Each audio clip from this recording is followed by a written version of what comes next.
As they put on their ponchos, so it's written in the mail. Does anybody wear ponchos? Well, I suppose they do when they're out at festivals. Not in the city, not so fisticats that are at Reading and Leeds.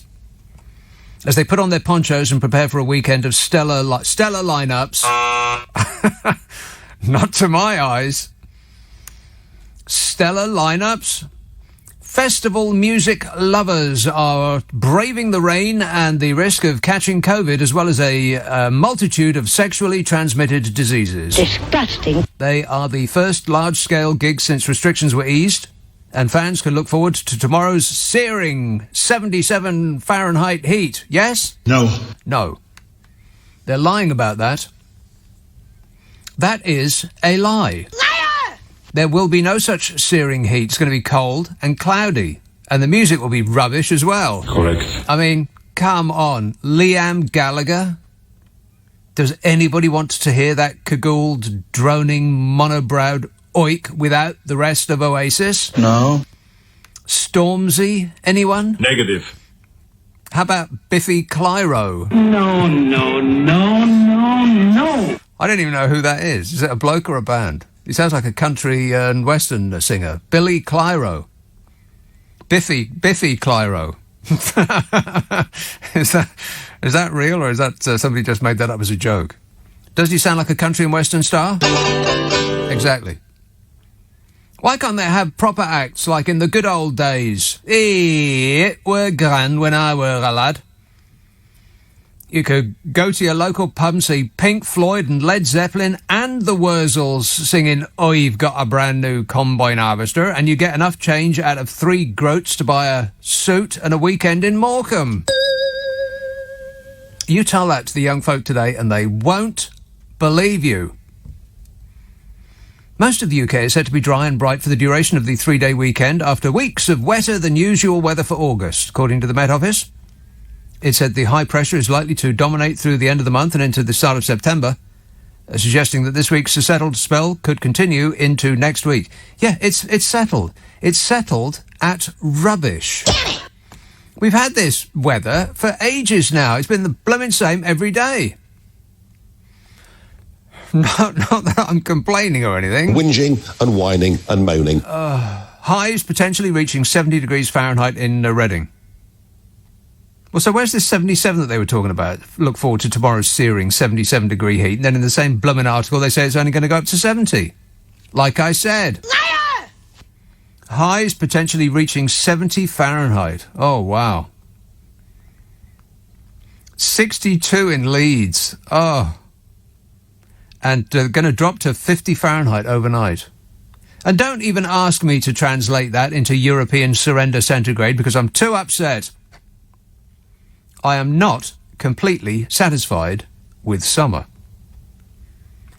Met Office spokesmodel Graham said it'll be a largely fine and settled weekend. There's very little, if any, rain in the forecast, and that the best conditions will be in Northern Ireland. Arr, arr, arr. Drivers are urged to avoid embarking on a bank holiday getaway this afternoon, as the RAC warned that nearly 17 million motorists will be making trips between Friday and Monday, and quite a lot of them will be driving Audis.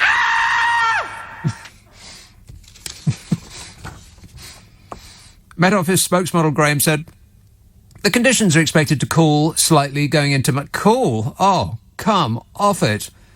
He says we've got fine and settled weather to come for a considerable period of time. It looks as though it's locked in for a while. Therefore, although temperatures may come down a little bit, there should still be plenty of bright conditions and plenty of weather for people to enjoy over the bank holiday. Yeah, you can enjoy it, as long as you wear your hat, coat, scarf and gloves. It's normal for August.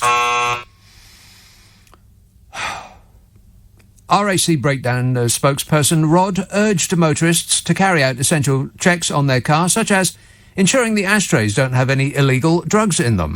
Want to score some pot? Stash away any opened whiskey under the seat and put your fog lights on during the day because that makes you look cool. Of course, if you are in a hatchback, you will already be doing this. Thank you. The Met Office's Graham Madge said, we'll have high pressure largely in charge. That leads to generally fine and settled conditions. Tonight, dry, variable amounts of cloud for most regions. variable. Just say cloudy. Thicker cloud and low fog. Wait. Thicker low cloud and fog for some northwestern coastal areas. Scattered showers in the far southeast. Chilly in the clearer areas. Tomorrow. Dry, sunny spells. Feeling warm by the afternoon. Well, that very much depends on your definition of warm, doesn't it? Not mine, I can tell you that. I haven't taken my thermals off pretty much all year long. And by not taking my thermals off, I mean I'm still wearing the same ones I was wearing last January.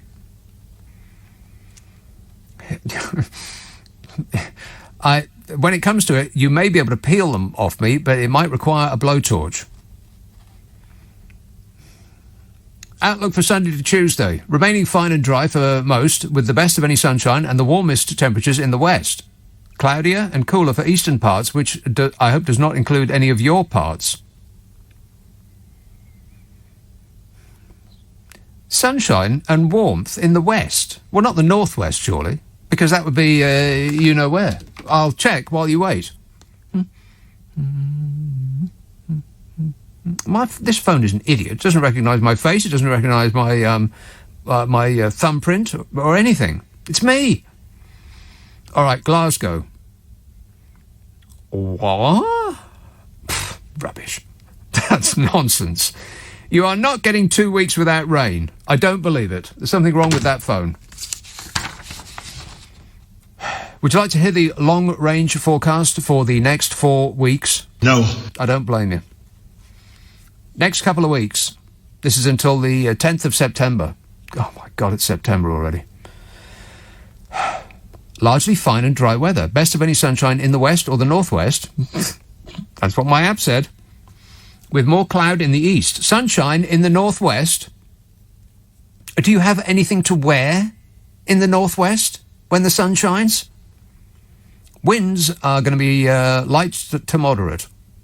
Temperatures near average, turning less settled in western areas with some showers and longer spells of rain. And the middle 2 weeks in September. More unsettled spells towards the northwest. That's you, Glasgow. The south and the southeast will have settled conditions likely to continue through mid-September before a trend towards drier weather later in the month. Temperatures are likely to be near to or a little above average for the time of year. Temperatures are likely to be near to or a little above average for the time of year? We'll take it. 0345 6060 973. You can text 84850. Email nicka@lbc.co.uk. And if you're on Twitter, it's @LBC. Are these texts in just now? They're today. They're today. Wow, we've got hot, fresh texts. Adrian emails. Well, the last year and a half our lives have been turned upside down with COVID, and just when we thought it couldn't possibly get any worse, you can't get a milkshake from McDonald's. Honestly, it's the last straw. Get it? Oh, there's more. And it's a rubbish paper straw as well, because plastic straws have been banned. Don't suck so hard, Adrian. Stephen texts, as our new trade envoy for Australia, Ian Botham is batting for Britain. Is that what he was doing? Disgusting. I tried to avert my eyes instantly, but, once seen, never unseen. Is that what he was doing? Norwich. Hello, Brett. Hello, mate. How you doing? I'm good, thanks.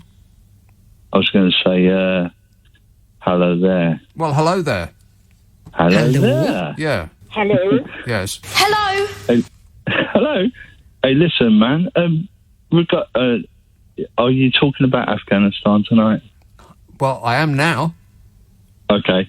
Listen, I've got a theory, and I will have to prefix the word allegedly.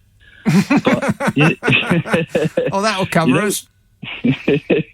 You know when Trump had conversations with the Taliban? Yeah, when Donald Trump surrendered to the Taliban. I'll bring us into war. Yes. Was it behind closed doors? Yes. Yeah. He always likes to meet despots behind closed doors. Yeah, isn't that curious? Well, here's my little alleged theory. Right. Okay. Go ahead. Do you think it's beyond the realms of fantasy that he is not a smart person? Trust me, I'm like a smart person. Yeah, that's a given, mate. Do you think that he might have possibly said, like, do you remember that thing where there was a dispute between the left and the alt right? I can't remember the name of the town, but where the young lady, Washington D.C. That little dispute when they tried to take over America. That one. That's no. Prior to that, where the young lady lost her life and someone run her over. Oh yes. Now, oh my God! What are you about to say? Well, when they were doing the debates between Biden and Trump, that he said something around the lines of "stand back and stand by." Yes, to the Proud Boys, those infantile bedwetters who run around armed to the teeth and they think it makes them manly. That's the one. Now, if you translate, if you then futuristic that and translate it to the situation that's ongoing, mate, do you think that behind closed doors that he said that to the Taliban? I've no idea. Allegedly. Allegedly, I've got no idea. I know nothing. And neither does he. It doesn't have a clue. What do I know about it? All I know is what's on the internet. Just what's on the internet, that's all. Let's not kid ourselves, he's got a strategy. There's no strategy. I have no strategy. There's zero strategy. You're a chump, Donny. Don't be rude. Let me just begin by saying Darren and Julian Newcross wanted me to say hello to them, and I absolutely will not do that. Wayne emails, you're always slating Boris Johnson, but I'd like to see Jeremy Corbyn do a better job. Oh my God, Wayne, you are not whatabouting me right now, are you? Man, what about this and what about that? Oh, it gets worse. He says, one day I hope to see Nigel Farage and Anne Widdecombe as PM and Chancellor. Yeah, that'd be great.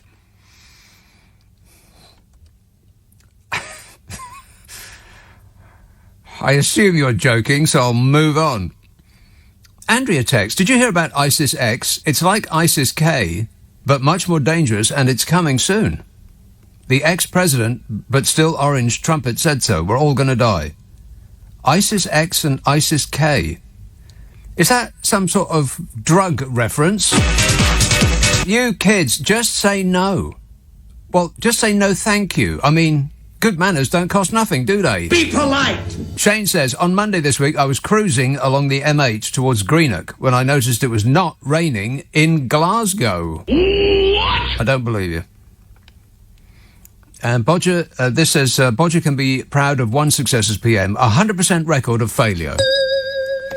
He's making failure his speciality, but then he's rebranding failure as success. There's going to be all new dictionaries now. Everything that you thought was true is now have been rebranded. Like the word hospitals, for instance. Apparently it doesn't mean hospital anymore. Hospitals have been ordered by the government to describe newly built units and major refurbishments of existing NHS buildings as new hospitals. What? This is because Bodger came up with this lie about building 40 new hospitals. There's a clip of him. You've probably seen it on YouTube. They're sitting around that big table at the cabinet, and he says, how many new hospitals are we building? And they all say, 40. You know, like they're getting their story straight before being interviewed by the police. How many? 40. Yes, that's right. And then they all went out, dutifully, told the same lie over and over again. We're building 40 new hospitals, they said. And Sajman Jav tweeted that he was going to open one of the new 40 new hospitals this week. Liar! No, you weren't. I can't believe it. He actually said that out. Well, he wrote it down. The evidence is in. Guilty. I'm off to open one of the 40 new hospitals this week, he said. It wasn't a new hospital, it was a ward in a hospital that already exists. But they've said it so many times that people are believing it. Because that's the great benefit of repeating a lie over and over again, is because people eventually believe it. And the bigger the lie, the more likely they are to believe it. Because in the back of your mind, you think, well, they wouldn't lie to me about a thing like that, would they? They wouldn't be so barefaced as to go on TV and just spout lies about something as important as that, would they? No, so it must be true.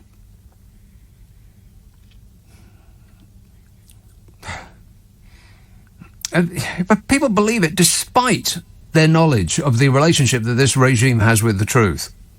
Over and over and over again, they proved that they have a scant relationship with the truth, and people continue to believe their every word.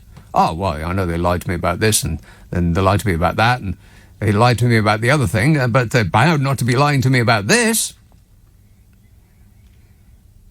And as 40 new hospitals, 40 is not a hard number to count to, unlike 20,000 new police officers, for instance, very difficult number to count, because as soon as you start counting, they start moving about, and you lose count. Just stand still. 1, 2, 3, 4. But you can count 40. And, by the way, on that 20,000 new police officers, this is another one of those non-facts they went around the table repeating, like they were in junior school. How many new police officers are we having? 20,000, that's right. And so they'll go and spout this nonsense on television, and some nodding journo will just let them get away with it. Here's the news. You cannot have 20,000 new police officers until you replace the 21,000 that the Tories have cut since they've been in office. If I take £10 from you and I give you £1 back, I haven't given you £1. I've taken 9. So those 40 new hospitals are going to be hard to find, as they don't exist. I mean, they were never going to exist. It's just one of those things that Bodge blurts out to get a positive response from the people that he's addressing. Unfortunately for them, they wrote it down in their manifesto. Fortunately for them, nobody ever reads the manifesto. So, it's also very, what would Donald Trump do? We're still living in Donald Trump's world, but we are in this country. What would Donald Trump do? He'd lie his face off, and by the time you fact-checked him, he'd have told another 50 lies. So instead of actually building 40 new hospitals, they are changing the definition of the word hospital. Oh, fabulous. It's priceless. That's what they're doing. They're changing the definition of the word hospital so that they can announce that they have actually did what they said they were going to do and build 40 new hospitals. Instead of building 40 new hospitals, they're changing the definition of the word hospital. Can you believe that? A communications playbook for the government's new hospitals programme makes clear what ministers would define as a new hospital. And by playbook, it means, please learn this by rote, and you must spew this out when you're on TV on when we wheel you out one by one to face some beige inquisitor. And by beige, I don't mean the colour of their skin, I mean just bland. Who will act all deferential and allow them to get away with absolutely anything. Apart from that woman on Sky. Apart from her. But even she doesn't get much out of them. They just sit there and they go, blah, blah, blah, blah, of course, 20% more of this and 100,000 more of that. And then time's up and they sail off into the sunset. But you know me, I never complain. Whinging and whining and moaning. So instead of actually building 40 new hospitals, they're changing the definition of the word hospital. Can you believe that? Yes. This communications playbook for the government's new hospitals programme makes clear what ministers would define as a new hospital, which is not what you would define as a new hospital. And it also encourages NHS trusts to press home the pledge to build the new hospitals by the end of the decade. So the NHS now is being repurposed as a government propaganda machine. A leaked document. The only way we know about this is because some concerned citizen leaked this document. It was obtained by Health Service Journal. It was sent to NHS trusts this month, titled New Hospital Programme Communications Playbook. Wow, how sinister does that sound? Playbook. It's a game. We'll discombobulate you with a lot of spurious statistics and verbiage that doesn't quite sink in first time around, and then we'll spirit ourselves away and you'll just be left in a whirlpool of confusion. Talking about a whirlpool of confusion. Yeah. Wait a minute. There he is, right there. A communications playbook. How to respond when asked. How to game your way out of a corner when pressed by a journalist. It might as well have been titled. According to the Health Service Journal, this playbook said, the schemes named in the announcement are not all identical and vary across a number of factors. However, they do all satisfy the criteria we set of what a new hospital is, so must always be referred to as a new hospital, even if they aren't. Get that? They are not identical and vary across a number of factors. In other words, they're not anything like a new hospital, but they satisfy the criteria of what the government says is the definition of the word hospital. Are we stunned yet? I am. Have you ever seen anything like it in all your life? They satisfy the criteria we set of what a new hospital is. They're changing the language to suit themselves now. Under the definitions of a new hospital, the document stated that this could include a major new clinical building on an existing site or a new wing of an existing hospital, provided it contains a whole clinical service, such as maternity or children's services, or a major refurbishment or alteration of all but the building frame or main structure, delivering a significant extension to useful life, which includes major or visible changes to the external structure.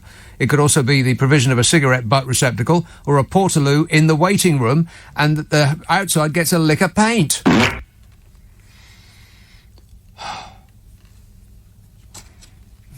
Oh, I've run out of time. I'll come back to this in a minute. I think I need the attention of a nurse.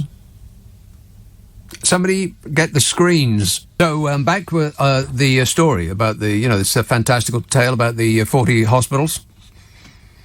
Nuffield Trust Director of Strategy Helen Buckingham told the HSJ, the Health Service Journal, probably. She said, stretching the definition of a new hospital to cover all these initiatives is not going to convince the average patient or taxpayer and might lead to a poor reception for what are actually much-needed local improvements. Correctamundo, Helen. See, if people are expecting a new hospital because that's what they voted for, and it turns out there's just a small extension to the hospital that's already there, then those people might get the idea that they've been had. And that would cause them loss of face. So they will never admit to being had and will bend themselves into pretzel shapes, trying to convince everyone, including themselves, that that's what they voted for. Fabulous. Or they'll engage in an orgy of whataboutism. Well, what about Jeremy Corbyn? He didn't open any... I've had that already. He didn't open any hospitals when he was Prime Minister. Why didn't he open any hospitals when he was Prime Minister, Jeremy Corbyn? What about him? And when quizzed about this, the Department of Health and Social Security said, we have committed to build 40 hospitals by 2030, backed by an initial £3.7 billion. That ain't going to get you nothing. That won't get you a car park. That'll get you a tenth of an app for your phone that won't work. Each of the hospital building projects will be new hospitals delivering brand new state-of-the-art facilities to world-class provision of healthcare for NHS patients and staff by replacing outdated infrastructure. OK, everything about that's wrong. It's like British exceptionalism. It's world-beating. The entire world will be looking on us in envy when we create 40 new hospitals out of the dust, spending absolutely no money whatsoever because they don't actually exist. Only we can do this because we're British, damn it. They said it's not uncommon for existing hospital sites to accommodate multiple hospitals, and there are numerous hospitals which specialise in one area of care and are co-located. They are all nonetheless hospitals. No, they're not. They're wings, and they're wards, and they're clinics. You don't get to call every room in a hospital a hospital. They said, we have issued guidance to trusts in the programme to support communications around the plans for their schemes, which is standard practice. No, it isn't. Forcing people in the NHS to lie to make the government's promises become a reality, like they're waving a magic wand. Standard practice. Well, it is under this regime. God, what a way to run a country, eh? Dreadful. I am stunned.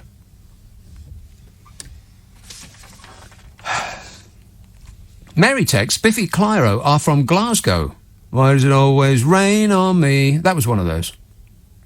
I'm only happy when it rains. Rock and roll! That was another one. Jezza tweets, Biffy Clyro are an English-hating Scottish rock band. Hey, they're probably Andy Murray's favourite band. Oh, yeah, I really like their lyrics and I really like their tunes and they got a great stage act and it's really very exciting. I'm very excited right now just thinking about them and I love their fans. Apart from the English, I really hate the English.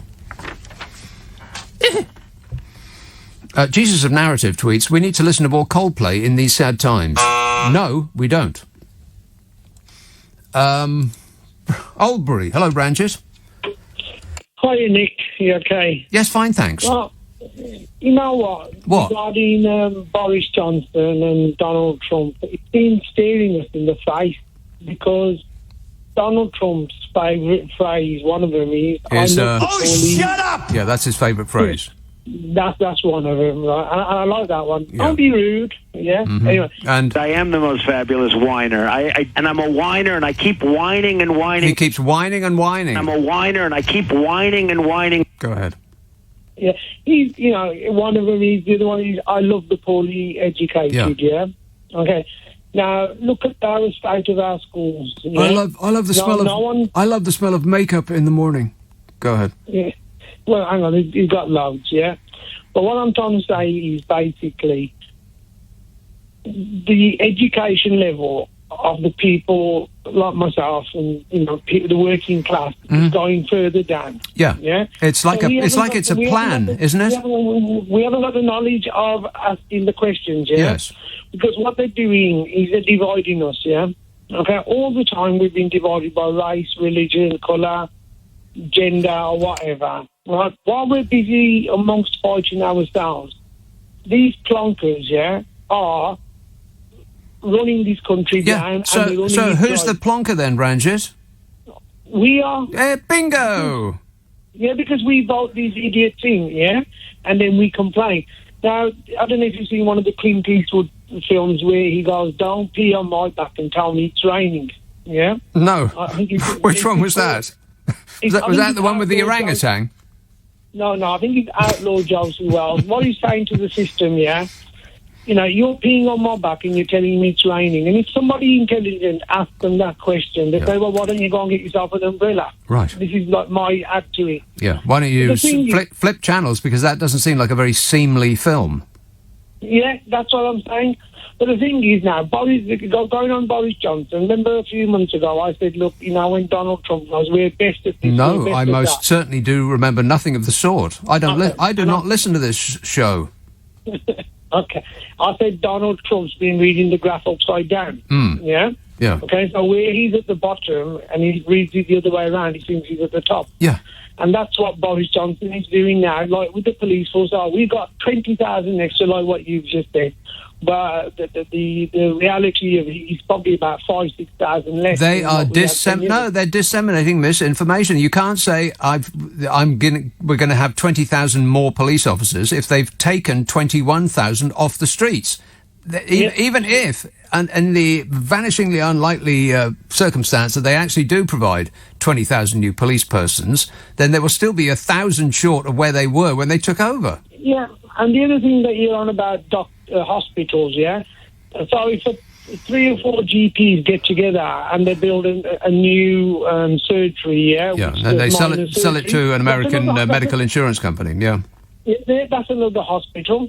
Yeah? So these people are constantly lying to us. But where Boris Johnson is going to get very unstuck now, yeah, is this over this Afghan thing, yeah? Because no, it's not going to happen. People in this country don't care about Afghanistan. They make a big song and a dance about caring about them because it's on the news at the moment. You've got horrible pictures and dreadful, reports coming in from that, but the press are going to get bored of it in a couple of days. I'm amazed they're still going on about it now. Let's say a week tops, and then the people will move on to something else, and they'll start crying about the prospect of some shrunken camel. No, Nick, what I'm trying to say is basically when he's going to be meeting other world leaders, yeah? Because here he's a big bully, right, in a small playground, yeah? He's going around, running around, bullying all of us, yeah, telling us lies, and we're having to take him in. And like what you said about his cult followers, they're too ashamed now to admit that they were wrong. Other countries are looking at us and laughing. They just cannot believe what's going on in this country. We used to be an ordered country that was doing pretty well. We were sailing along fairly okay. I mean, the rich were spectacularly rich, and the rest of us were just about keeping up or getting by. Things were going along fairly well. And then on top of COVID, we did this to ourselves. We got Brexit. We're the only country on earth that has ever signed a trade agreement to make it more difficult to trade with our nearest and largest trading partner. That's just us. In the history of commerce, no country has ever done what we've just done. And other countries are just looking at us with open mouth as we equally stare with open mouths at empty shelves in supermarkets. And by the way, the prospect of a cancelled Christmas. So I'll come to that in a minute. Thanks a lot, Ranjit. I think that you've made your point. Did he make his point? No. It just took too long to get there. Just think, lots of people will be dancing this weekend. Hey, Sally, you're dancing. Who's asking? I'm asking. I'm dancing. Toby tweets, somebody was chatting to me in the shop today and said, summer is over now. I was under the impression it hadn't even started yet, says Toby. That's right, it hasn't. We've had March since March, and now it's going to be straight into autumn. The summer was a non-appearance. There was no appearance of summer. We didn't get summer this year. Don't complicate it. There was no summer this year. Abysmal. I mean, just absolutely shocking. And you can't go anywhere else because, everywhere else is on a red list. That a person would want to go on holiday. What's wrong with me? I need a hospital. Unfortunately, there aren't any. I mean, you go to somewhere like Paris and there's blokes with loud hailers on the corners saying, emergency, everybody to get from street. Emergency, everybody to get from street. This says that was the worst weather synopsis in the history of mankind. Get lost. It was perfect. It was like Michael Fish had walked into the studio. Like Thomas Schaffenacker was here in person. 0345 6060 973. Okay then. East Yorkshire. Hello, Mike. Hi, Nick. Yeah. Democracy. You've talked about it a fair lot, and we make bad decisions, etc. Yes. I've got a bit of a theory on this one, and that's that since the Second World War, and I'm not a Brexiter, since the Second World War, there's only one country on earth has been able to afford a viable military. Switzerland. Which is a democracy, and that's America. America. Everywhere else in the world, if a party says what we're going to do is cut defence spending and spend more on schools and hospitals, the opposing party immediately has to come up with a plan to avoid people voting for the other party. So they say, oh yeah, we're going to cut defence spending. So the entire democratic world is slowly reducing its military capability, whereas the authoritarian regimes can do as they like. I mean, Putin can say, we need to double the army in Russia.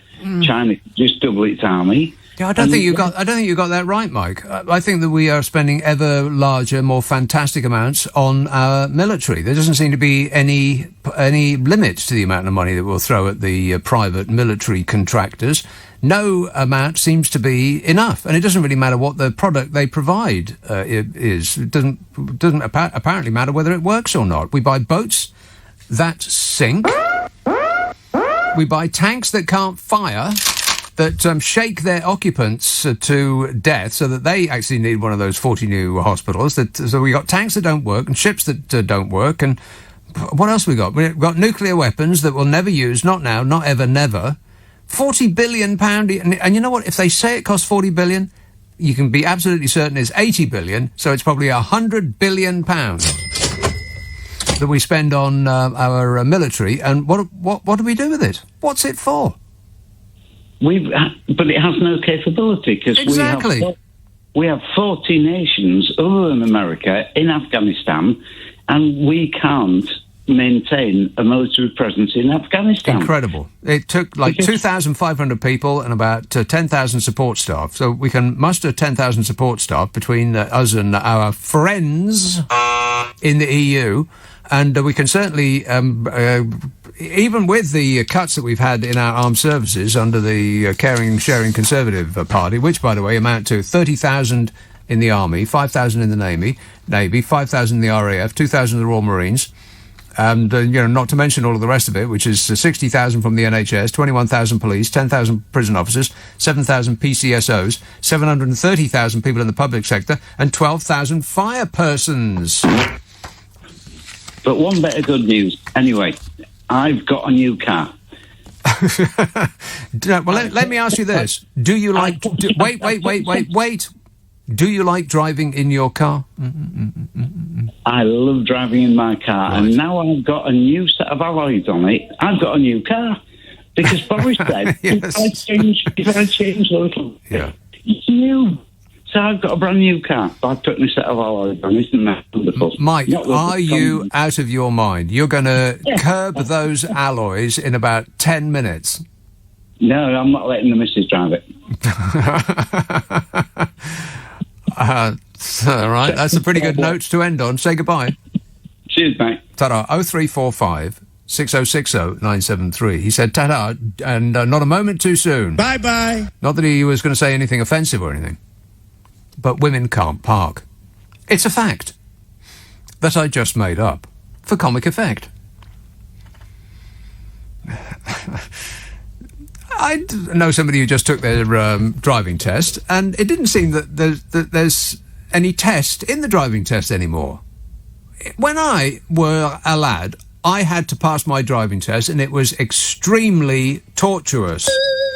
You had to know the highway code up and down and back and forth. And there's absolutely nothing that I did not know that I have subsequently forgotten in the highway code.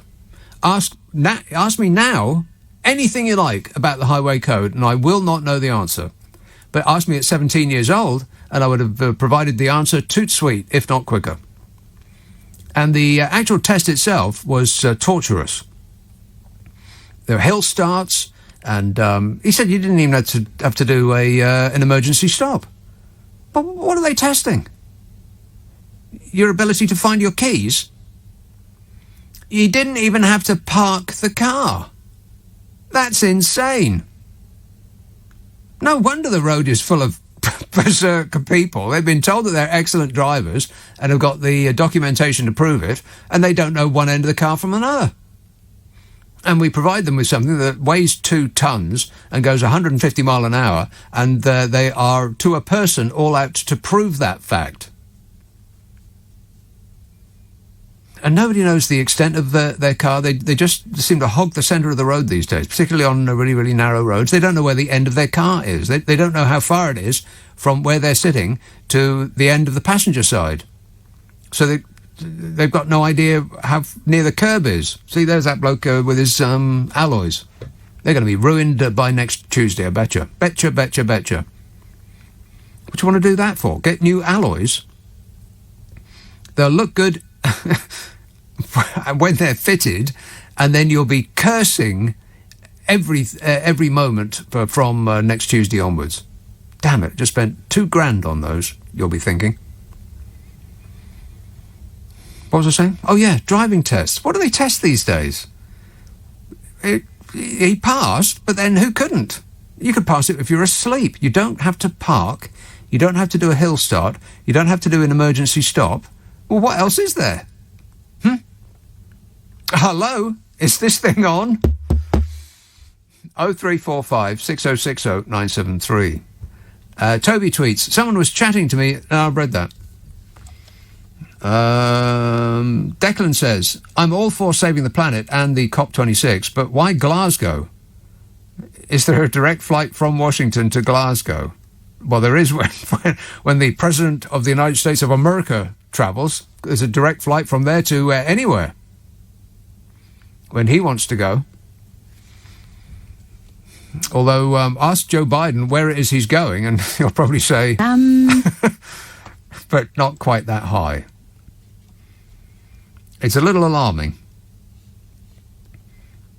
And by the way, I know that the right-wing press want to paint him as this doddering old fool, but he is an improvement on the previous incumbent. Everything that I've done is 100% proper. That's what I do, is I do things proper. Let's not forget that. The worst president, probably the worst leader of a country outside of a fascist dictatorship in the history of politics. So he's better than him, better than that dishonest person. I'm a person that wants to tell the truth. I'm an honest person. Yeah, at least the current one has a strategy on something. There's no strategy. I have no strategy. There's zero strategy. Yeah, that's about the only thing I can believe him on. Zero strategy. I mean, at this point, anything that upsets the dingalings is okay by me. But he did not have his head in his hands, and he was not in a fetal position because of some Fox News journalists, and I'm waggling my fingers in the air to denote inverted commas around the word journalist, about some Fox News journalists' questions. This Afghanistan thing was Donald Trump's blooming fault because he surrendered to the Taliban behind closed doors in secret. And then came out and said it was a huge deal. Tremendous. Nobody ever saw such a huge deal, believe me. He did not... Joe Biden did not get into a fetal position because he was being quizzed by a journalist. He was just flabbergasted, is a pretty good word. Don't ask me to spell it, but I can say it. I bet his flabber has never been so gasted. Anyway, that's it's not. Well, I was going to say it's not our problem, but actually, everything that happens in America is our problem because what happens there usually happens here. It used to be the case that it was 6 months later, but now, you know, what with the internet. Oh, have you seen what's on the internet? Disgusting. What's on the internet? It means that information travels much, much quicker, and it'll be whatever happens in America happens here about 6 weeks. It happened in America. I'm president. Can you believe it? And then it happened here. Here we go. Okay. No, not okay. The opposite of that. So Cristiano Ronaldo is going to Manchester United. That's pretty exciting. I haven't seen a single match of the day yet because I've been busy. You know, there's been guests over at my place, so I haven't seen a single match of the season so far. How's it been going? Fabulous. How about you, Arsenal fans? I wonder what the private terms and conditions of Cristiano Ronaldo, which all commentators deem it necessary to give his full name whenever they refer to him. I mean, nobody's going to mix him up with the other Ronaldo. Just say Ronaldo. You don't have to say Cristiano Ronaldo. How many blooming syllables is that? It's impossible to do actually add them up. Cristiano Ronaldo. I wonder what the public terms or the private terms of his contract include. Maybe 6 people with full-length mirrors following him in a circle everywhere he goes, so that he can always have a 360-degree view of himself. Michelle texts, as if the poor people of Afghanistan aren't suffering enough already, those fortunate enough to escape are having their suffering further compounded by Priti Patel welcoming them at the airport. Can you imagine that? I'll go back, I don't care. Alan texts, did you have a good time last Sunday? What do you mean by that? It was all right. I was here. I enjoyed it. What are you talking about? Good time last Sunday. Archie says, have you seen the amount of ammo the US have left behind for the Taliban to use? Billions worth. What could go wrong? Exactly. It's a total show over there. And on that subject, here's a call in Manchester. Hello, Stephen. Hello, Nicholas. How are you? Good, thanks. I'm actually a bit shocked about Ronaldo before we start, because yesterday he was signing for the Birds and now he's apparently United man. So yeah, wow. I heard he was going to Norwich. Well, wouldn't surprise me. But yeah, wow. Listen, about this sort of Afghanistan thing. I'm no Trump fan, and there's no but coming after it. But there's no way of getting out of that sentence unless there's a but. Do you know what? I thought I'd throw the Ronaldo thing in to throw you off stump, but it didn't work, did it? Not yet. But okay, Trump did all this bad stuff. I mean, let all these bad people go and did this deal in Doha and stuff like that. Huge deal. Tremendous. Huge deal. Tremendous. I'm not as good as you at doing the impression, but he doesn't come from Liverpool, you know. that was about 3,000 miles out. Go ahead. I lived in Glasgow. Quick sub story. Lived in Glasgow for 5 years, and every time I talked to someone in Glasgow, what part of Liverpool do you come from? I used to get really offended. I'm like, the Manchester mate. Seriously. They're 6 miles apart. Get over it. I know, but there's a big but. I'm not sure Biden could have done anything different, but I'm sure... Well, he could have done some things different. He could have done some things. He could have done a lot of things different. Yeah. Like the timescale of the withdrawals, you know, and this little thing about actually informing them about what we're going to do and when we're going to do it. He did actually change the timescale of the withdrawal. It was going to be May. Yeah. Donald Trump wanted everybody out by May, and Biden left it to sit for a little while. But the planning seems to be dismal. Yeah, on both sides, on all sides. Dismal, we are just as at fault. I'm not sure. Well, we're at fault because we're the poodle. We've got to follow the boss dog, haven't we? But do you know what I mean? It's like, although you could blame Trump, I'm not sure you can totally blame it on Trump. And then, like I said, I'm no fan of the big orange man, but I think Biden could have perhaps done things slightly different. Of course he could, yeah. I mean, Biden has been undoing pretty much all the stupid, wrong and amoral things that Donald Trump had fashioned around himself. Apart from this one thing. But the reason that Biden didn't want to undo Trump's thing was because Biden wanted out of Afghanistan for a decade or more. He ran on that. That was his promise to the people of America. Was it Obama that said about Biden, though, he'll find a way of effing things up if he can, though? Messing things up. Yeah, that's what... Your phone dipped out just for a moment there. Messing is what he said. He said messing things up. Messing things up. I didn't swear. Okay, then. I think Obama did say that, didn't he? That if there's a way of fudging things up, let's say, he'll find a way of doing it. So, you know what I mean? So, listen, Nick, you are the Gandalf of radio presentation. It's an honour to talk to you. All right. Thanks a lot, Stephen. You shall not pass. 0345 6060 973. Gandalf? I'm not that old.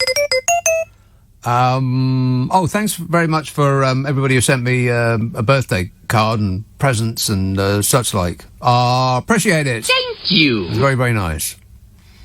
You didn't have to do it, but you did it, and I appreciate it. Turing tweet, not that one, surely. Turing tweets, the weather this August has been deeply unsatisfactory for summer. Correct. Yeah, I know that. It's just day after day after day. And here's how annoying it is.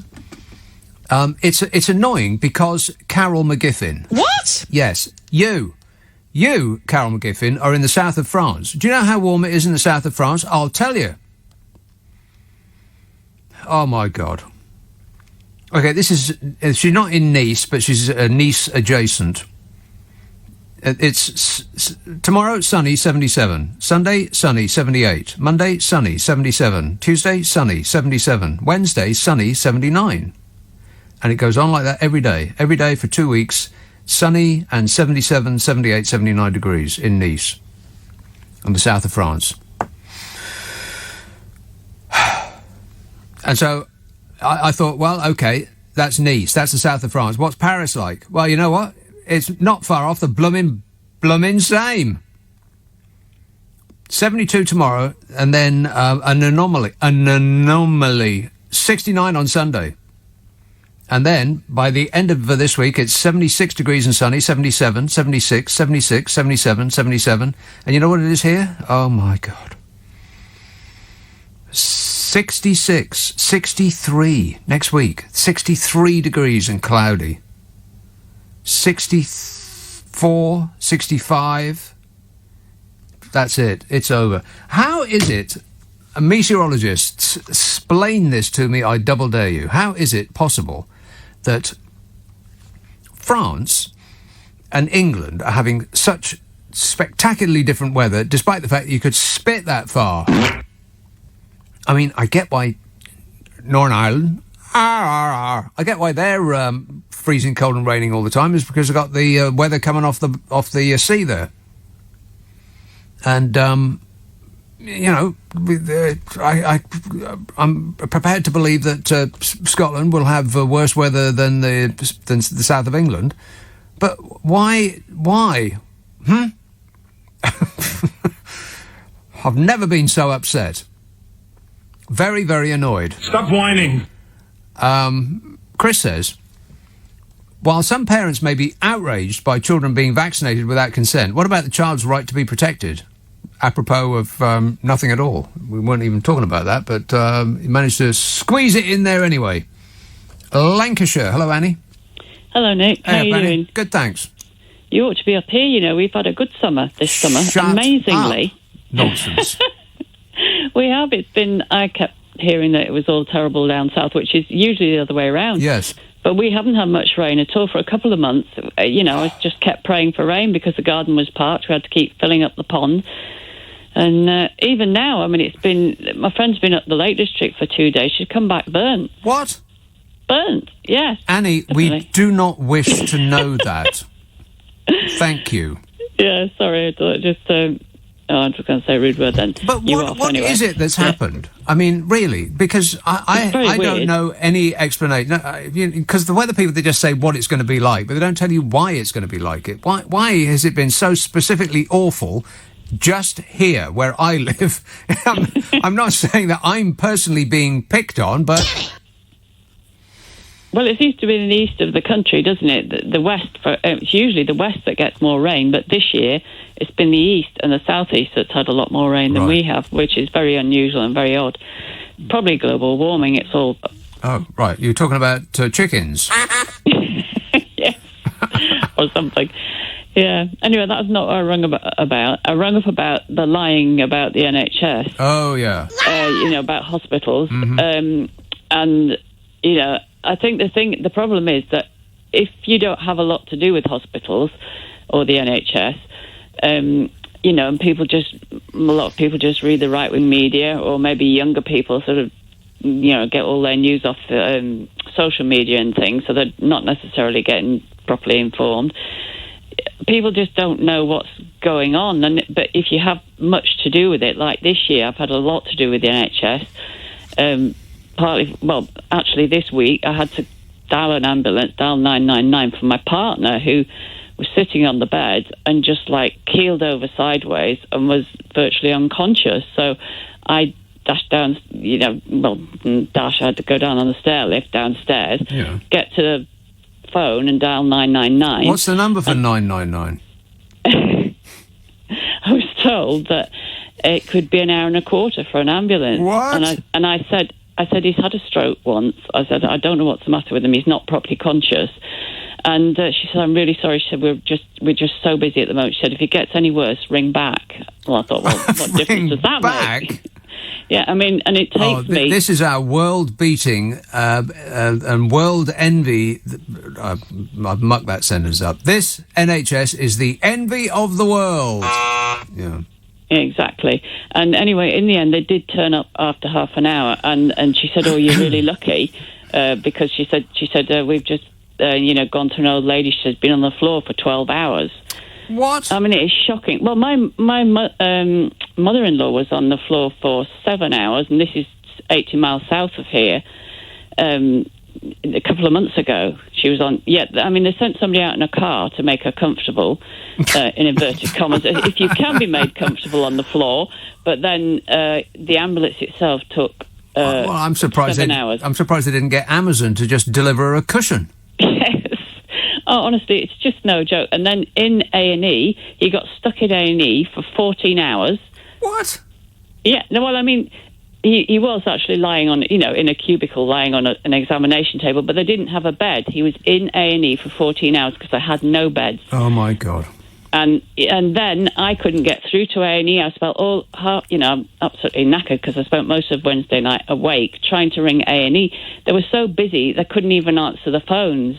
Literally, I had to get somebody from the reception to take a note through to them to ask somebody to ring me to let me know what was going on. You know what? This is a result of having a Labour government over the past 10 years under the disastrous premiership of Jeremy Corbyn. Oh, no, wait, that's right. He hasn't been the Prime Minister. It's been this regime that have brought us to this place. Exactly. This communist regime that we're under. I mean, honestly. And then about the lying business, I mean, of course, it is only 6 weeks. They copied it all off Trump. And where did Trump get it from? His little book that he had by his bed, Mein Kampf. Yeah, I think it was according to Vanity Fair or one of those magazines did a piece on him, and they just noted that his bedtime reading was Hitler's speeches. Oh, right. Well, it's just bad, isn't it? Really. Although, who knows what he was gleaning. Well, it's like a how-to manual to yes. to get to a sufficient number of people to vote for you. Yes, definitely. And Goebbels' trick of, repeating lies constantly. Big lie, and make them really, really big. Yeah, that's precisely what Donny did. Yes, and what this lot are doing now. I mean, really, how... I just can't... I can't believe... Well, I can believe it, but I can't believe that some of the people in the NHS are actually going to do that and say that this is a new hospital when it's...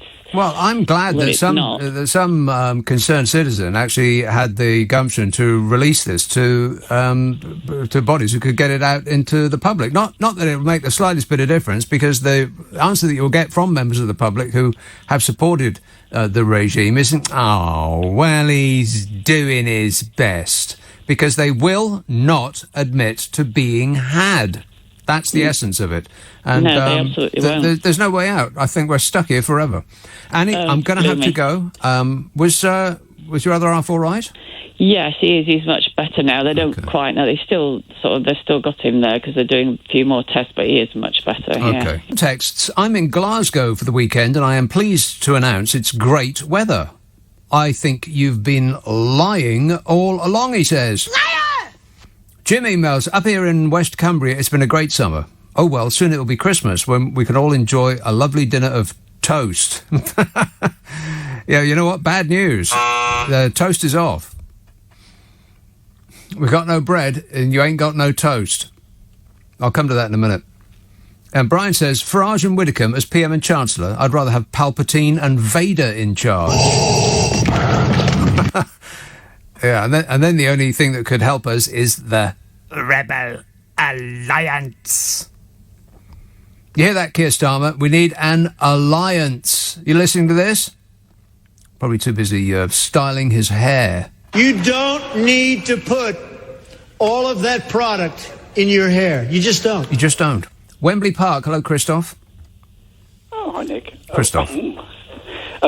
Okay, so when I wanted to about driving tests. Yes. I didn't hear the. You must be referring to some of the news item. We're in the position at the moment of trying to decide whether we should get our son to be instructed on using a manual car or an automatic. A manual car? Warning! No, that's too many limbs in operation at the same time. You'd have to be out of your mind to have a manual car. What do you want one of those for? Do you mind if I tell you the story? So I should say up front that I'm blind. I'm visually impaired. As yet, I've never been legally allowed to drive a car. Of course, that could change. Well, the stuff that I see on the road, Christoph, I can't imagine that being blind makes you... you don't think it disqualifies me? That's exactly what I was going for, yes. Oh, dear. How sad. Anyway, so my other half passed her driving test about 20 years ago or so. Yeah. And she's from India. And she went back to India and her parents' family bought a car. And she did she wanted to park the car in the garage, and to do so she had to reverse uphill. Uh-oh. And so she did a reverse uphill start. Ooh. At which point the car dealer asked her if she was married. What? He was so impressed. Oh. Because Indian women drivers, I suppose. Okay, then. And of course, a lot of Indian drivers don't actually need to pass a test to get a license. Don't they? I mean, they merely need to confirm that they've passed the test. Right. So if they say they have, they have. Or they might have a piece of paper that says so as well. Right. But, so you imagine my dilemma right at the beginning. Do we put our son, do we get him to do a manual driving test? I don't know. But why would you want to have him? I mean, it's a useful thing to have because sometimes in life you do get presented with a car that you have to drive and it's a manual. Like if you hire a van, for instance, you've got to move some stuff from here to there. Like most vans in a hire company, or just vans in general, they are manual gears. So it's probably you may best. be right there, but I think even that's changing, Nick. And the reverse uphill start. We've in our current car. The car would just simply know that she was trying to do a reverse uphill start. With all its sensors and everything. It's a hybrid thing, and it would know. It's got so many sensors. It literally only has two pedals, and accelerator and brake. Go and stop. Right. And that's it. And a few other buttons. Well, you'd think it would be a piece of cake to drive a car like that, but most cars are like that. I mean, my car is an automatic. I wouldn't dream of having a manual car. All that effort. Forget it. But most people's cars are like that, and they pretty much drive themselves, and yet they seem to be able to drive like complete lunatics. Like they've lost control of their limbs. There are compromises, aren't there? With the racing drivers have paddles where they can shift gears manually, but it's all done electronically and things like that. So, so I suppose it depends. Well, anyway, we still haven't decided, but I just think it's all about what's happening. Really, is everyone is being de-skilled. There's no necessity to have certain skills now. Like adding up, for instance, or finding where you are. And compared to where you want to be, like map reading, no one can read a map anymore. Like, forget it. I still have a London Street Atlas, massive book. Me too. Yeah, I've got one. It's been in the boot of my car for about a decade now. I've taught my son to read it. Really? Yeah. Why not? And I say it's a useful skill. Well, actually, it is, because I don't know if this is just me, but the Google Maps thing seems to have lost its mind lately. I was going to a Wisley, the gardens there, and I was about 2 minutes from there. I was about maybe, I don't know, like a quarter of a mile away, and it told me that instead of just going in a direct straight line to where I was going, what I actually needed to do was go in the opposite direction for 15 minutes. It took me, I ignored it, but it wanted to take me on the most massive detour that you've ever seen in your life, for no apparent reason whatsoever. Well, it's either been hacked or just bear in mind that even paper maps had errors. So it could have been hacked. You know, I wouldn't put it past someone who managed to hack something like Google that. I'm not saying they did, but there is obviously human error that involved in all these technologies. But that's an interesting story. We had a very similar one the other day with our sat nav. Yeah.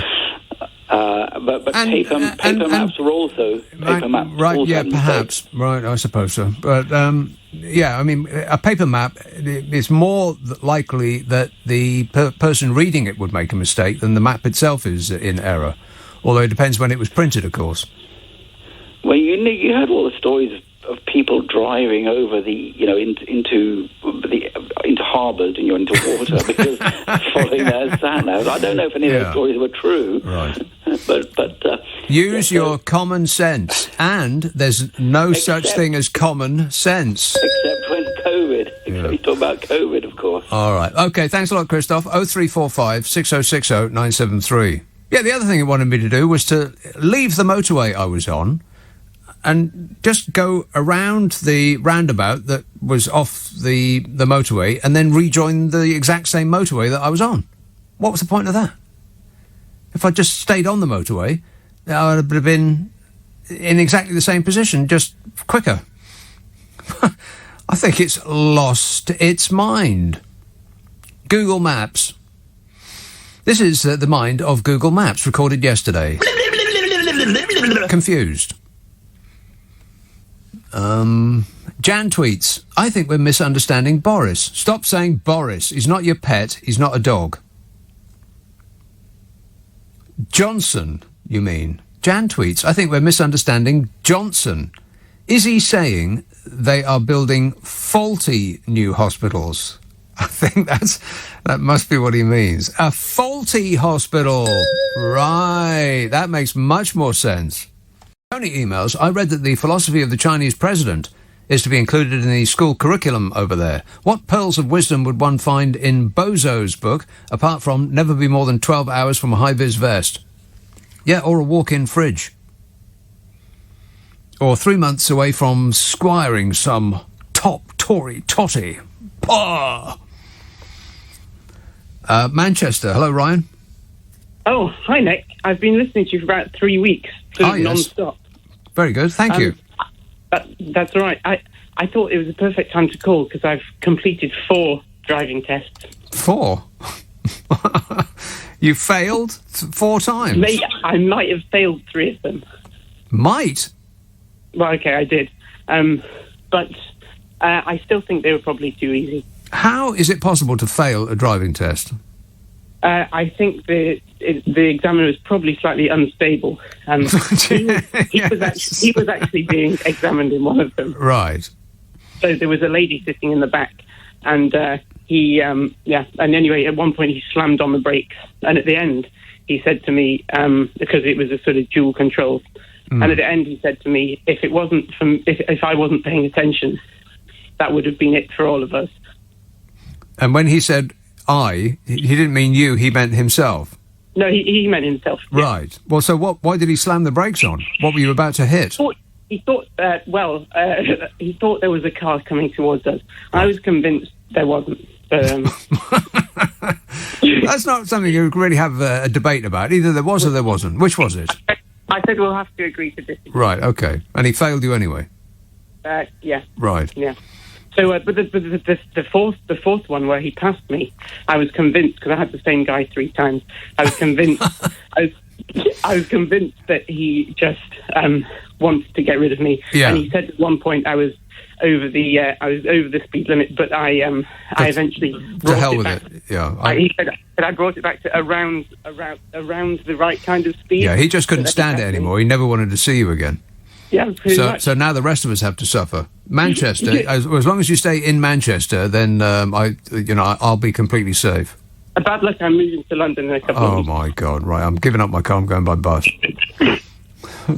So, did you have to in this highly complex test? Did you actually have to park? No. What? I had to. Oh, actually, yes, I had to. I did have to park. I had to do parallel parking on every single test. Yeah, every one of them I had to do. Well, that's really weird, because I know somebody who's just passed their test and they didn't have to do anything of the sort. Did you have to do an emergency stop? On one of them, yes. Right. Yeah, but not everyone. Why they don't ask it every time? I don't know. They might as well. Did you have to bring the car to a halt before exiting?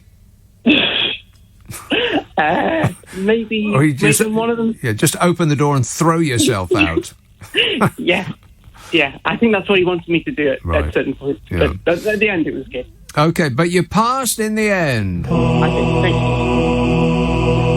All right. Well, do you actually have a car? I did. Then my parents sold it. I can't think why, but they didn't like getting in the car with me. Right. Okay, well, that's the very, very smart parents. Ordinarily, I would blame the parents, but in this case, they get a pass. All right, thanks a lot, Ryan. Always take the train or the bus. Hitch. Anything but take the car. For the benefit of all of us. Toby tweets, last week, Mr. Javid visited Carlisle to cut the ribbon for a new cancer care unit. On his way to the event, he tweeted that he was, quotes, looking forward to opening one of 48 new hospitals later today. Is he balmy or what? Says Toby. Toby, I've dealt with that in detail. But that's exactly what Sajid Javid, the Javman Saj, Super Saj. I can't get past the power stance. And if you haven't seen it, then look it up on the World Wide Web. Super Saj doing the power stance. You've never seen anything so risible in all your life. Never get past that. Sajman Jav. Vince texts, I think what they'll do is take 20,000 existing police, give them a nice scrub up and a brush, and voila, 20,000 sparkly new officers. Well, they could stick them through a car wash. Would Sir like wax? Steve said, sad news about the death of Charlie Watts this week, who described his job as 5 years of work, 20 years of hanging around. 20? It's like 120. He says, thank God Keith Richards has got at least another 50 years left in him, eh? I think Keith Richards died about 30 years ago, and that he's just, his clothes live on. If there is a thermonuclear war, then the only things that will survive will be Keith Richards and cockroaches. Just that. Why isn't there a band called the Cockroaches, by the way? Doesn't that sound like an excellent name for a band? Why isn't there one?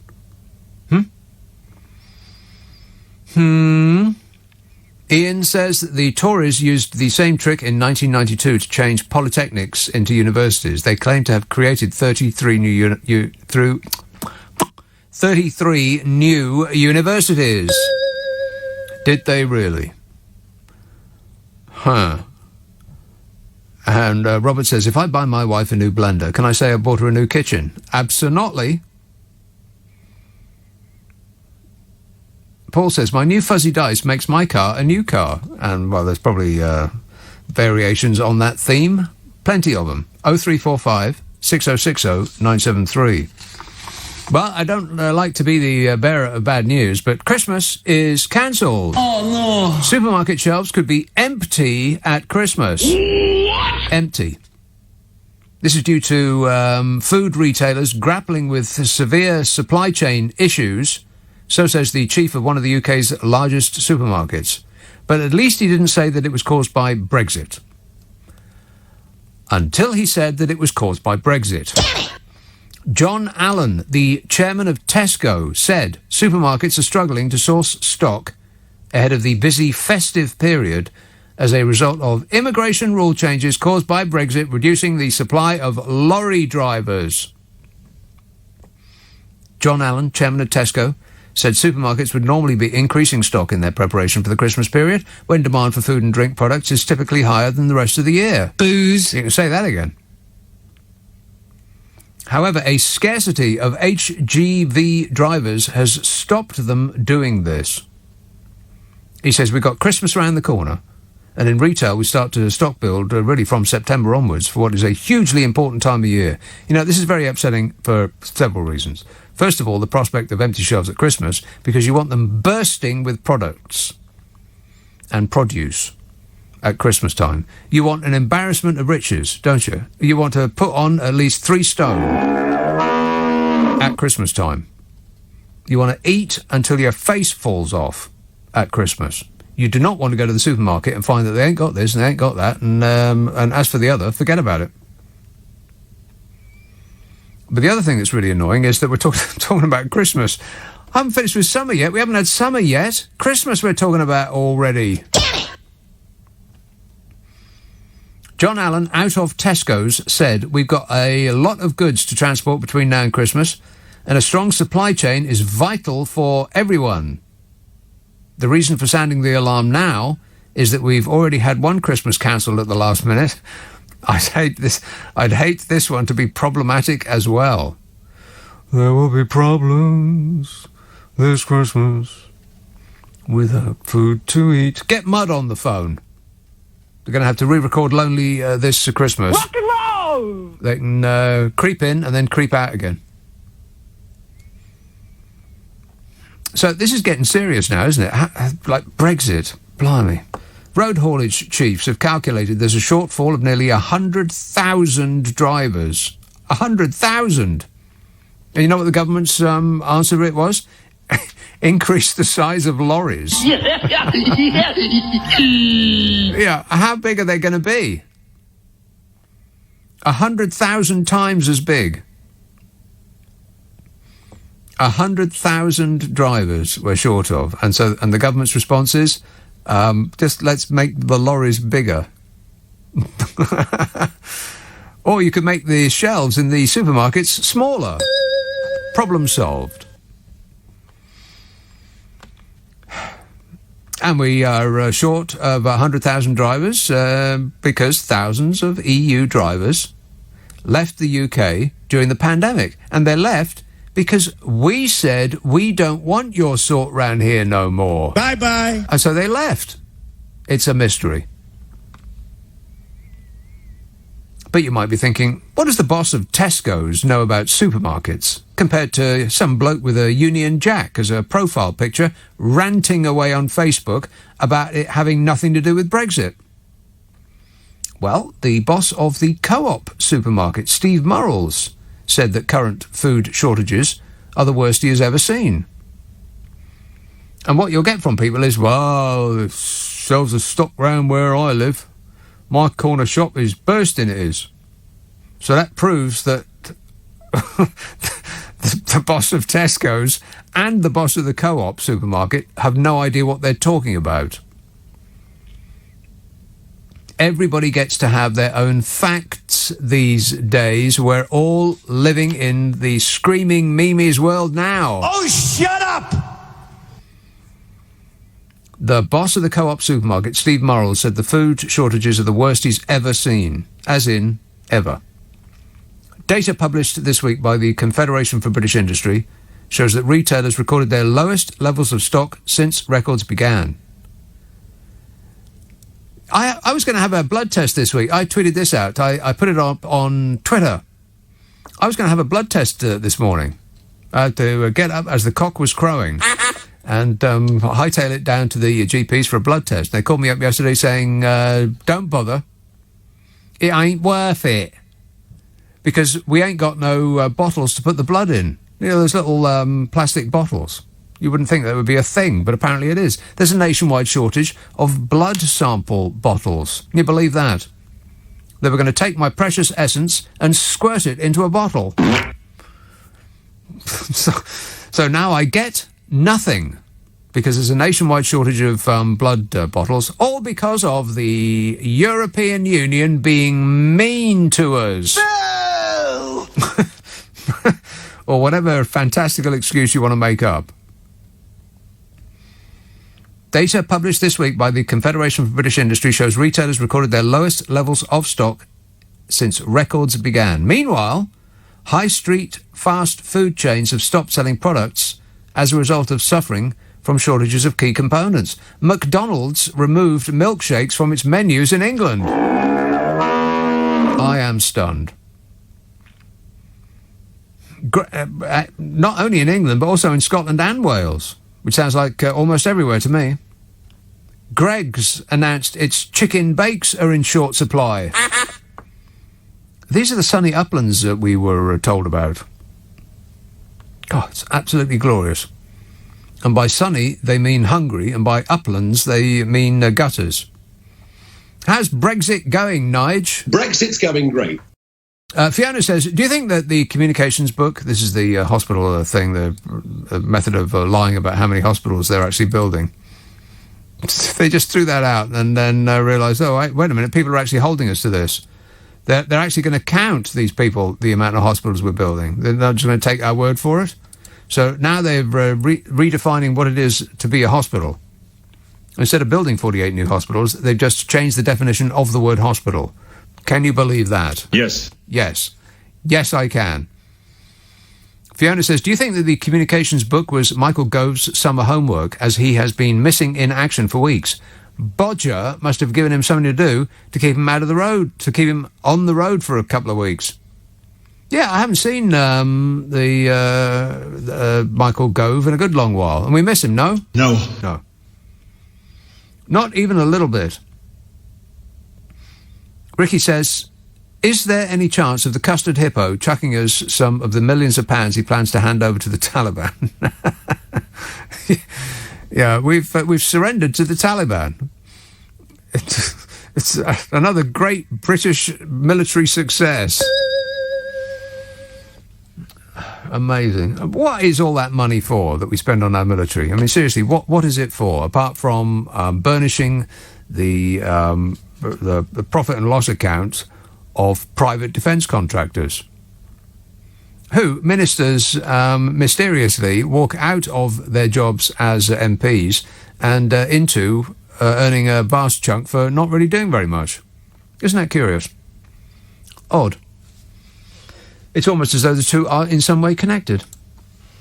West Yorkshire. Hello, Colin. Good evening. How are you this evening? Yeah, good, thanks. Good. Well, having been a wagon driver for 27 years and been treated like a pariah. You want a pariah? Pariah? Something that you find at the bottom of your shoe, maybe. Is that what a pariah is? Well, no, a pariah is something that sort of... well, you know what a pariah is. It's something that's... It's one of those... It's a fish that eats meat. Yes, exactly. And we, the wagon drivers, used to be the meat that the haulage industry used to gobble up. Right. The reason I've rung up this evening is because there's a massive shortage, as you've already mentioned, about wagon drivers. Right. So, you, an intelligent guy... More or less. Right, well, I pretend to be. Well... You don't. Yeah, I mean, you are an intelligent guy, and you're a very clever guy, and you're a very funny guy. But at the end of the day, when you want to go and pick your potatoes up, or you want to go and pick your vegetables up, or your three-piece sweet or whatever, it's got to be in the shop, and it can only be in the shop if it's delivered by a driver. Correct. Now, the drivers are chased and hounded by the police that are doing this check and that check on heavy goods vehicles, and then they're chased by the highways agency, which are great at pulling you over, checking your diesel, checking your tyres, and all that sort of stuff, which, in a safety sense, is a good thing. But then when you've done your 8 hours or 9.5 hours driving, which you're only allowed to do a day at a maximum speed of 56 miles an hour, then you've got to find somewhere to put your head down. So 90% of drivers have to put their head down in lay-by.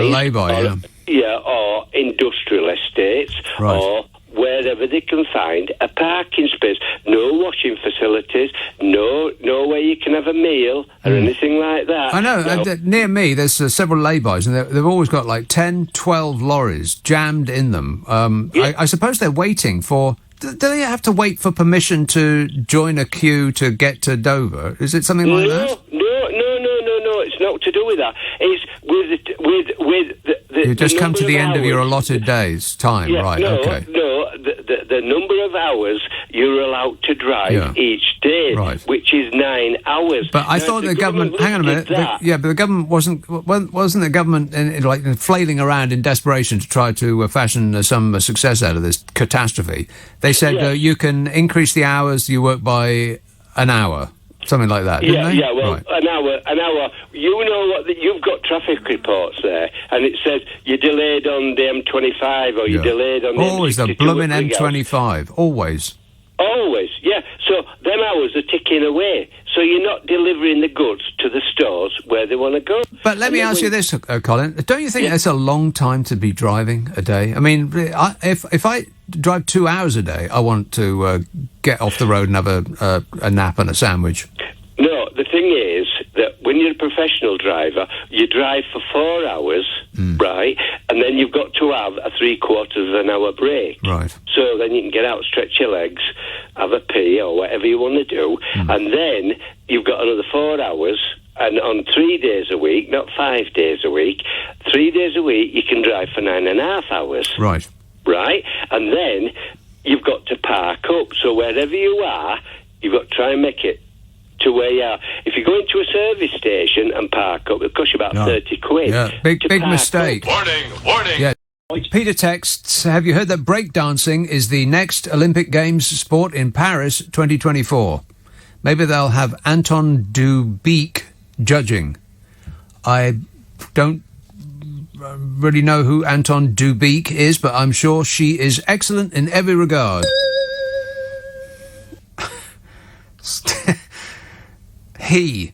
Steve tweets, we do not need to listen to more Coldplay. Correct. Yeah, that's in reference to a tweet that I read some moments ago. Yeah. But the thing with Coldplay is that they do give good effort, you know, when they're on stage, because every blooming year they were headlining Glastonbury for about the last 10 years in a row. It seemed to me, oh my God, it's Coldplay again. But they do give good effort. I'm not going to rush out and buy any of their albums, but, you know, you've got to admire the effort. Regent's Park, hello, Vance. Hi, Nick. Enjoying your programme again. Thanks.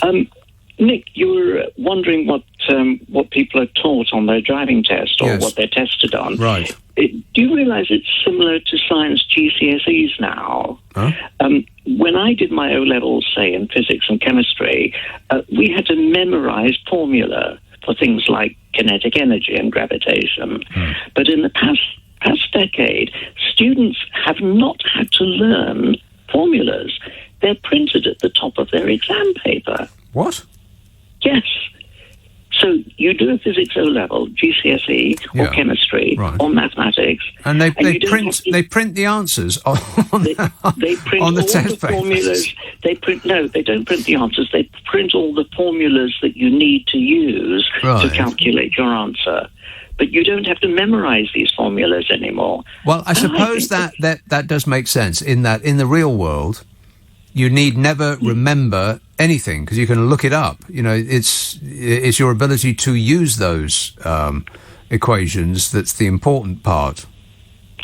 Yeah, but it saves so much time if you've memorized them already. And if you go on to do, you know, a proper job in physics or so, you can't just look it up every time. Well, that's right. You've got to have those formulas to hand. Yes. Yeah. And another thing, I've just been on a walking holiday in Suffolk for a few days, and it was a real pleasure to read an Ordnance Survey map. That was a skill that I was given at school. Is that wise, to trust your ability to read a map?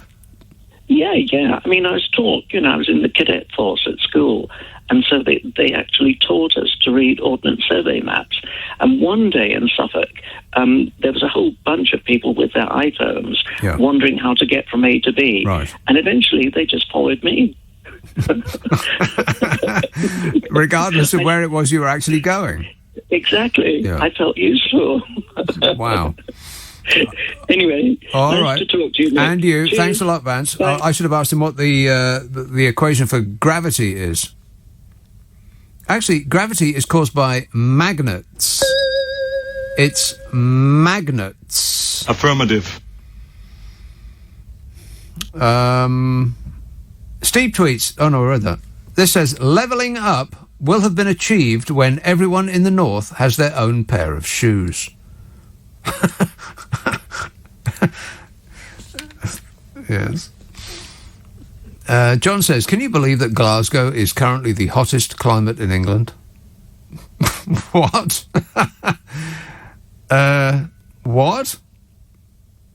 Or, as they say in Glasgow, what? Martin emails, here in Scotland, we've had a fantastic summer. What, like science fiction, you mean? He says, it's only been rainy in the past couple of weeks, but June and July was scorching. It's time you came home, Nick. Yeah, well, as soon as I get there, it'll be raining every single blooming day. And I know that that's true because it rained every single blooming day that I was in Glasgow. I was there for 3 months. I grew up in Edinburgh, but I stayed in Glasgow for 3 months. Unfortunately, those months were January, February and March. Rained every single day. Every day. Not that I'm complaining or anything. Whinging and whining and moaning. Sue emails, I've had a tooth pulled out this week and I can't eat properly now. I just try to eat on one side and mushy food so I don't have to chew. Have you ever had a tooth pulled out? Yes, Sue. I have. I was fortunate enough to have a tooth pulled out in, let me see, when was the first lockdown? It was last year in March, something like that. And I went to the dentist with a sore tooth. Do you know what time my appointment was?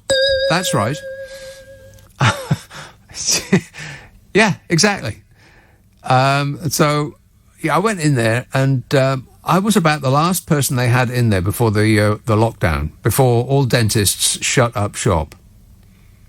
I mean, how about that for luck? Because some people must have been living with a toothache for 10 months, 12 months.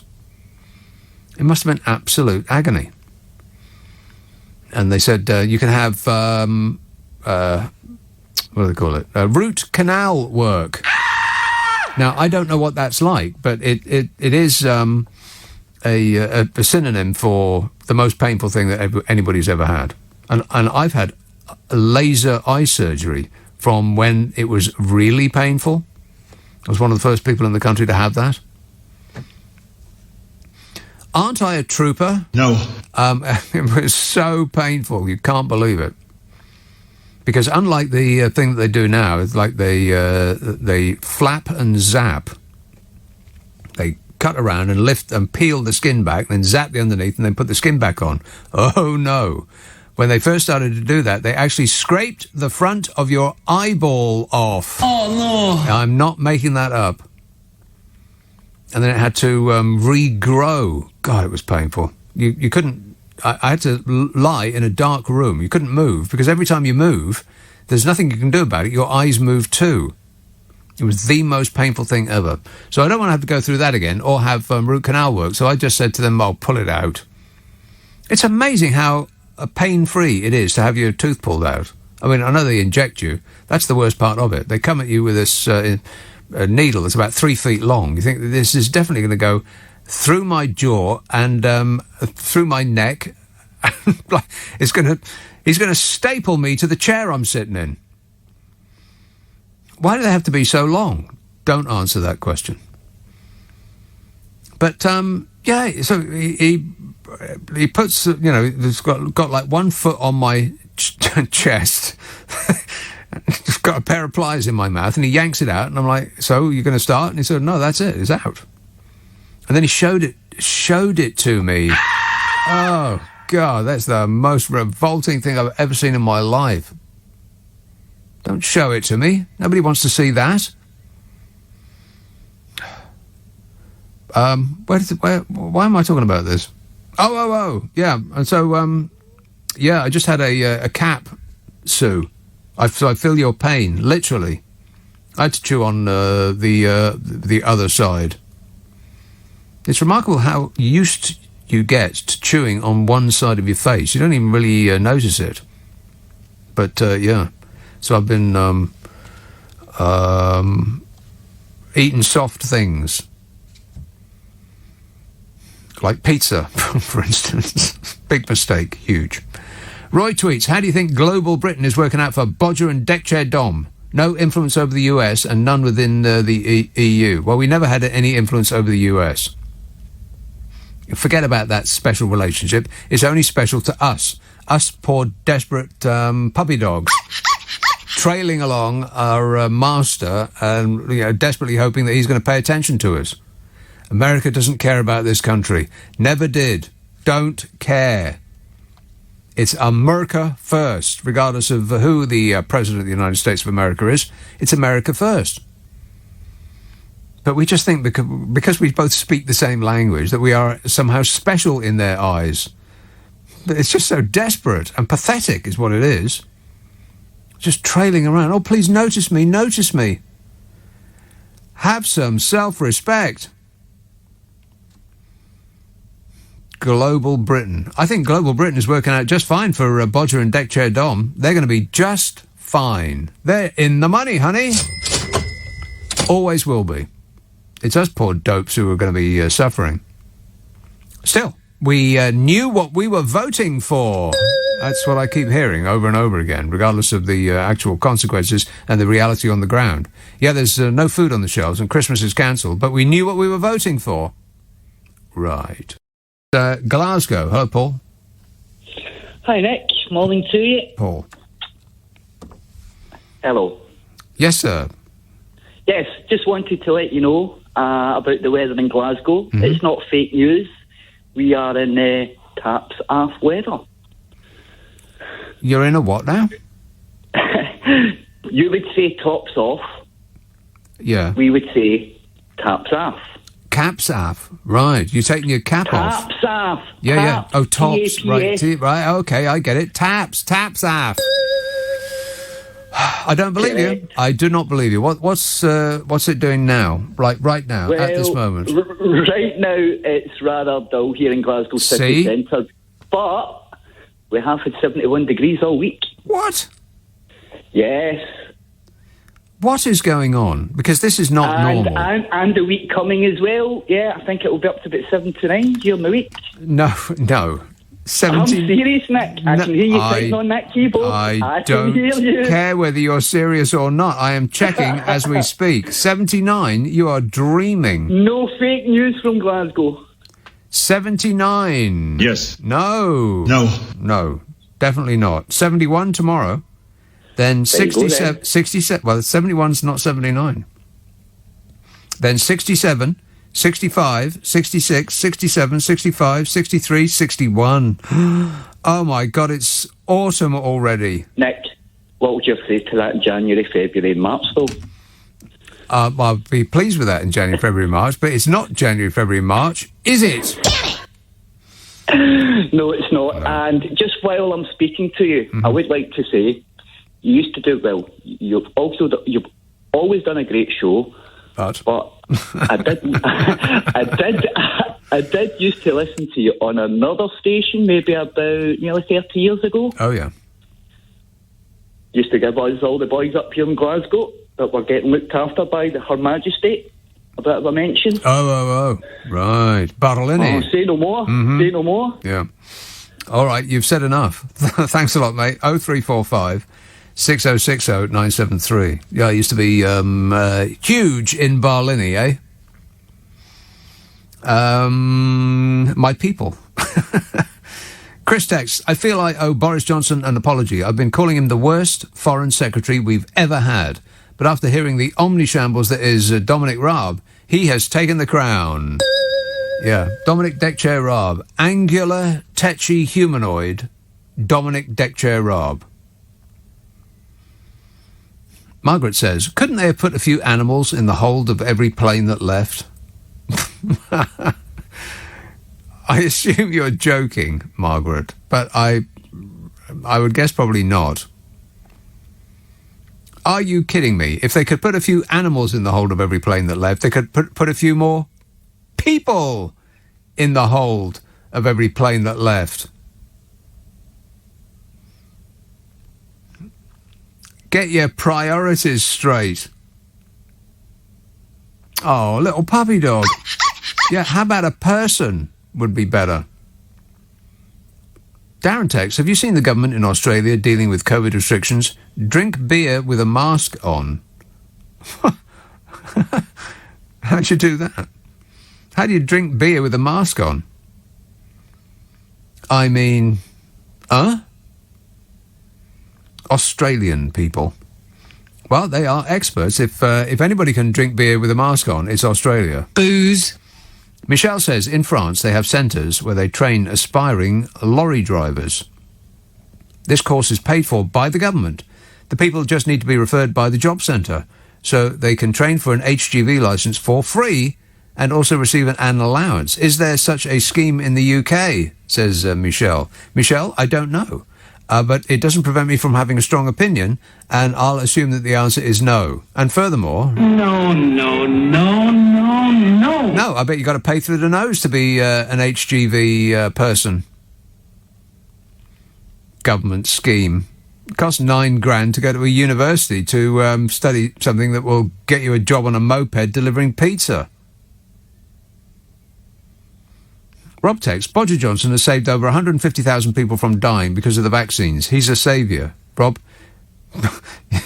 you're a troll. Get back under your bridge. You're not going to get a rise out of me. Back under your bridge, troll. Georgie says, the sun is staying in Europe. Now the UK has Brexited. Well, yeah, it seems as though very suspicious that this year is the worst weather ever. And please don't call in and just drop me a pen. Hang on a minute. I can't go on without it. Please don't call in again and tell me that you've had the best summer that you can ever remember, and it's been super sore away, hot heat, and it's been dry since March. Stop saying that. I'm upset enough as it is. Stop whining. Kev says, I love British summertime. It's my favourite day of the year. Huh. Is that all your own work, Kev, or did you nick that? I love British summertime. It's my favourite day of the year. Good one. Jim says, I've noticed, by the way, that there's been a switch. People now text and tweet and email me in massive numbers. I've never seen so many messages being sent, and they're doing it in as an alternative to calling, which is slightly irritating because it's just me reading all the time. But that's the way of the kids these days. They just don't use the phone anymore. I mean, it does. If you call somebody up under the age of like 50, they will stare at their phone for a good long while thinking, why is this person calling me? Because they're used to typing. God, if 20 years ago, you'd said that what the kids will really love to do in the future is type. See, people would have thought you're off your chump. But they do. They love typing. It's their favourite occupation. Nothing excites them more than a good type. And they sit there all day long typing with their thumbs. And this is what this audiences are doing to me now. It's just sending endless messages. Dave texts, except at times of great tragedy, when did we get and when did we expect to get the truth from politicians? Always. We expect to get the truth from politicians. And until this regime, you think, well, you know, they bend the truth a bit. And they might go on TV and disseminate a little bit of misinformation here and there, but they don't base their entire government on just a string of lies. I mean, this is new territory we're in here. We are all in Donald Trump's world now.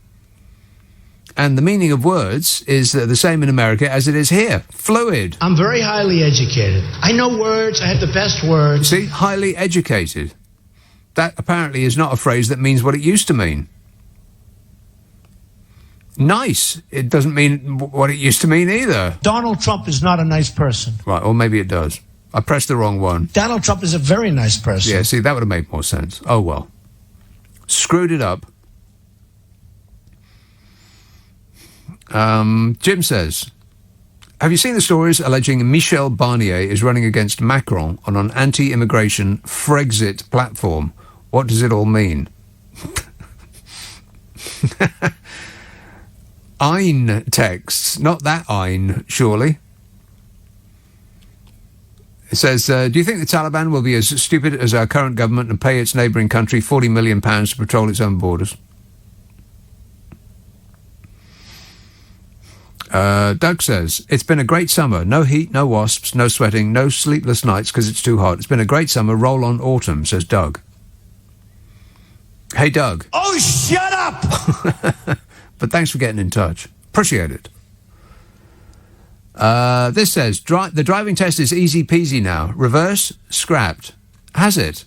Because you used to have to reverse around a corner, which is, relatively complicated for a newbie. Even people who have been doing it a long while don't know how to reverse. Use your mirrors. They tell you to twist around in your seat. I don't think that's a very good idea. I'm probably telling you the wrong thing now, but I find it easier to reverse using mirrors because you can, line yourself up, and you've got your hands on the steering wheel at the correct junction at 10 and 2.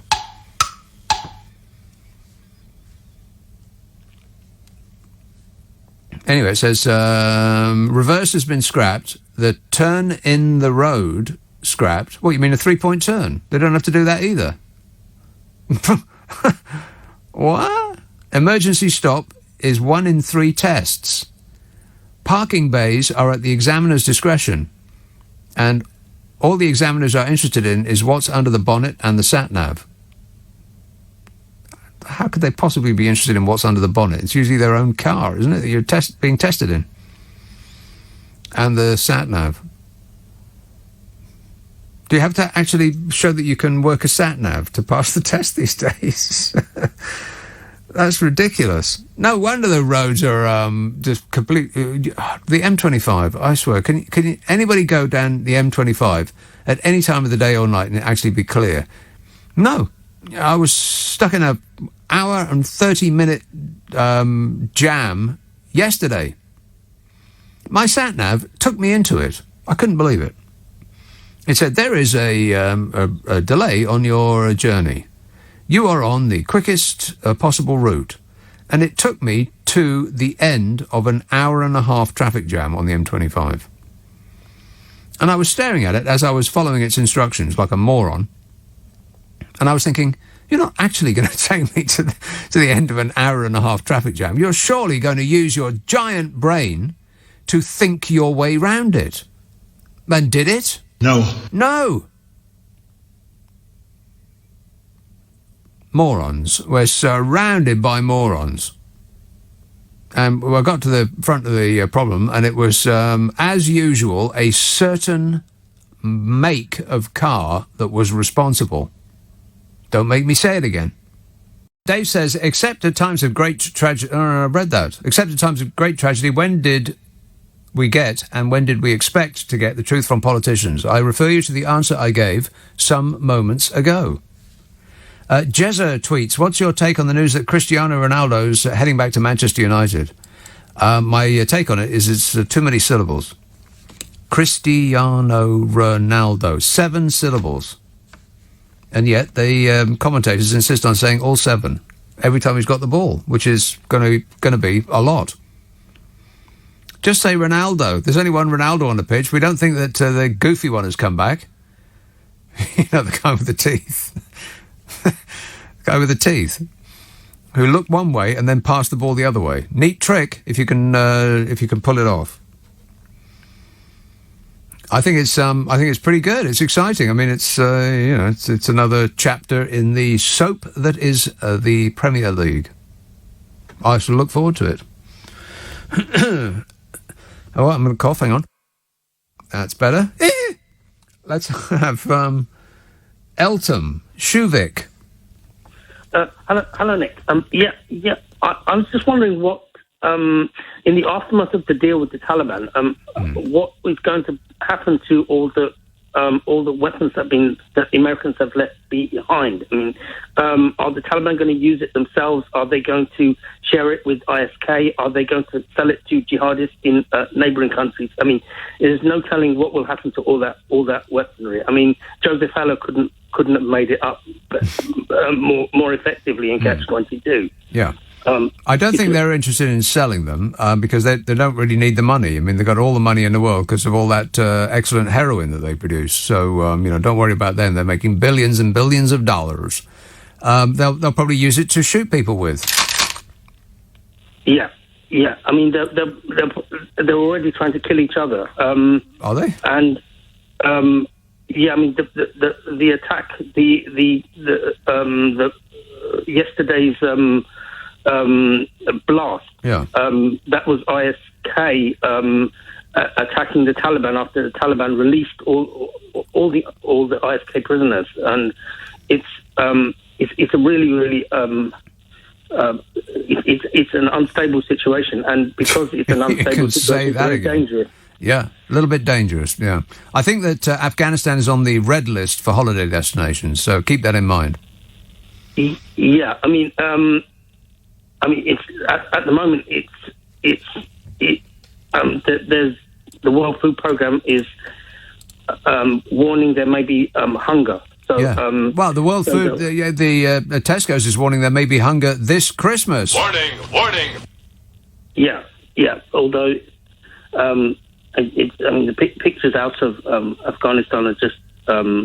Yeah, a little bit more serious than the vegetable aisle in Tesco's having nothing in it. Yeah, you're right. You're absolutely right. Yeah, it's a very, it's a sad situation, and it's getting more and more absurd. Thanks a lot, Shuvik. 0345 6060 973. Barbara texts, alloy wheels need alloy gaiters. Cheap but effective protection, says Barbara, who I imagine works for the company. And I had no idea what alloy gaiters were, so I had to look it up in the break. That's what they are. I see those things everywhere. I just thought that they were fancy wheels that people put on fancy cars. It's this little strip of colour. It's not like a white wall tyre exactly, because that's the tyre itself is white, but it's a little strip that often matches the colour of the car. It's like a little bead of colour that goes around the wheel. And I just assumed that was, somebody buying a fancy wheel. But it's not. It's a little bit of plastic that you stick on the outside. Or, more accurately, you pay somebody else to stick it on the outside. Don't try it yourself unless you have, unless you've got detailed files. I'm thinking of getting some. But I think it's a bit late, actually. I mean, my alloys are in an absolutely shocking state. I curb them frequently. Well, if they didn't build curbs so near to where I park, then it wouldn't be such a problem. It's not my fault. Mike says, it's now a snowflake world. They don't want to upset anyone by telling them that they've failed their driving test. Why do you think so many school leavers are getting very high exam results? Because the government have fixed it that they could just point to these exam results and say, look, under our munificent leadership, all of the kids today are so much smarter than they used to be. Do kids today seem smarter than they used to be? No. I rest my face. Yet every single one of them has just passed with 10 A stars. Which does mean, by the way, that an A star is what a C used to be. If everybody's got an A, at least an A, let's say an A is what a C used to be, an A star is what a B used to be, and there is no current equivalent as to what an A is now. I'm a C student. Affirmative. Yeah. Matt says, you say you know the highway code. No, Matt. I said the opposite of that. I said I used to know the highway code, but if you ask me any question about the highway code now, I guarantee I won't know what the answer is. But anyway, he says, you say you know the highway code. Who has priority turning right at a box junction? Is it A, a milk float, B, an e-scooter, or C, Steve Allen in his Bentley? Let me say this again. If you see somebody in a side road and they want to join traffic, just let them out. Because it's the nice thing to do. Be polite! Unless they're driving a Bentley, in which case it might be Steve Allen. Leave them waiting. Darryl says, don't be so rude about young drivers. They all passed their driving test with a well-deserved A-star. See, this is how old geezers get their own back.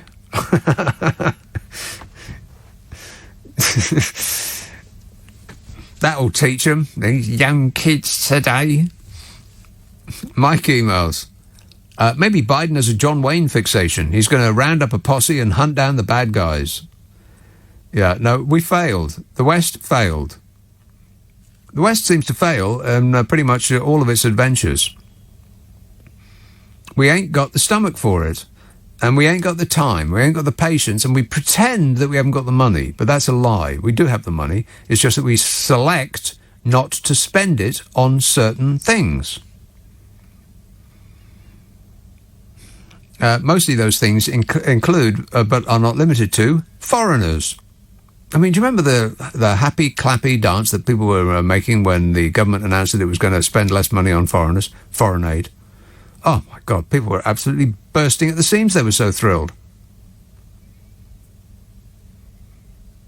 Don't try to pretend to me that we're a caring, sharing country. No, we're not.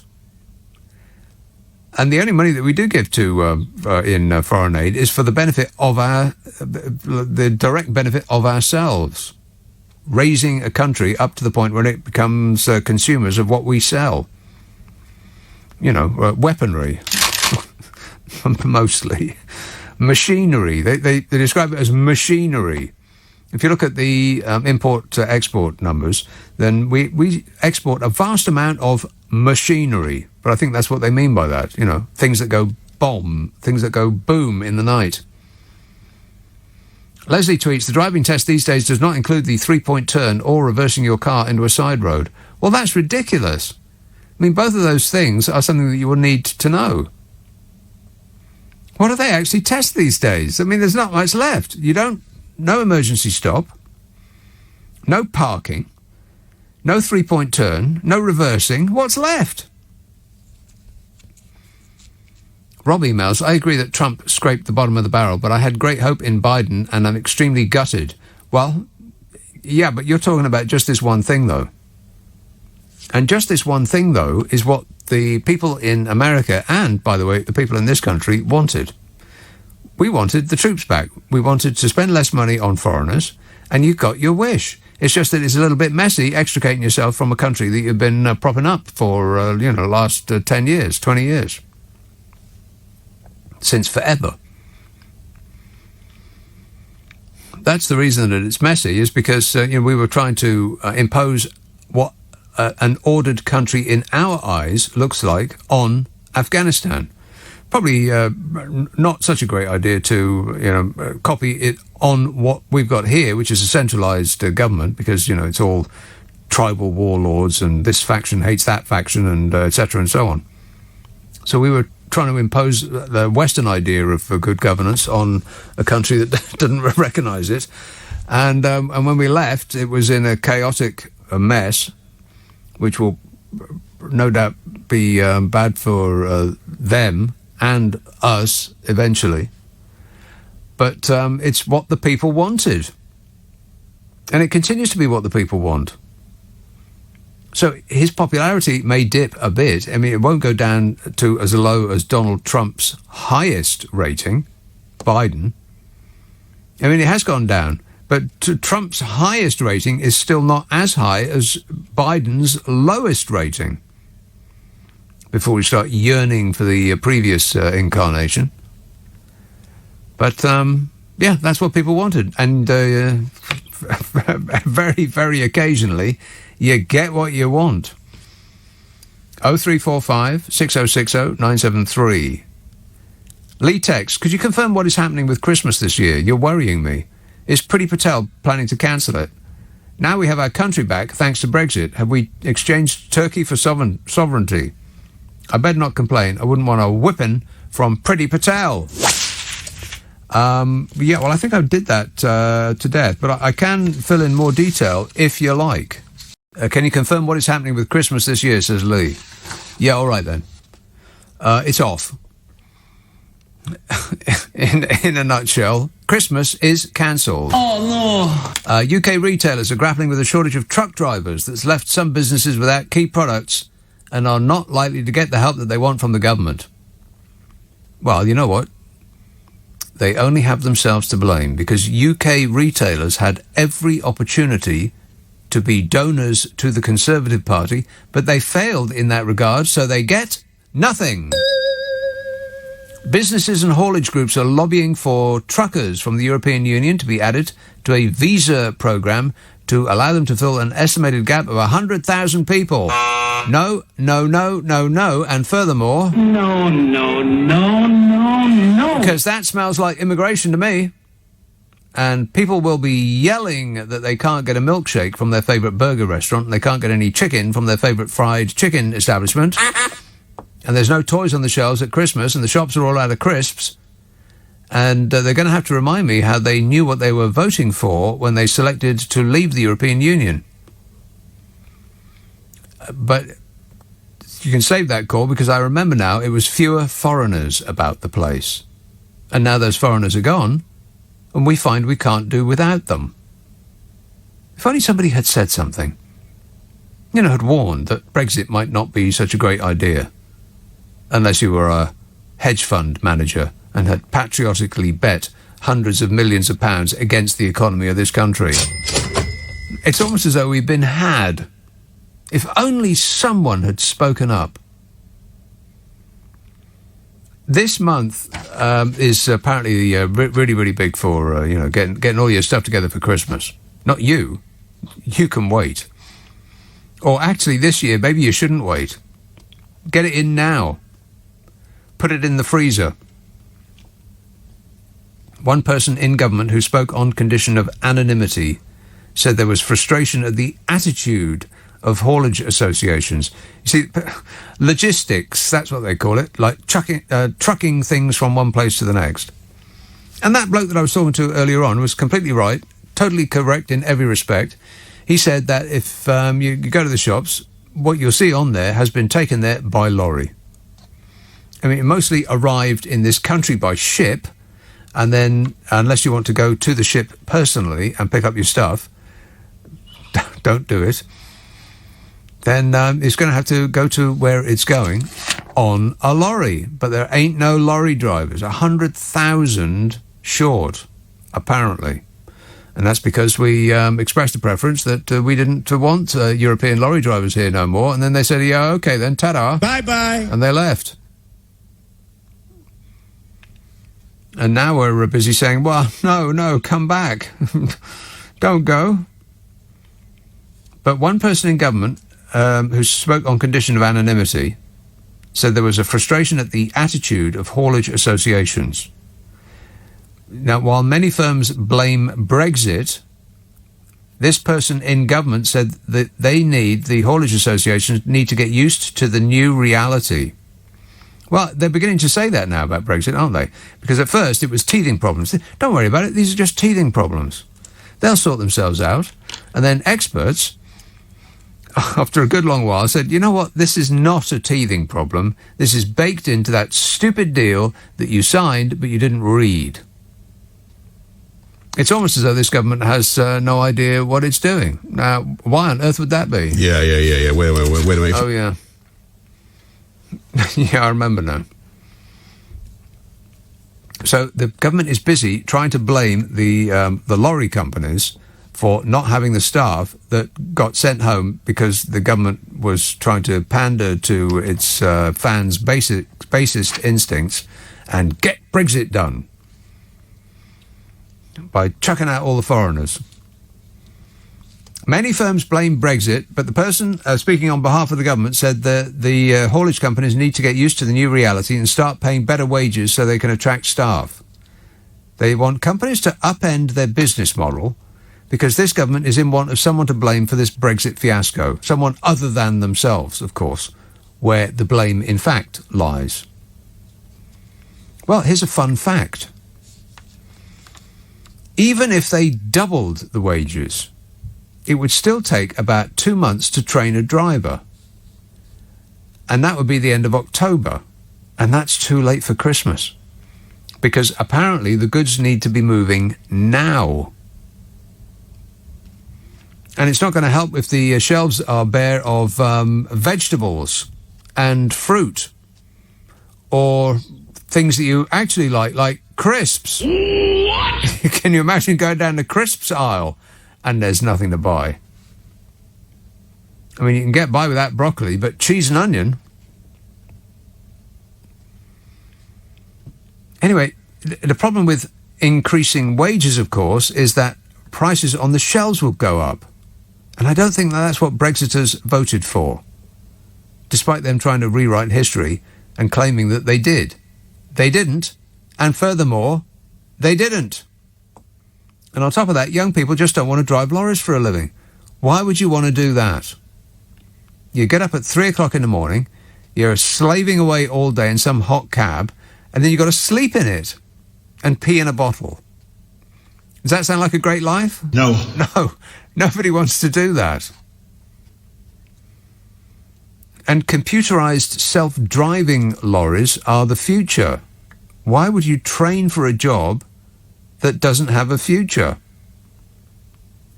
The thing is, we don't have a labour force that's that desperate. But we know of a huge labour force from countries that aren't as well fed as we are. But we said we didn't want them here. So they left. And it all comes as a shock to this government. Just like everything else that happens comes as a shock to this government. This clown show we got running the shop, they must be stunned when the sun comes up in the east yet again. Who'd have thunk it, Bodge? Exactly. Burton-on-Trent. Daniel. Hi. Daniel. Yes, Daniel. Hello? Yes, Daniel. Go ahead. Yeah. Yes. Right. Well, I'd just like to say that I think the problem we've got a shortage of drivers is because of the ageing workforce. Yes. We've got, I think, an average age of 55. Yeah. And it's been said that by 2025 we're going to have a shortage of 250,000, let alone 100,000. Yeah, same as bricklayers, actually. That's the same problem with bricklayers. They're all 55 years old. Yeah, but I think also the problem that we have is, well, they say that it's a shortage of drivers, but I don't think it's that. I think it's an organisation problem, and I don't think it's down to just, obviously, the drivers. I think it's down to, the planners and the logistics companies and the markets and supermarkets taking the stock. I mean, just a few weeks ago, I was working for a company and I was doing 80 hours a week. Oh. But 25 of those hours, I was sat around waiting, not being unloaded, just waiting to be unloaded. Yeah. And well, they this is all don't. down to the planning. Well, no, they don't have the staff to unload the lorries. I mean, that's the problem. The problem all the way through it is the people who used to do the jobs that we don't want to do aren't here anymore, and it's affecting everything. No, that's how it's been for years and years. As a truck driver, you'll go to a Tesco's or Asda or whatever, you'll go on a bay, you'll wait for 3 or 4 hours before they even touch your trailer, and that's not recent. And the drivers will get the blame from the transport officers because they haven't planned it right in the first place, but they can't blame themselves. Right, well, okay, but if that is always been the case, then what we're experiencing now is completely different. It's not an extension of what you've just described. If you've just described the truth, and I have my doubts, I think Tesco's probably know their business quite well. But if that's your experience, then what is happening to us now is over and above that by some margin. It's only over and above that because they haven't got a large area of drivers that they can pull from the EU. Right, exactly. But I voted to leave because I knew that my wage would increase, and it has done. Right. Because it was being suppressed by the fact that supermarkets would happily get these drivers from elsewhere, and I've got nothing against anybody from anywhere coming into the country, but they were being taken advantage of by the big companies. Everybody's being taken advantage of by big companies. We're all being used as slaves. It's called having a job, Daniel. Anyway, I've got to go, but thanks a lot, mate. Thank you for your service. Some messages already in. Finley emails, I believe the lack of food in our shops is just lies from lefty supermarkets. Liar! He says it's nothing to do with Brexit, it's just companies forcing their agenda on us all. Plenty of chicken bakes.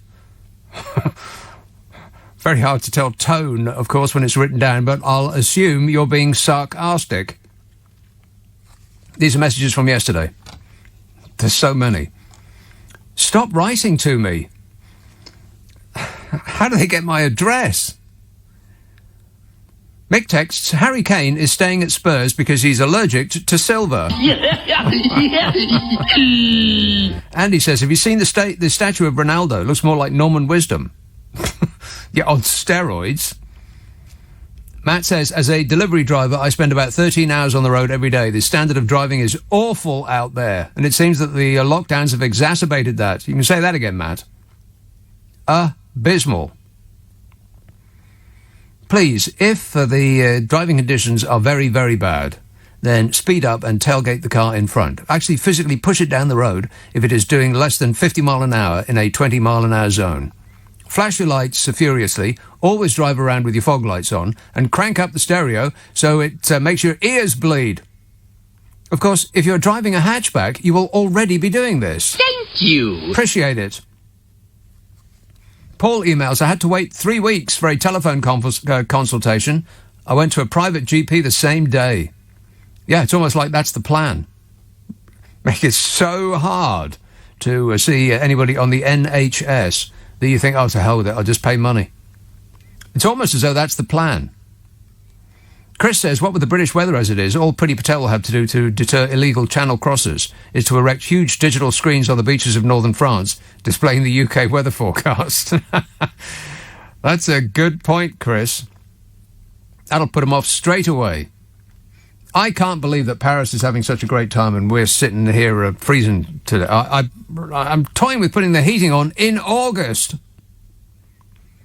Not that I'm complaining or anything. Whinging and whining and moaning. Just checking while you wait. Okay, so this is London. It's tomorrow, 66, then 66, then 64, cloudy every day. In Paris, meanwhile, 73, 73, 75, 77, sunny every day. Andy emails, the reason why the summer weather has been somewhat different this year is due to the unusual predominance of Atlantic Ridge high-pressure systems over continental high-pressure systems. So, in other words, it's Jeremy Corbyn's fault. No! Yeah, thanks a lot, Jeremy Corbyn. You see what you've done? Kay emails, I got a lovely message from the Department of Work and Pensions today. They notified me about the uplift ending very soon. Oh, happy days. Back to cheese and beans on toast for me, along with the vitamin and mineral deficiencies too. Well, I got detailed files about that. I might come to that later. And then there's a couple of these. Mike says, is Carrie or the Public Relations Department that have approved the importation of 200 cats and dogs from Kabul? It does seem nuts, doesn't it? Unless it's illegal to say that. There's a couple more in that vein. They're not on my screen right now. There's so many of them. I'll never get through these. Cindy says, if you pass your test in an automatic, you can never drive a manual. I drove a Ferrari which had 16 gears, boasts Cindy, of her bicycle. 16 gears. Do me a favour. Cars ain't got 16 gears. They got one. Forwards. That's it. Sue says, I love maps and have a collection of the cities that I have visited. I always have a UK map in the car and looked at it earlier to organise a trip next week. I taught my son how to read a map. It's a really important skill. Well, you can shove it, Sue. I've got apps for that. Jimmy says, I don't blame Boris or the government for the NHS. I blame the people for getting ill. Well, that is a good point, Jimmy. Stop getting ill, people. Jay says, my daughter has recently passed her driving test. As part of the overall test, she had to use satellite navigation. I've been driving for over 20 years and I've never, ever used a sat-nav, says Jay, who left home 3 years ago to go to the shops and has still not been able to find his way back. Just use the sat-nav, Jay. Chris says, what's happened to Matt Hancock's pub landlord? That's right, what's happened to Matt Hancock's pub landlord? He's so happy he can hardly count. Paul says, one really big lorry could deliver everything in one go once a year, or we could outsource to Santa through his naughty list contacts, and his elves could work 0 hours to do it. Keep thinking, Paul. It's what you do best. Philip says, food shortages caused by Brexit. Next you'll be saying that the moon is made of green cheese. What planet do you live on? See, I don't know whether that's being sarcastic either. If you're not being sarcastic, Phil, and I want you to know that I mean this in the nicest possible way, you're an idiot. This says, oh, here's a couple more about that dogs and cats thing. Evacuating dogs and cats when there's still people desperate to leave is the most ridiculous thing I've ever heard. Who allowed that to happen? Who indeed? Yeah. Wait a minute. Joe says, can sleep well tonight knowing that Penfarthing's pets are safe and evacuated. People over pets? What kind of world do we live in? Excellent question. Well, the whole world's gone crazy. The old bag's right. This says, in relation to my tooth issue that I was detailing in gruesome... trying to think of another word for other than details, having already used that once in that sentence. Can't. Have to use it again. Which I detailed in gruesome detail yesterday. Says, I also had an emergency tooth treatment during the first lockdown. Shattered my tooth whilst eating dried banana chips. I won't eat them again. Well, it is a fact that fruit is very dangerous. And quite unnecessarily, Shane texts, I just evicted the biggest spider. It was the size of the crumpet I nearly choked on. Even the dog walked around it. Thank you, Shane, but we don't wish to know that. Well, I think I've wiped up quite a significant number of those already, and I've got nowhere because even more are coming in as I speak. Oh, look, if I just make a strong effort, if I just push for the finishing line, I could get rid of all yesterday's and then start on some hot, fresh new texts. Ian tweets, we can always rely on you to elucidate every detail of the tooth, the whole tooth, and nothing but the tooth. For that we are grateful. Uh-oh. Listener with material. Oh, no. Catherine says, don't worry about the bread shortage. We can chop off our own hair and make some. Yes, that's one of the alarming things that we learned on this show this year. Did you know that hair is in bread? They make bread with hair. Did you know that? Aren't you glad you listened? No.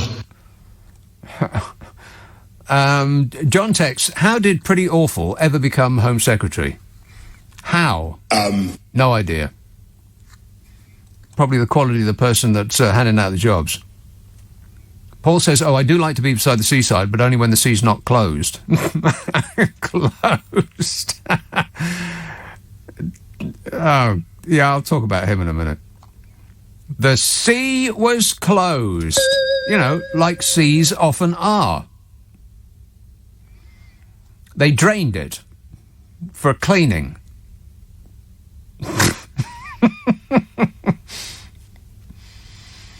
Declan emails, is Kabul the biggest British... what? Is Kabul the British... Oh, never mind. I've tried it twice, I can't do it. Mike says, you now get a section of your driving test, which is called independent driving. It's 20 minutes and your examiner tells you to either follow signs or a sat-nav to get to a local landmark. Or, you know, wherever you want to be. Just slip your mind into neutral and float downstream. Just wherever it takes you, man.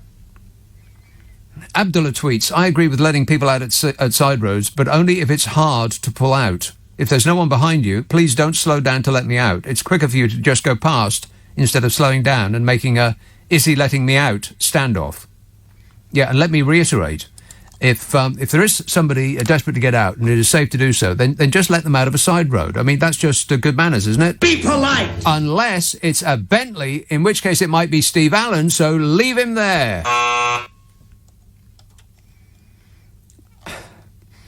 And Catherine texts, don't say there'll be another bog roll shortage. Well, it's not bog roll, Catherine, it's loo roll. Very non-you to go to the bog. Really? Just dragged the whole tone of this show down. It hasn't even started yet. So, I've done very well. I've already completed everything that I should have done yesterday. This one says, the bad weather in the UK is the French payback for Brexit. Yeah, we know that.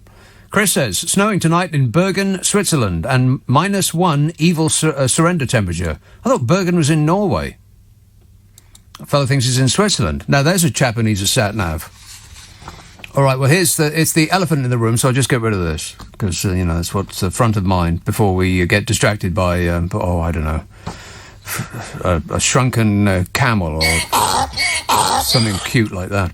Former translators and their families reacted with fury after being left behind by Britain.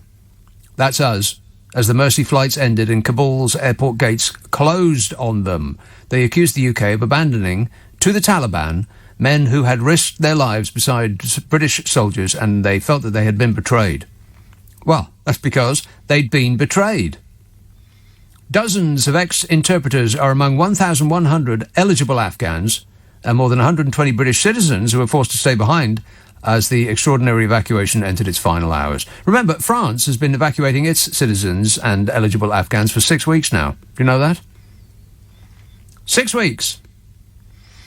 Former frontline interpreter Hussein, 48, who was feared to have been a casualty in the ISIS-K bombing at the airport as he waited with his family for 2 days, said, we've been left to the enemy that we fought with the British. When I heard it, I wished we'd been killed in the explosion at the airport. It would have been less painful to be killed instantly than for the Taliban to find me and deal with me in their wild, cruel way. This is the legacy that Britain is leaving behind.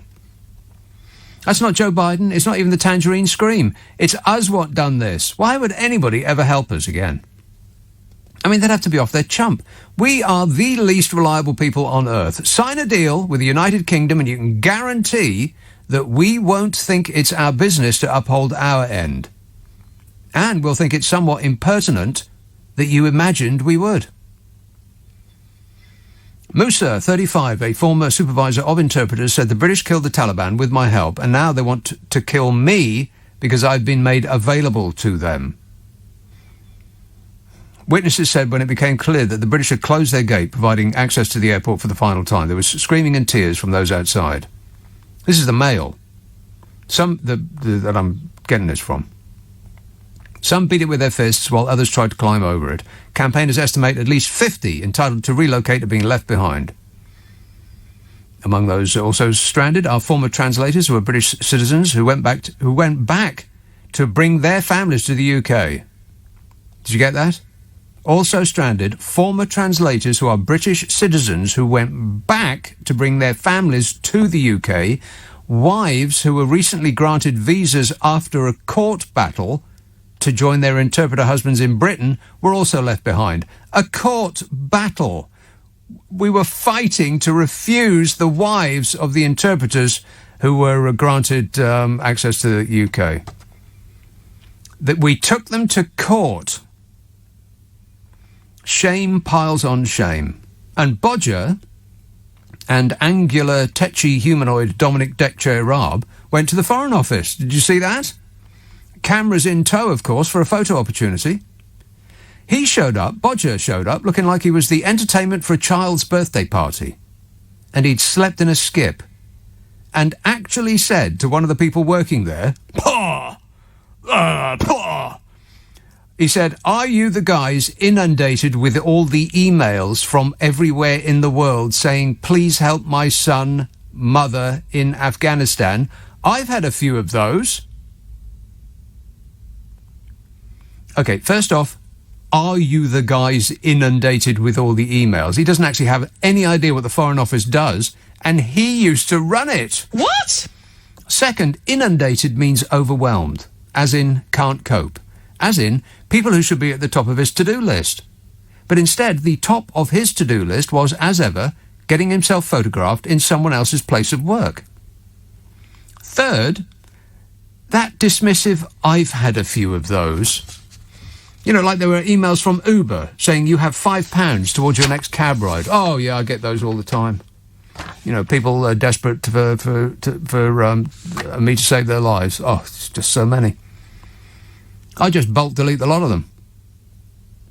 God, he's so out of touch with normal human emotions of empathy and concern that he actually thought that a video of that exchange was a good thing to have sent out to the public as an example of him rolling up his sleeves and pitching in. Frankly, I'm embarrassed.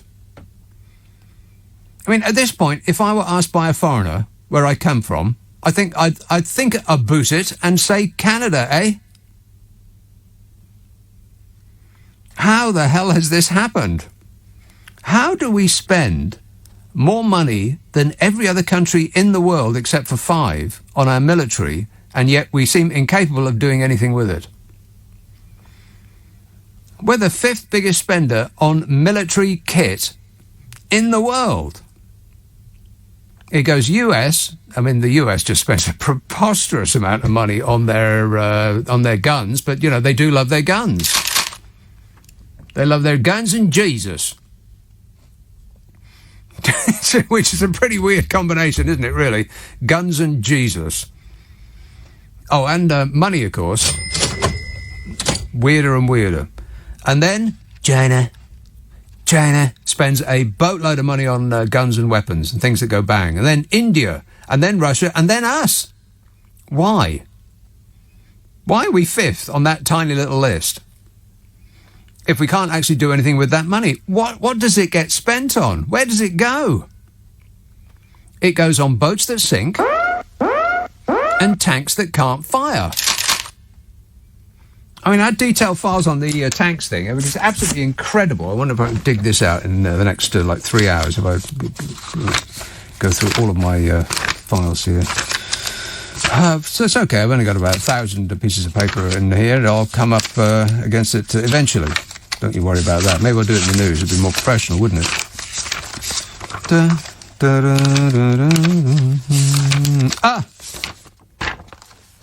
Tanks. This is an example of where we're at in this country. I think this country needs adult supervision. We've got new tanks. Lots of them. It's a major government spending initiative, and as you would expect, it's gone very well.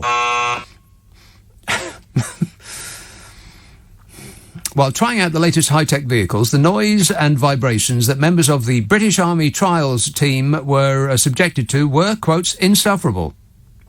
Had the test drives not been stopped, the damage they suffered would have become permanent. These are the tanks that we've just bought.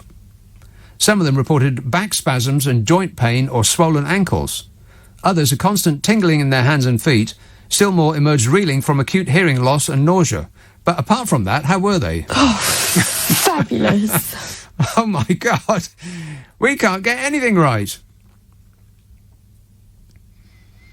There were concerns about vibration white finger syndrome, where fingers and toes suffer blood circulation loss and can go white and numb. As it was, more than 30 of the men required medical treatment from just trying out our new tanks. An armoured vehicle so unwieldy it can't fit into transport aircraft. A light tank that has cost billions yet could be scrapped before it enters service, and is set to become the most expensive procurement failure in Army history, which is probably a pretty vertiginous list. The scandal of the armoured vehicle's glaring problems raises concerns about the government's procurement process. Well, I think that ship sailed. Concerns about the government's procurement process. Get Dido Harding on the phone and we'll ask her about it. Her people aren't picking up? The scandal of the armoured vehicle's glaring problems raises concerns about the government's procurement process and why ministers were not alerted to the difficulties but instead continued to write huge cheques. Huge cheques! See, all of this money, this $59 billion that we spend on the military every year, it just doesn't disappear into thin air. Somebody's getting their hands on it. Somebody's getting their hands on it. I mean, we're not buying bullets, and we're not employing people, because the number of people that we're employing around our military has nosedived under the present administration, who seems to be the opposite of the law and order party. They take away something like 21,000 police persons. They shut magistrates' courts. They shut police stations. They sack or allow to leave double the number of police support staff. The number of... wait a minute, I've got the details here. So much to keep in my mind. Running around my brain. Anyway, there's thousands of people have been lost from the army, thousands from the RAF, thousands from the Royal Navy. It just goes on and on and on. Where is all the money going? Anybody have any idea? Anybody have a single solitary clue? They're continuing to write huge cheques, despite the vehicles that they're writing cheques for being totally unusable in every way, shape and form. In fact, you could put our army in those tanks and the enemy wouldn't need to show up. We'd defeat ourselves just by switching them on. I mean, it does seem to be the way of this administration. Embark on huge spending sprees despite experts' concerns and just keep on writing huge cheques for things that don't work. How is it possible that the Ministry of Defence spent billions of pounds on a light tank that doesn't work? How? This government seems to be defended by spending billions of pounds on things that don't work, except for the people in receipt of that money, of course. For them, it works very well indeed. Thank you. Yeah, I'm sure you appreciate it. Brett texts, there is a shortage of food. I went to the mini-market next door to get Monster Munch, hot and spicy flavour, and they did not have them. The staff were very helpful when I complained. They even helped me out the door. Hot and spicy? Cereal? There's no such thing. Is there? This says, I am confused. Why is it that the last flight to the UK from Kabul has left when we are leaving 1,000 people behind? Well, the truth is that we've run out of fun-sized packets of peanuts and cocktail napkins, and we simply can't fly without them. So it's with a heavy heart that we have to leave those people behind. But we appreciate your service. Thank you. We'll send you a card. Bunny tweets, the more I see people, the more I love animals. Machiavellian humans, says Bunny. Presumably not a bunny rabbit. That's the assumption I'm making. I mean, if a bunny likes animals rather than humans, then I would get that. But if a person likes animals more than humans, I sort of get that too. I mean, pussycats, for instance, they're just so cute and funny. And dogs are so stupid that they would give unconditional love to their owner regardless of what a giant jerk they are. So, yeah, I get that. This says, I haven't eaten bread since last year. Well, I haven't eaten bread since this afternoon, so no. Should we talk about Extinction Rebellion? Extinction Rebellion activists gathered outside the Bank of England in the City of London in what has been dubbed a blood money march. The campaigners were staging a fifth day of protests that are due to last another week. You lucky people. And they are, at the moment, targeting all of London's financial institutions. No! The Impossible Rebellion organisers, that's what they're calling it, are calling for a halt to all investment in fossil fuels, which emit damaging greenhouse gases when burnt. They said, we've only just begun. We've only just begun. Started too high. We've only just begun disrupting the City of London. There's still time to join us today and the next day until this government start acting responsibly and stop all new fossil fuel investments, the group tweeted. Well, I hate to be the bearer of bad news, kids, but if you are waiting for the government to start acting responsibly, you might be in for a long wait. Extinction Rebellion posters daubed paint over the Standard Chartered headquarters and Guildhall building this week. They squirted it at them. The environmental activists also demonstrated outside the Bank of England and are planning another week of action. Samba bands chanted. Does a samba band chant? Some of them dressed as suffragettes, others pretended to be bankers and covered their hands in fake blood with the aim of bringing about more awareness over investment in fossil fuels. XR co-founder Jael Bradbrook told The Guardian, "It's one thing for a nose-ringed activist like me to call for change, but what we really want is people in the city to come out and say, yeah, we need to change course. Well, they will change course when there's a pot of money down that route." Dr. Bradbrook also hit out at a political economy that is hell-bent on economic growth. And that's when people start screaming, socialist! But if you think about it, it's as though we've been hypnotised into believing that the only thing that matters is ever greater profits for corporations. Other countries aren't like this. America is, and that's who we're following. But Europe, to my eyes, doesn't seem so obsessed with making money over everything else. I mean, look at French shops, or German, or Luxembourgish, or Italian. They close for lunch, and they don't open on Sundays. I mean, I know we've got used to shopping at all hours, but their way of life is more relaxed. It's more to the rhythm of the people working there, and so they have a better way of life. This frantic chasing of the next pound isn't doing us any good individually. It just makes for ever greater profits for the biggest companies. I mean, it's not actually in our own interest. If it was, then we wouldn't have had wage stagnation for pretty much every year since the 1970s. And the wealth that we do create wouldn't have gone to the already richest in society. I mean, the income gap has done nothing but get wider since the 1970s. Pretty much all the wealth that's been created since then has gone to the people who already had a boatload of money. All of the rest of us have got nothing. I mean, income for the middle and lower economic groups has slowed, while the income for those at the top of the distribution went ever higher. I mean, we know this, and yet we keep like we're on a treadmill. The share of the wealth held by the top 1% rose from 30% in 1989 to 39% in 2016. This is not income. That's not where the money is. This is wealth. The wealth held by the top 1% rose from 30% in 1989 to 39% in 2016.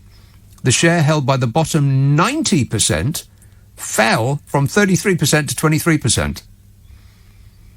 Let's let that sink in for a minute. So, what year is it? 2021.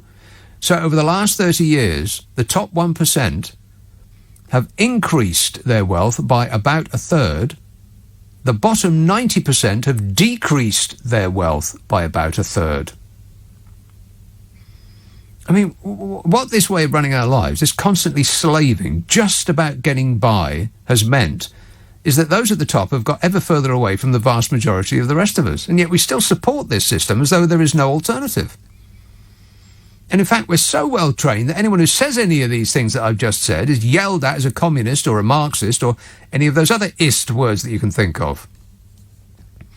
And in all of Europe, the worst is the UK. Since 1980, the share of income earned by the top 1% in the UK has been rising. This is income now. Never mind about wealth. This is income. This is the small beer, but this is the bit that everybody concentrates on. Because the wealth is hidden. The income, less easy to hide. The share of income earned by the top 1% of the UK peaked at 13% in 2015. That's the last figures that I could find. After literally minutes of research.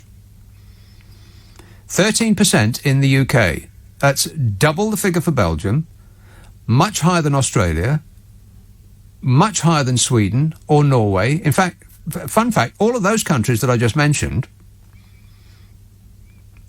have a higher rating on the World Happiness Index whenever it's released. So the top the share of income earned by the top 1% in the UK is the highest in Europe. So the wealth distribution is worse here than any other country in Europe. And almost every other country in Europe has happier people than we do. It's not a coincidence. I mean, the chances of advancement are so slim as to be like winning the lottery, especially when the game's been rigged by the privately educated establishment, always looking out for people just like them. I mean, it's the essence of the aristocracy. Keep it in the family. Don't give the lower orders a chance. Keep them in their place. I mean, it doesn't happen to anything like the same extent in other countries, apart from America. It's us and the US. It's this winner-takes-all mentality. And we've been trained our whole lives to accept it and doff our caps in reverence whenever we hear these strangulated clips of an old Etonian. It doesn't even matter if they're ineffectual little squirts who don't know anything. You're better informed than I am. I don't know anything. And every time that somebody suggests that this is a life out of balance, they're called a traitor and a socialist. It's like the entire country has been put in a trance. Was it Yuri Spoonbender? Wake up, sheeple. But we won't. Apparently we like it this way. Or the people would not have gifted the party that has been in power for the past 11 years another 5 years to carry on as they have. And as I've been told 1,000 times, we knew what we were voting for. So Extinction Rebellion are showing us the error of our ways. I mean, they're doing it with, broad gestures, right enough. And our reaction is to want them locked up, deported, pushed out to sea. We want Priti Patel to set about them. Meanwhile, protesters from an offshoot called Animal Rebellion have held their own protests, somewhat muddying the message. But that's not the last of it. There's more. Ugh. Typical left. Infighting. The right don't have to do a single thing. The left will punch each other to the floor in a purity contest. Gaz tweets, our bathroom moth is the size of things that require clearance from Gatwick. Keep your windows shut, Gaz. All clothes moths and spiders must be executed on site, no exceptions. Mark says, don't let Priti Patel know that the sea can be drained. And Bob says, the hospital opposite my house has just erected a porter cabin. Is this one of the new 40? It's probably two of the new 40. One's the porter, the other's a cabin. And this says, a huge fat silverfish just shot out from under my book, moving so fast I couldn't catch it or squash it. I think you'd have a hard time squashing a silverfish. Aren't they flat to begin with? They're not really silver, and they're not fish. I don't know why they call them silverfish, but they do. So anyway, back to Extinction Rebellion, who are showing us the error of our ways, and our reaction is push them back out to sea. Let them drown. Meanwhile, like I said, protesters from an offshoot called Animal Rebellion have held protests this week, somewhat muddying the message. People on the left will always find a way to screw it up, and now we've got competing factions vying for publicity at the same time. Animal Rebellion, an offshoot of the climate change group. They set off from Smithfield Market in Farringdon, where they held a rally for speeches before parading through the city. Protesters included, but were not limited to, members of the groups Defend Direct Action Animal Offensive and Camp Beagle, as well as members of a second Extinction Rebellion offshoot, Ocean Rebellion. Oh, fabulous. There's a second Extinction Rebellion offshoot. Animal Rebellion and Ocean Rebellion. Can we agree on a message, brothers, sisters and others? No. No, I didn't think so. No chance. Around 500 marched, holding up banners and signs saying, Unite for Animal Justice and Meat is Murder. Well, big Morrissey fans. Rock and roll! The campaigners stopped traffic and were escorted by hundreds of Metropolitan Police and City of London police officers. They played drums and blew whistles like they were having a party. And you'd think that the people of this country would be all in support because, I mean, we've shown more concern for a bunch of rescue pets in Afghanistan than actual Afghans who helped us, than we've left behind. But you would be completely wrong about that, because these aren't the right animal activists. They're not ex-army types trying to save pets. They're tattooed hippies with rings in their noses. No! Lock 'em up. Protesters included the environmentalist Tim Bailey. They stopped outside central London offices of agricultural company Cargill with hundreds of animal rights activists sitting down in Queen Victoria Street. This next bit had me chuckling. Mr. Bailey, environmentalist Tim Bailey, told the crowd, "We're outside Cargill today, a company in good part behind a massive expansion of broiler units and animal slaughter across Herefordshire and Shropshire, making those counties the capital of chicken abuse." It's I know it's childish, but it made me laugh. Keep that in mind, people. Herefordshire and Shropshire, the capital of chicken abuse. But they're right. Not that meat is murder. I mean, that would mean that 2/3 of the animals on Earth are murderers. Meat isn't murder. Meat's food. Always has been. It's just that we should treat the animals we eat with a little more respect than a carnivore would. I mean, have you ever seen a cat play with a mouse? It doesn't just eat it. It plays with it. As does an actual real-life lion. I've seen it on the David Attenborough show. Poor little deer.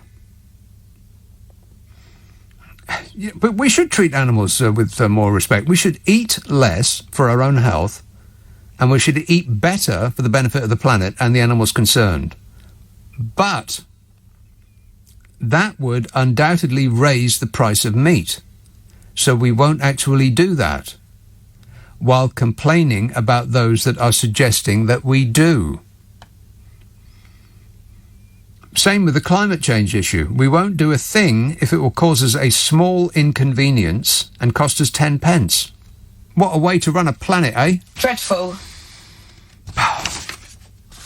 And that, chasing the pound all the time, is constantly chasing the pound, on a treadmill of life. And you get to the end of your allotted time on this earth and you think, well, I managed to earn X number of £1,000. That was a life worth living, eh?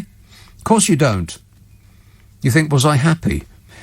I wish I'd done more stuff instead of getting up at 7 o'clock in the morning and fighting your way into a job that you don't like just to keep making money to pay off the credit card bills that you've racked up, buying stuff you don't need with money you haven't got.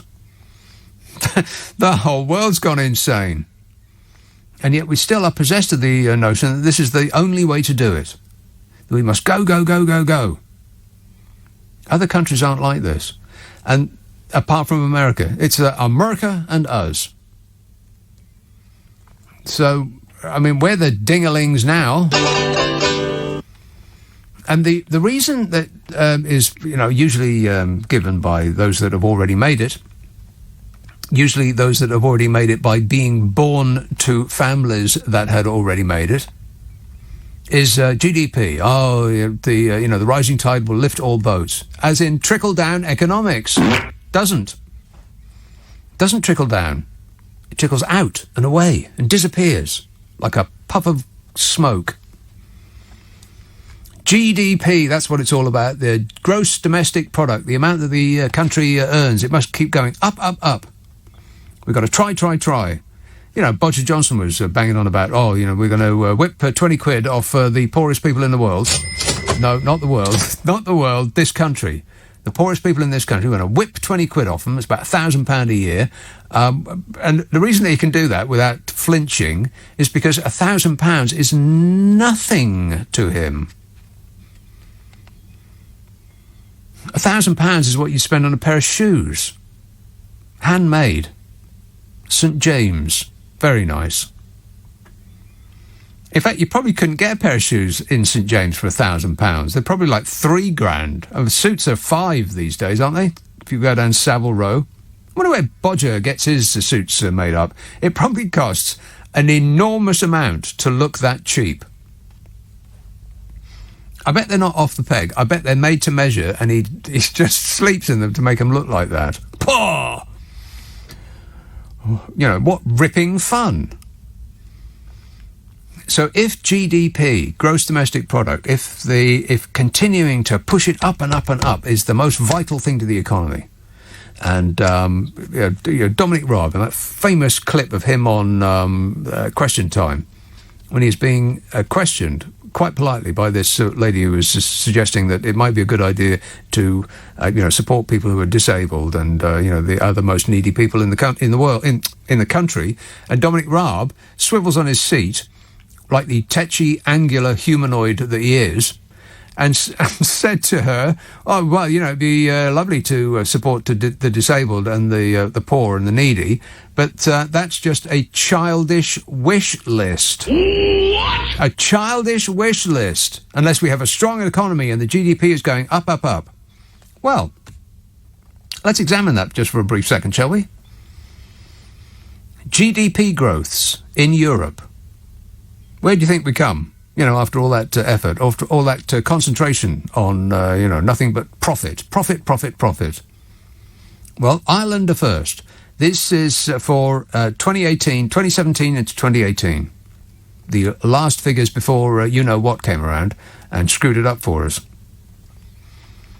Ireland number 1, then Armenia, then Romania, then Turkey, then Poland, then Malta, then Monaco, then Slovenia, then Estonia, then Georgia, and Latvia, and Serbia, and the Czech Republic, and Montenegro, and Hungary, and Moldova. This is from the highest GDP growth rate to the lowest. So we're at 16, Moldova. Then Albania, and Cyprus, and Lithuania, and Bulgaria, and Iceland, and Luxembourg, and Slovakia, Spain, then the Netherlands, then Finland, then Austria, then Croatia, then Portugal, then Bosnia-Herzegovina, then Germany, then Ukraine, then Sweden, then Belarus, and then the European average, and then Denmark, and then France, and then Norway, and then us, 36th. All that effort for almost nothing at all. And all of the wealth that's created has been just sucked up like some giant money-sucking hoover to reside in the offshore bank accounts of those that already have plenty. And the Extinction Rebellion people are showing society a mirror, and society isn't prepared to think about it, to think about what it is that we do all day long for our entire lives. Too painful, perhaps. Or maybe it's just the way they look. They look like hippies. Nobody wants to be lectured by a hippie. Am I right? Yes. Notting Hill, Sharif. Hey, how you doing? Good, thanks. You're bearing up well then, given the influx of ring phoning up that's going on. I don't understand. I wish if anyone's listening to this right now, can you please phone in, because this is, you didn't learn to read and write just to actually be put through this every weekend, having to read all their their emails and messages that have got no punctuation and grammar. It's the way of the world. This is how the kids communicate now. They're not into talking anymore. They're into typing. Do you know the funny thing is, I've got friends exactly like McGiffin that sort of, they look at their phone and it's like, what? Yeah. Why are you phoning me? Exactly. And it's become so kind of detached. Could I just say, I'll be very brief.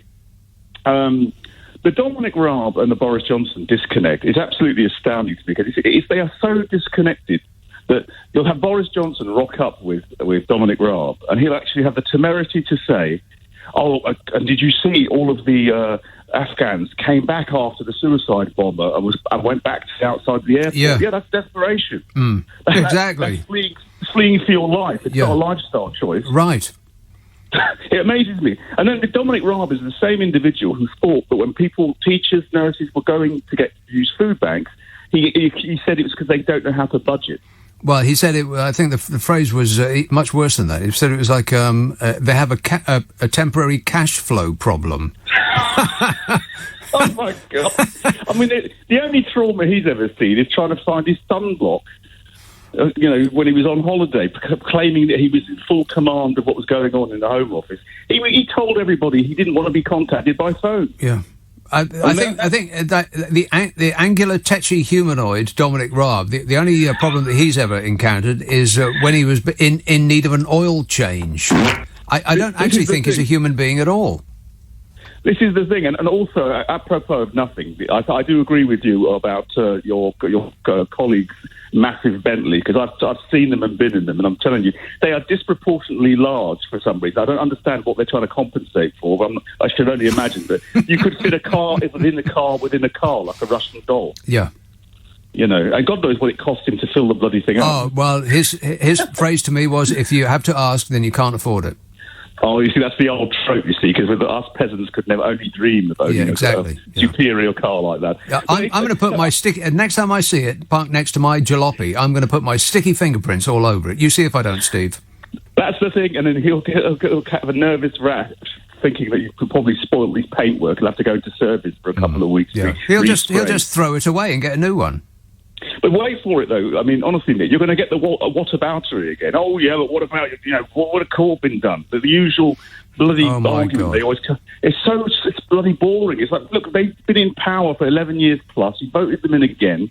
It's like you've got an abusive relationship with the Conservative Party and you enjoy it. Yes. We love a bit of it. Thank you, sir. May I have another? That's exactly what it is. But anyway, I just thought I'd ring in because I've noticed there aren't as many callers for some reason. I think they think the landline has died, or there's no such thing as, everybody just texts and emails me now, like thousands and thousands. They come and they come. Wasn't that in our test when we were young men, like, the oral language? Yeah. It was written and oral. I mean, it's like almost as if we're going to kind of metamorphose into people that don't even use words anymore. Just a series of big fun clicks. Yeah, that's right. Our mouths will seal over from a lack of use. So that'll be on that programme, because it's fascinated with us being controlled by lizards. I think that's half the problem. This is why they have the conspiracy theories, Nick, because politicians and the people in charge are, in essence, a completely different species to us. Well, they seem to have had whatever moral centre that guides the rest of us. That seems to have been removed on entry into Westminster. Particularly the penny-farthinged moron with a monocle. Don't do anything. That guy. God, honestly. Yeah. Are we ever going to tire of doffing our caps? No. It's the English, and it's a specifically English thing, not Scottish or Welsh necessarily. No, it is. It's the English preserve. This feigning, knee-bending reverence to anybody that's got a posh accent. I would say this as well. I'll tell you something, just to conclude. I've got a lot of respect for this country. I've got a lot of love for it as well. I've got jingoistic. I won't wrap myself in the nearest flag. I'm sure that Boris Johnson's going to wrap himself up with penny farthing and the dogs. Oh, that'll be the photo opportunity from heaven. He can't wait. Of course he would. But this is the point. We used to have a covenant, not only for our soldiers, because we send them out, and the MPs do on our behalf, but we used to have a covenant that if we say we're going to stick by people who help us out, like the interpreters, how we can straight-faced betray them and run away. I mean, I can't believe they're saying Operation Welcome. It's Operation Bugger Off and Do Nothing. I assume that from everything else this government has done, that they're gaslighting the people that are about to arrive, and Operation Welcome will actually be Priti Patel meeting them at the airport. I would say this as well, just before I go. My son is working in a kind of, he's working, I won't say where, he's working in a hotel where he's providing catering and stuff while he's in between what he's going to do after he's graduated from uni. And there are Afghan refugees, when he goes to this hotel, sitting outside with nowhere to stay, waiting to find out if they've got somewhere to stay, on the basis that the British government didn't tell them in advance. They gave them about 40 hours to warning that they were going to come by plane. Right. And they've left them sitting out in the cold. What is that Operation Warm Welcome? See? Gaslighting. Every single thing they do is the opposite of what it is that they say. Yeah, it's... all right, look after yourself. I absolutely will not do that. Thanks a lot, Sharif. 0345 6060 973. This text says, I've been playing some 10 years after. It should be compulsory listening in post-Brexit Britain. Rock and roll! 10 years after. I'm unfamiliar with their work, but I'm sure it's excellent in every regard. John emails, have you heard the US of A is expecting a hurricane called Ida? Louisiana is in for a heck of a ride. Is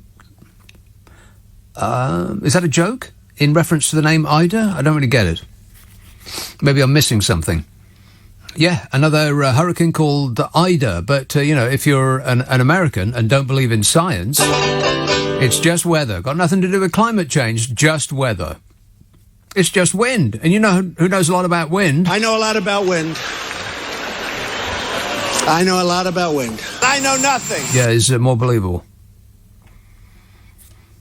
Tim Tex, didn't Bozo once compare himself to the reckless mayor in Jaws, trying to keep the beaches open? And now Raab is saying the sea was actually closed. How can we trust Bozo again? Why would anybody do that? Why would anybody on Earth trust this government? Why? Why would you do that? Based on what?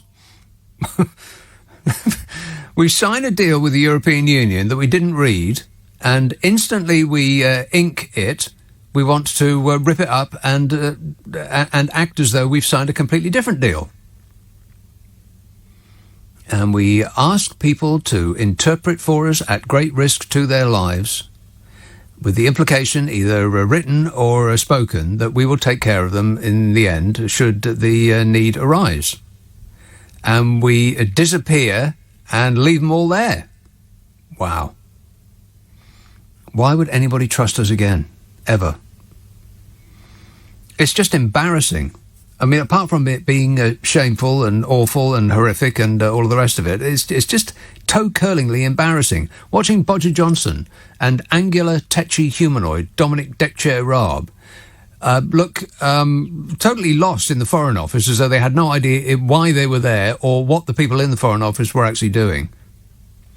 Oh, you those people who get those emails from all over the world, from desperate people who are saying, please save us? Yeah, I get those as well.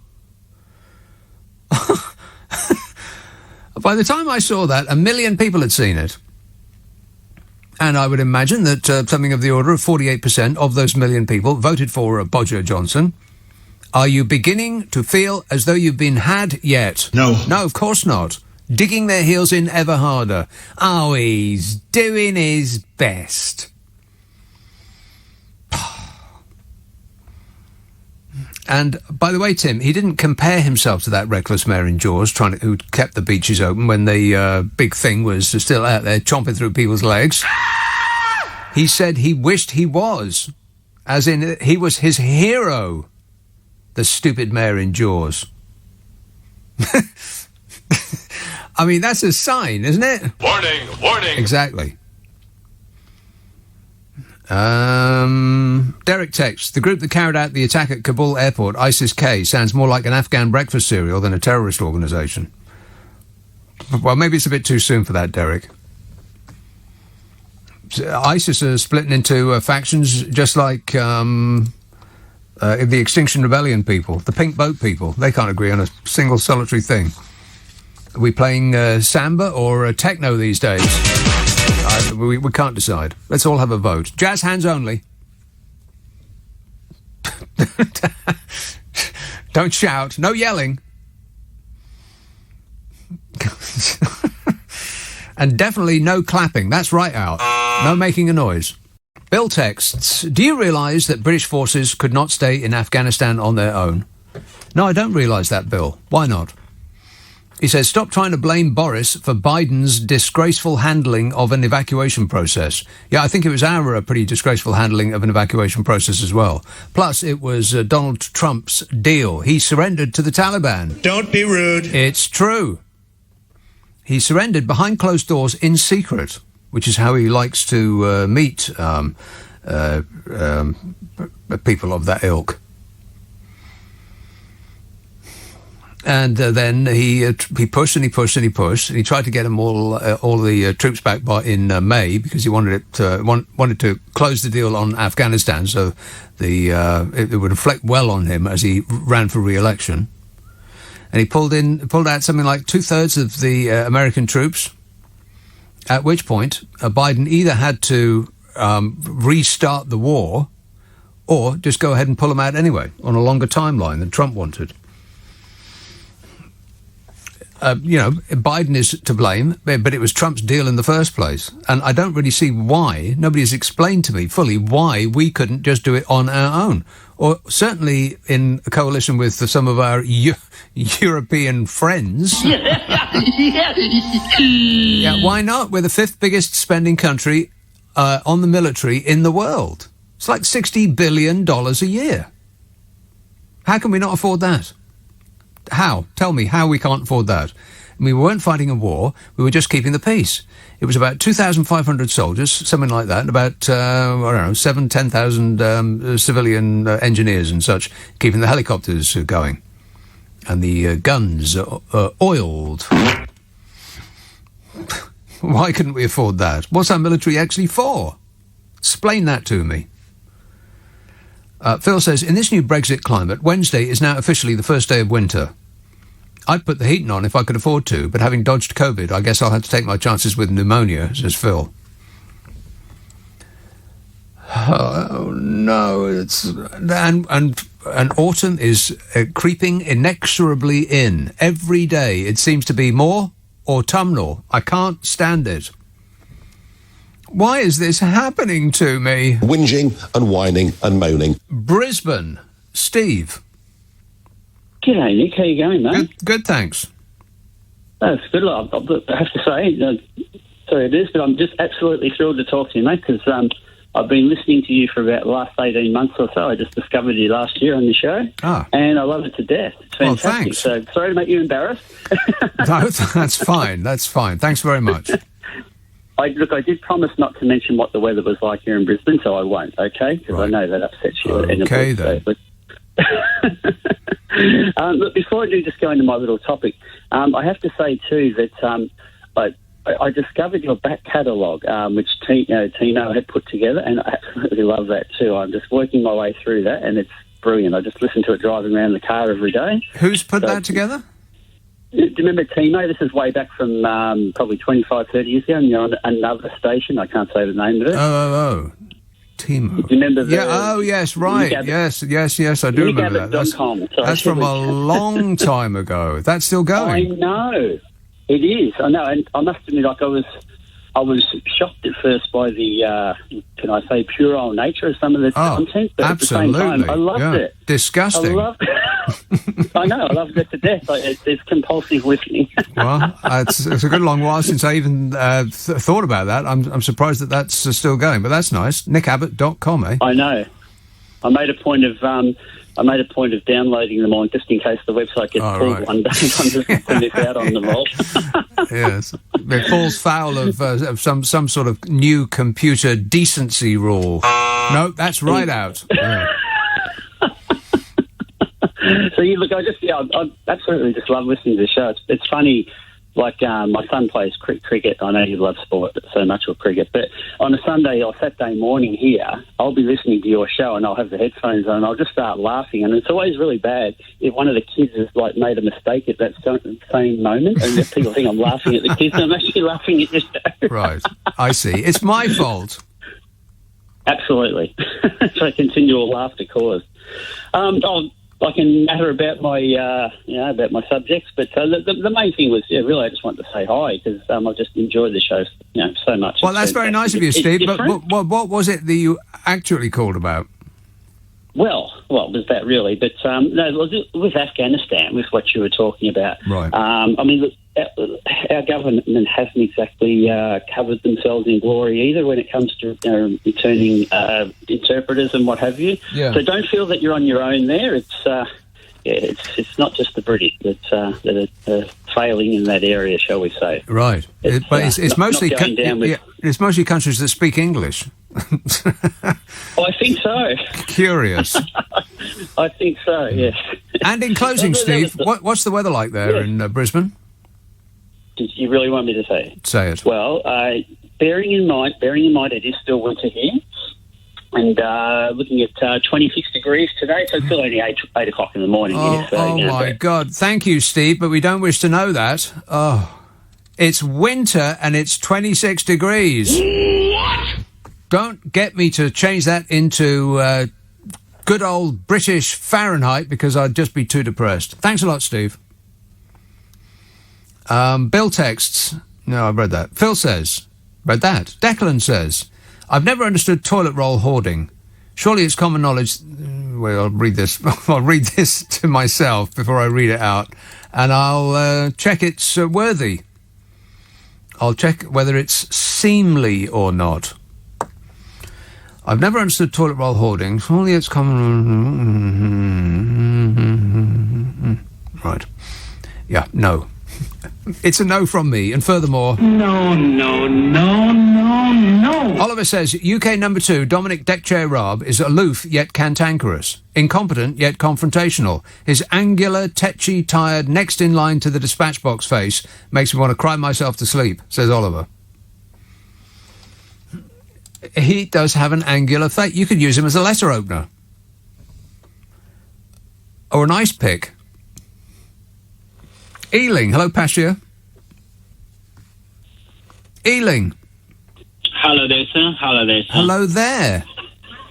Hi there. Hello there. Hi. Let me just. My name is Bashir. Yeah. Good, let me say hello. Evening Yes. to every single one. Right. Hello. Mm-hmm. Hi. Hello. Well, Hello. I've been working as an interpreter in Afghanistan since 2007, and last deployment, I was deployed from UK to Afghanistan with the armed forces. And my last deployment in Afghanistan was 2016. So it take quite a long time, nearly 9 years, and front line with the special operation team, with the Marines all over the Afghanistan. I would tell you, I was proud, very proud to do my job and what I've been doing over there. The proudness was saving people's life and saving my colleagues' life and saving the soldiers' life. And I was the breach, and I was the good breach, actually. I was the only a person in Afghanistan to speak directly, have a dialogue directly, and give a counseling to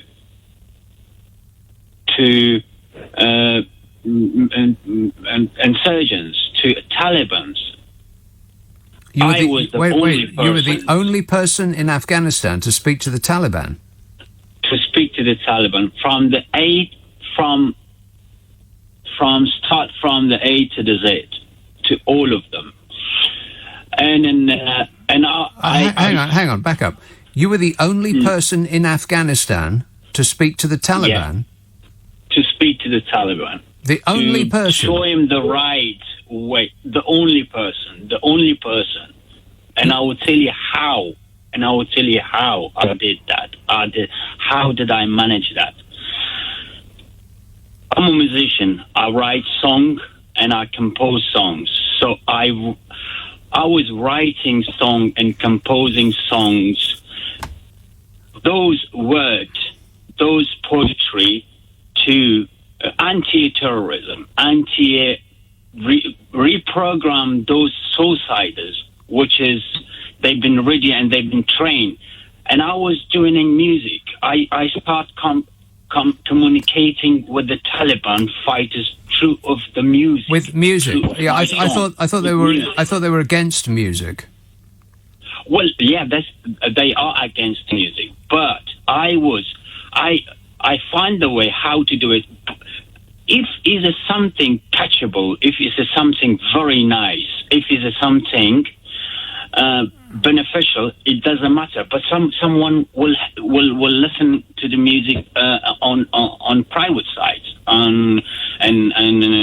the Taliban put their headphones in to listen to your music. Yeah, even they've been listening to my music inside the madrasa. I have the messages, which is they send you. I got message from the family saying we've been working with our son for nearly 3 years to get him out from this field, but we couldn't do it. We couldn't manage. But for your song, your 5-minute song, they changed my son's route. They come back to normal. And we appreciate what you do and carry on the magic of music. What you do. Yeah. Okay. I'm borderline. I don't know which way to go on that one. But I wish you all the best there, Pashir, and thank you for the music. The songs you're singing. This says, in the Titanic days, it was kids plus women first. Today, it's luggage plus animals first. Is something going wrong? Yeah, I think we've taken a wrong turn somewhere. Ricky says, the reason that they've all gone out to bring the pets back instead of actual humans is so that the custard hippo can have a photo op with a scraggy dog and a maned cat. That is going to be all over your papers, probably for a week. I mean, he's just going to put out picture after picture after picture of him cuddling some panting dog. It's going to be excruciating. The Bodger pet photo op is on. Paul says, imagine there's some hospitals. It's easy if you try. Steve texts, did you know that the letters in the name Dominic Raab make anagrams of mid-air bacon and also barmaid icon? Well, that is educational, Steve. Jeremy emails, I think a NATO force needs to go in now and take over Afghanistan, occupy it until everyone who helped our country is taken out, destroy those weapons the Americans left, and then pull the military out safely. Yeah, right. Tesla, we're getting an email from a car. It says, at least we have not left the Taliban with any good equipment. Well, that is a relief. No, we've left them boatloads of good equipment. It's just, would they be able to operate any of it? They probably won't be able to fly a helicopter. I mean, look at them. Look at them. I think most of them haven't got around yet to inventing the wheel. Give them time, though. Tooting. Hello, Jan. Hi, good evening, Nick. Jan. Hi, thank you for having me on your show. Thank you for being on my show. It's a delight to, to tune in. Yeah. So what I wanted to say is, I don't know if you've heard of it, but I found out about it now, and today's the last day, so you can't, and I can't, no one can enter into it now because today's the last day. So you mentioned about other European countries being happier than us in Britain. Yes. And so the Finnish, I don't know if you've heard of it, in Finland and Lapland, they have a tree-hugging week. And this week was tree-hugging week, and today was the last day. But the thing is, they tried to... now, wait a minute. The Finnish tree-hugging week has finished? Today was the last day, so they were opening it up to the rest of Europe to submit. And one of the winners for this year, and as the last year, winners? Was a Scottish... It's a competition. A Scottish guy who had an inventive way of hugging trees. Uh-oh. So there's three categories. My mind is spinning. Disgusting. No, there's three categories for the competition. Uh-oh. One is speed hugging, which means contestants have to hug as many trees as possible in 60 seconds. Yes. The other one is showing a passion for trees. Uh-oh. And then the other one is being inventive. And it was a guy from Glasgow who won the inventive one. But you see... Now, hang on a minute. Yeah, what do you... Wait a minute. Yeah. I'm sorry, now, hang on a minute. Just pause. Take a deep breath. Stop speaking. Oh, gosh. Now, grip onto something firm, everybody, because I'm going to have to ask her what the inventive way of tree hugging was. Hey, Jan, what was the inventive way of tree hugging? This was in Thursday's Times, the article. I had to keep it. It made me feel quite happy, really. Yeah. What is he doing? He was, they got a photo of him there. He's doing a headstand. And I knew you were going to say that. He was doing it upside down. Yeah, and he's backwards. He's got his legs around the tree. Yeah. He's not hugging it with his hands, with his legs. And you read that in the Times? No, it's tree hugging week this week. Yeah, you read that in the Times. Yeah. Well, you know what they have to do to make the Times? They have to execute the trees that have just been hugged. Oh no! Listen to this. So they're saying that quite a lot of the competitors say that hugging trees makes them feel closer to nature and has a calming effect. And they opened it up to the rest of the world, actually, this year, because of lockdowns and things. And they have people from all over Europe. But you know what? Trees are people too, you know. So I wonder if people interfering with trees has a calming effect on the trees. or whether they're thinking, oh my God, it's that week again. You know, I think when I rang up the person that asked me, do I go around hugging trees? And I said, well, I think if I did, I might be picked up. You might be a little bit calmer. Public disorder behaviour. You might be calmer, Jan. I might be calmer, but I might be picked up by one of Priti Patel's people to making a public disorder. Yeah, for interfering with the foliage. Yeah. I don't know, what do you think of it? It sounds really quite fun. It sounds perverted to me, Jan. But as long as you're doing it in the open air with a consenting shrub, then that's okay. But I think in Finland and Lapland, they've got a lot of forests, so people can, do it a bit more privately. Well, hug the tree. Right. No, but the competition closed today for online contests, for online entrance by photograph right. of what they're doing. Yeah. But you still have time to fly to Finland to personally hug a tree in real life. Is that right? Yeah, but you know what it makes me? It makes me think, I don't know why, coming back to this, why at Christmas time, a lot of the trees come from those northern countries, Christmas trees. Yeah. And it's quite sad, really, when you see them discarded after Christmas. Oh, that bit. That is sad, yeah. Poor little denuded... It's very ungreen, isn't it? Yeah, well, they really are. They're brown by that time. Yeah. No, you know what I mean? I do know what you mean. Why not keep the trees? Why not grow them in people around where I live? Here's a better idea. Here's a better idea. Lovely gardens. I'm going to plant Take them a pause, Jan. Oh, that's exactly what I was going to say before you beat me to it.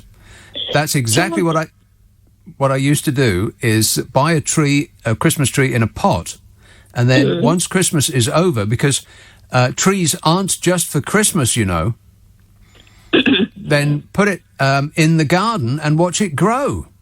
Yeah, because it's such a... I mean, they may shred them after Christmas and use them for whatever. Use them for making copies of the Times. In which you can read about trees. Trees, aren't we? Yeah. Well, thanks for the good news there, Jan.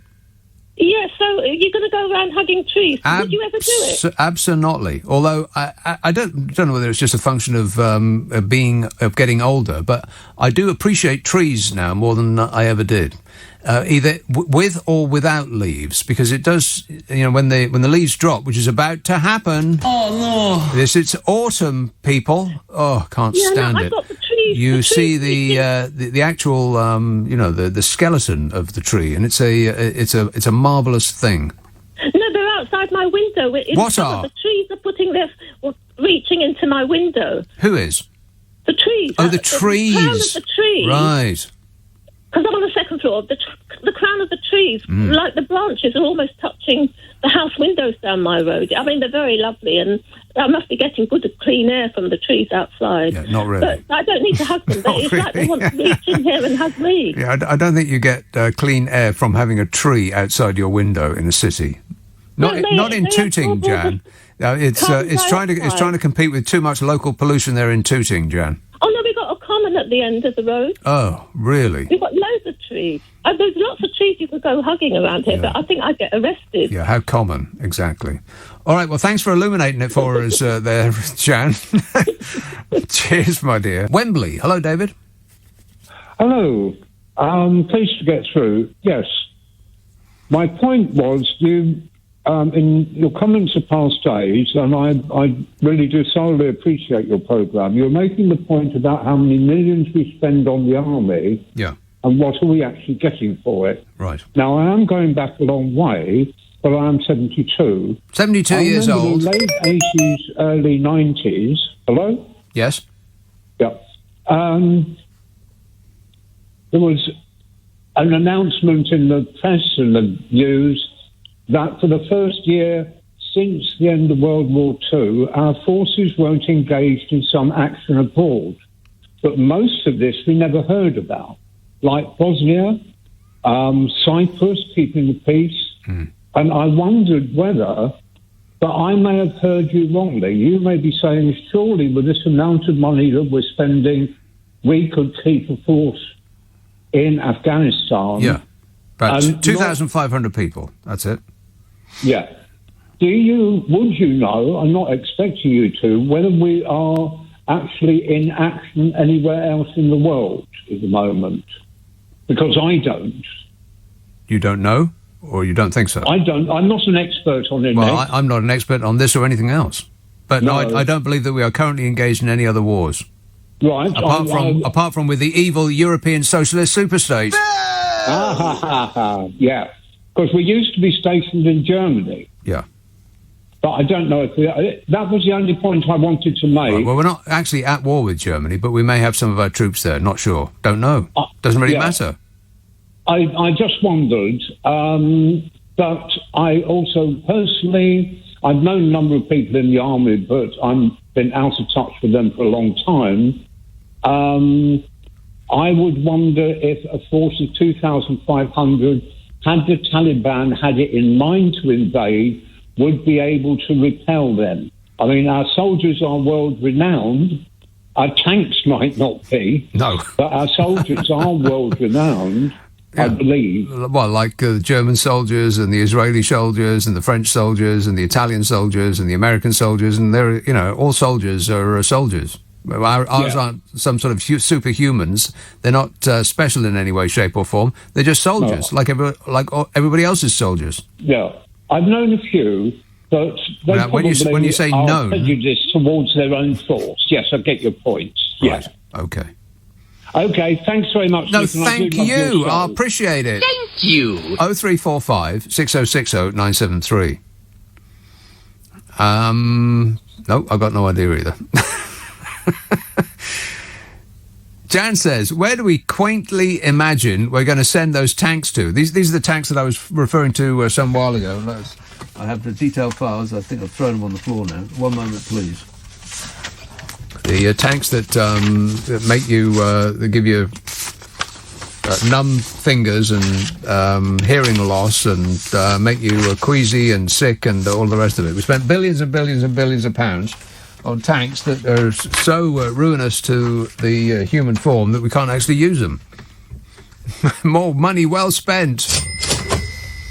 And Jan says, where do we quaintly imagine we're going to send these tanks to? We're an island nation with no boats. Good point, Jan. That's right. What do we need tanks for crying out loud? Tanks. We're always fighting the last war. In fact, we're still fighting World War II. Spending an enormous amount of money on fighting World War II. As though that's what's going to happen next time around. Here's what's going to happen next time around. The next war will be started by some teenager on a laptop switching the electricity in this country off. That's how the new war will be started. Or they'll turn the internet off. Oh, no. Can you imagine? There'll be anarchy in about 10 minutes if the internet goes off, because we're so dependent on the internet, and it's a very, very... have you seen the internet? Disgusting. Oh, stuff on there you wouldn't believe. Everything is on there. We wouldn't be able to find our way from anywhere to anywhere, because the internet is sat-navs. We wouldn't be able to get the money out of the hole in the wall because that's connected by the internet. We wouldn't be able to spend any money that's not actual cash, and people don't take cash anymore. Somebody asked me for 10 pence, please, the other day, which doesn't happen very often. I was in King's Cross, which is kind of surprising because they've got the security up to your eyeballs in King's Cross, and I was just sitting there enjoying the day. And somebody was going from table to table asking if they had spare change, please. Not with menaces exactly, but there was something menacing about him. And I said, and with truth, because I like to use truthiness at all times, I said, I haven't got any cash. No one takes cash anymore. And this is a thought that I've had for a while now. Well, what do people who want you to give them 10 pence, please? What do they do these days? Nobody's got any cash anymore. People don't take cash. They actually have a note in the window that says, we don't take cash. Apart from barbers. Barbers still take cash and only cash. You can't pay with a credit card at your barber's. And it's not just the one that I ordinarily go to, because I've seen this here, there and everywhere, baby. Barbers don't take cash. No, they only take cash. Now, why might that be? Is it a giant money laundering racket? Barbers. I suspect that there may be something in that. I wouldn't be remotely surprised if one person with evil on their mind owned hundreds and hundreds and hundreds of barbers, and they all do nothing but take cash, and the only way that you could figure out how much money they're actually bringing in is if you stationed yourself over the road and counted the amount of customers that go back and forth. But no one's going to do that. And so you just have to trust them that they're declaring all of their income. It seems like the perfect business to operate a money laundering racket out of, don't it? Barbers. Why is it that barbers only take cash, no cards, and everywhere else only takes cards, no cash?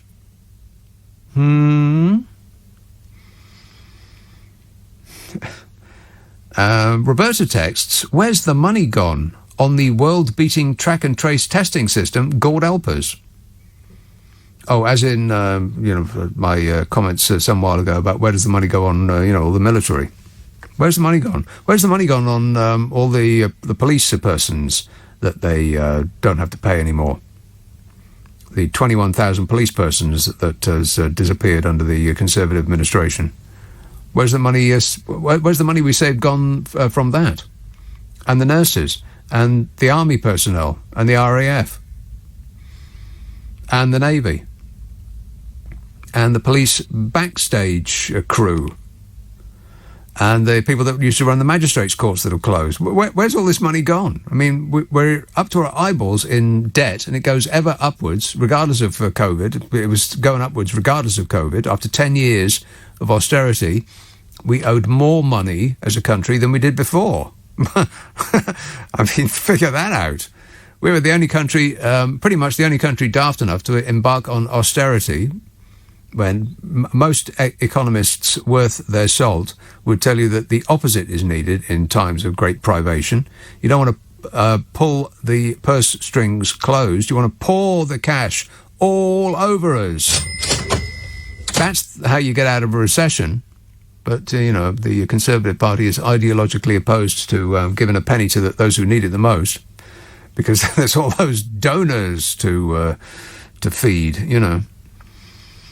So we ended up, after 10 years of austerity, owing more as a country than we did before. How did that happen? Explain that to me, I double dare you. So where's the money gone, says Roberta. Yeah, on a world-beating test and trace system. And how... I hope that somebody's actually adding this stuff up, that it's not just, it's gone, never mind, kind of attitude. Oh, well, it's just billions. It's just billions and billions and billions of pounds. Never mind, it is gone now. Don't worry your pretty little head about it. It's somewhere. Somebody's got it. Relax. I hope someone's taking notes. I really do, but I kind of doubt it. There'll be an inquiry, don't worry about that. There'll be an inquiry, and it'll cost £50 million and take 5 years, and we'll discover that lessons must be learned. I think this informs the smug attitude of the regime, constantly grinning, because they're getting away with it. It's staggering, really. I mean, you'd think that I was describing some sort of third world country. But it's actually happening here, to us. Roy tweets, I wonder if Deck Chair Dom got a refund for the sea being closed when he was on holiday. The sea was... He actually misspoke about that, because the sea wasn't closed. It's just that they hadn't built it yet. Oh, in the brochure it looked fabulous, but that was just an artist's impression. No, he got there and they hadn't actually built the sea yet. Yeah, it was under construction. He was very upset about it. He got a discount. Closed. Steve says, I work at a supermarket. Really? What's so super about it? He says, I work at a supermarket and we have an issue having stock delivered to our stores. The customers think it's the colleagues' fault that the stuff's not on the shelves. I've got detailed files about that as well. It's another Brexit bonus. Mike says, Boris's levelling up agenda is working just fine. We are now equal with the rest of the third world. Yeah, he didn't actually say what we were going to be levelling up with. That is actually true, yeah. That's his get-out clause. We didn't read the terms and conditions, but then nobody ever does. Have you read the terms and conditions? Yes, you tick, whereas the actual answer is... No. Not now, not ever, never. Of course not. Chris says, where have all the tinned pilchards gone? Nobody eats tinned pilchards. This is not 1940. What is a pilchard, anyway? And how did it become so tiny as to squeeze into a tin? This says, Bodger has let so many people down regarding Kabul. He needs to go and hide in his skip for a while. And Gary emails, how come Bodge wanted an extension to the 31st of August deadline and has now concluded that... I've screwed all that up. Never mind, Gary. Better luck next time. My apologies. I'm very sorry. I am very sorry that I screwed up. Caroline. Hello, Nick. Good evening. Hi. It's good morning now, isn't it? It is. It is. Great shows, as always. Thanks. No, absolutely brilliant shows. Appreciate it. I'm just ringing because Jan obviously had... some information about tree hugging, and I wondered if you'd been... This is a great place to go tree hugging. I wondered if you'd been to Knowle in Kent. It's a National Trust property. Have you ever been to Knowle? Knowle who? No, it's just called Knowle, Knole. It's in Sevenoaks, near Sevenoaks in Kent. Right. And it's the most beautiful house, fantastic, really interesting, but also the grounds, the parklands, amazing trees, deer. It's just a lovely place, and I've hugged trees there, and I thought you might like to too. Caroline, I don't need to go to Knowle to hug trees. Trees are everywhere. I know. It just struck me, though, that Knowle... You said you'd been to Chartwell a while ago, and yes. I just thought you might... maybe you've got a National Trust card and you might be looking for somewhere... I don't, to lift your spirits. Oh, well, it does sound a delight. Knowle, you say? Yes. Right. Of course, yes. I go to Kew a lot, and Wisley, and yes. The other one, what's it called? Wakehurst. Wakehurst, yeah. And there's the one that I always forget the name of, called... Not Zebedee, it's called... not Zoel, not Zoe. It's called... not Nadir. I'm getting close. I can never remember the name of it. Okay. Nymans. Affirmative. Yeah, Nymans. Nymans is beautiful in the spring. It is. It's beautiful any time of the year, day or night. Oh, well, you sound as though you've got masses of choice for tree hugging anyway then, but I would recommend Knowle and go inside the house. It's a delight. Right. Okay, it's on my list. Good. Thanks a lot, Caroline. All right, then. Cheers, Bye. my dear. Hugging trees. You see, it's the sort of thing that sounds really ridiculous and silly, but and I'm going to say something that might sound even sillier, but it may have the same sort of effect on your brain as having a pet. Now, I'm not suggesting that you take a tree as a pet, but it's a physical contact with something. It relaxes you. I bet you come off, a couple of hours tree hugging and you think... Groovy. Yeah, totally relaxed now. Same thing with a pet. It's a physical contact with something that's not another human being. I've met human beings and I'm not keen. That's why people love their pets. That's why people like portrait pictures.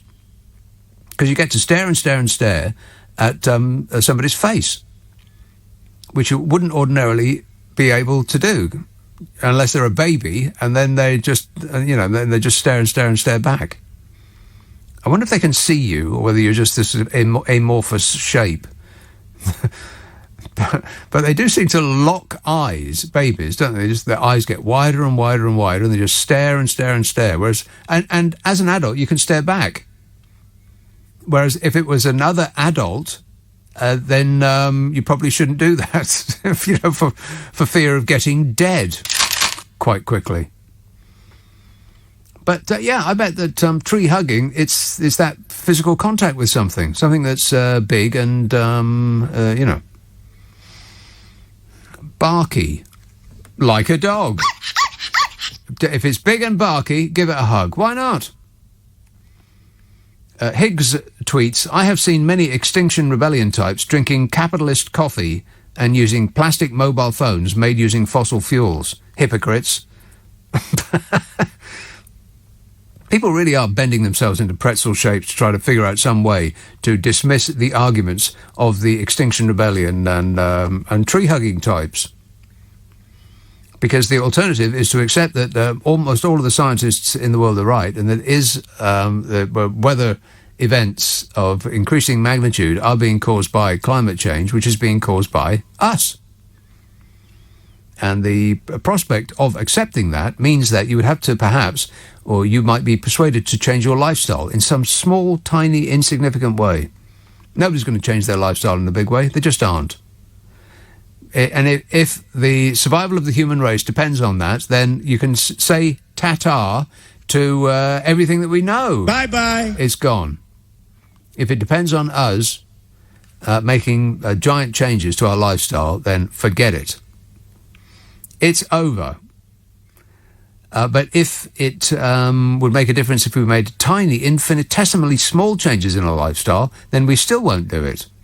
What we will do instead is say that it's not climate change, it's weather, that scientists don't know what they're talking about, that scientists are in the pay of big wind. We will spend more effort on trying to come up with some way of dismissing the theory of climate change than would be needed to actually diminish the effects of climate change. That's how stupid we are. I think maybe it would be a good idea if trees ran the world. Let's have a call in York. Jan. Hello, Nick. How are you? Good, thanks. Good. Now, you were talking about no one taking cash anymore. Yeah. Yeah, I never thought I'd give up using cash, but I have, and I've skipped the credit card business. I've gone straight to paying with my phone. What? I've jumped into the 21st century. Are you mad? I hope not. You pay with your phone. Wow, that sounds like the future. I know. Yeah, I don't do that. I wouldn't trust that. Pay with your phone. Don't you trust it? No, how? How does that work? Well, instead of paying with your card, you just pay with your phone. Yeah, but don't you have to put your card into your phone? No. Yeah, I bet you do. You don't. Well, no. How does it pay then? Pardon? How does it pay? Well, you just hold your phone over the thing, Yeah, I'm surprised you don't know about it. I've got no idea. Other than my God. It sounds like a plot to rob us of all of our precious cash. Well, I hope not. Anyway, that's what I've started doing. But hang on a minute. Wait. No. Don't you have to put your credit card number into your phone? I mean, isn't that what it's paying with, your credit card? Well, yes. Aha. Yeah, you do. Yeah.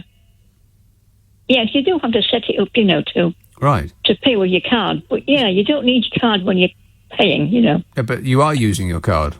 Well, you are really, yeah. You're fooling yourself, Jan. But now don't put me off. Yeah. So why don't you? Why did you stop using your cash? Was it because nobody takes cash anymore? No, it was when we started with the virus, last year. I thought, oh dear, this money. You never know where it's been. I know. Disgusting. Yeah, but it's been in a tramp's front pocket. Oh, can you imagine? Yeah. You used to wash your groceries, didn't you? I did, yeah. And so did I. I bet you never used to put your coins in bleach, did you?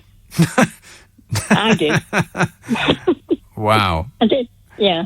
See, now coins are a thing that it's so long since I had a coin in my pocket. I wouldn't know what to do with it now or where to put it. Well, I've still got a few, but I don't use them. But can you imagine the excrescence that is clinging to a coin? Yeah. Oh, exactly. God. Well, that's why I used to put them in reach, But you can't do that with notes, can you? I bet that brought them up nice and shiny and clean. It did. Yeah, lovely. Look, like new. But you couldn't do that with notes, could you? Well, you might be able to now because they're not paper, are they anymore? No, I hate those plastic notes. I hate them. I hate them. I hate them. I dislike them a very great deal indeed. I mean, I'd like more of them, but I just don't like them as a product. I think they're awful. No. They don't fold. Yeah. How can you have a note that doesn't fold? Well, I don't know. And you pull one out of your pocket and 6 come out at the same time. They are rubbish. I hate them. Apart from using them to open the toilet door. Because people, architects are morons. And here's the proof. Toilet doors always open inwards once you're inside. That is not how you should open a toilet door. You should be able to push the door without using your hands, but you can't. No, I've heard you say that before. And quite often, there's 2 doors to get out of a toilet. So you're feeling the handle that thousands of people have used. And you know what the last thing they touched before they touched the handle door? I'd rather not know. Exactly. But I was going to say that something. Oh yeah, and then you do your merry dance, don't you, when you pull the chain or do the flush? Yeah, but don't touch. You say that. Yeah, don't touch it with your hands. You have to do it with your foot. Yeah, do it with your foot. Yeah, exactly. So you have to practice your balance, Jan, because you wouldn't want to, tip yourself up and land on not on that floor anyway. Oh dear, you're putting me right off. Doesn't bear thinking about, does it? I'm never going to the toilet again. Well, you want to go before you leave home, don't you think? Okay. Yeah, all right. Can I just say? Can I just say something else? Go on. I heard you say earlier that you were something about killing spiders. Yes. Well, I rang you last year, tried to persuade you not to kill them.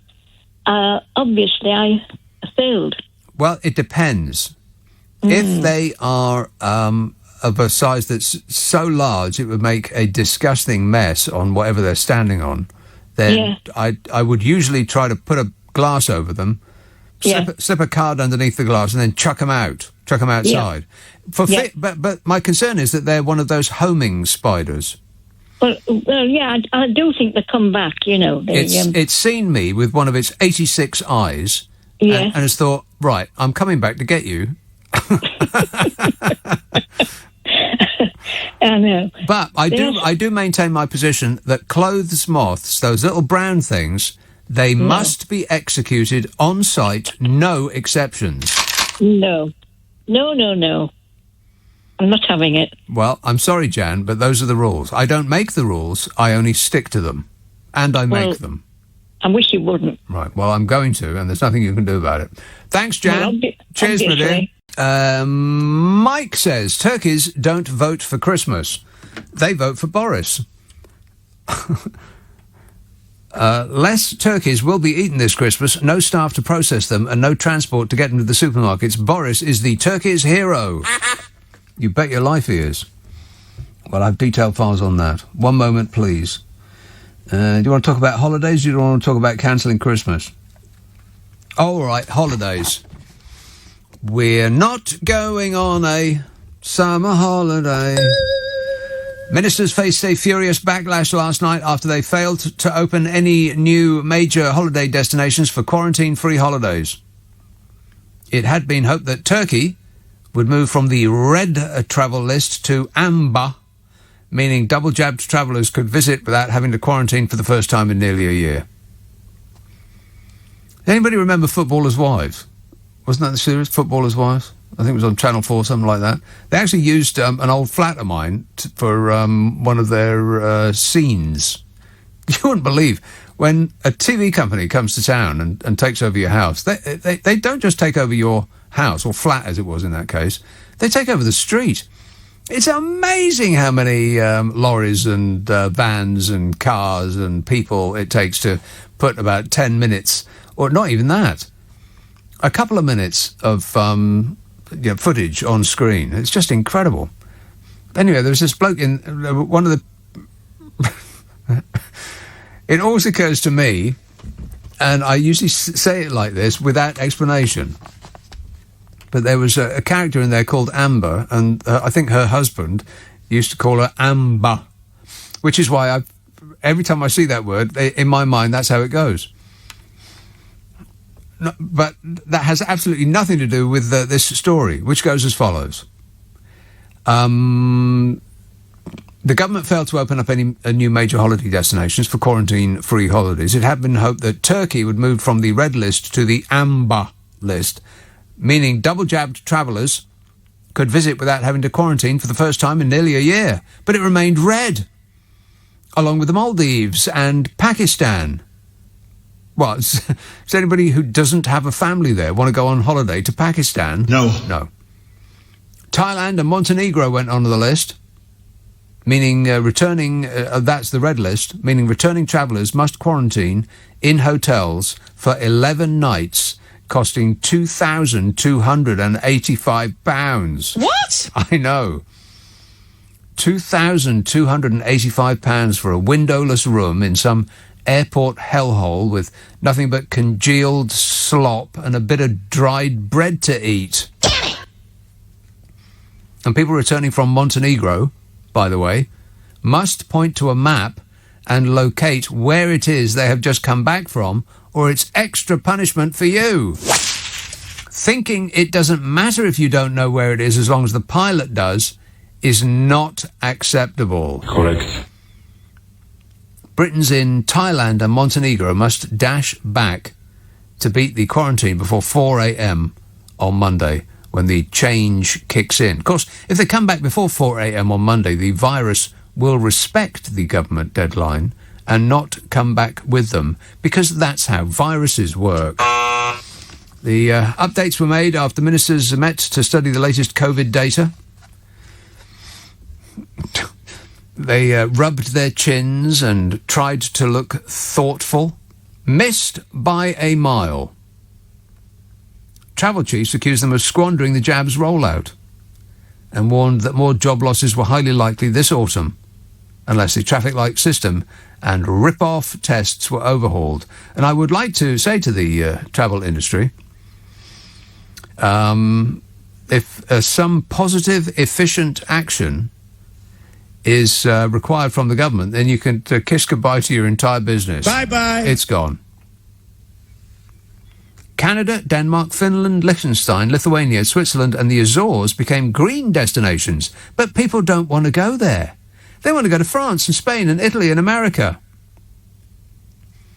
Finland, Liechtenstein and Lithuania don't really cut it, do they? No. Not as holiday destinations. I mean, they probably don't even serve fish and chips or a nice cup of tea there. But, I know this has been the worst summer weather ever because the evil European socialist empire is being mean to us. But you'd have to be off your chump to go on holiday now while all this is going on. And apparently people aren't. Home Office figures showed that air passenger arrivals were 87% lower than normal last month. Wow. Which is odd because there seems to be a large number of planes coming in. I mean, there's not 87% lower number of planes, so they must be flying empty just to get to where they need to be. 87% fewer arrivals in this country last month compared to the previous normal July 2019. It's like the whole basis of the world's economy has been made untenable because of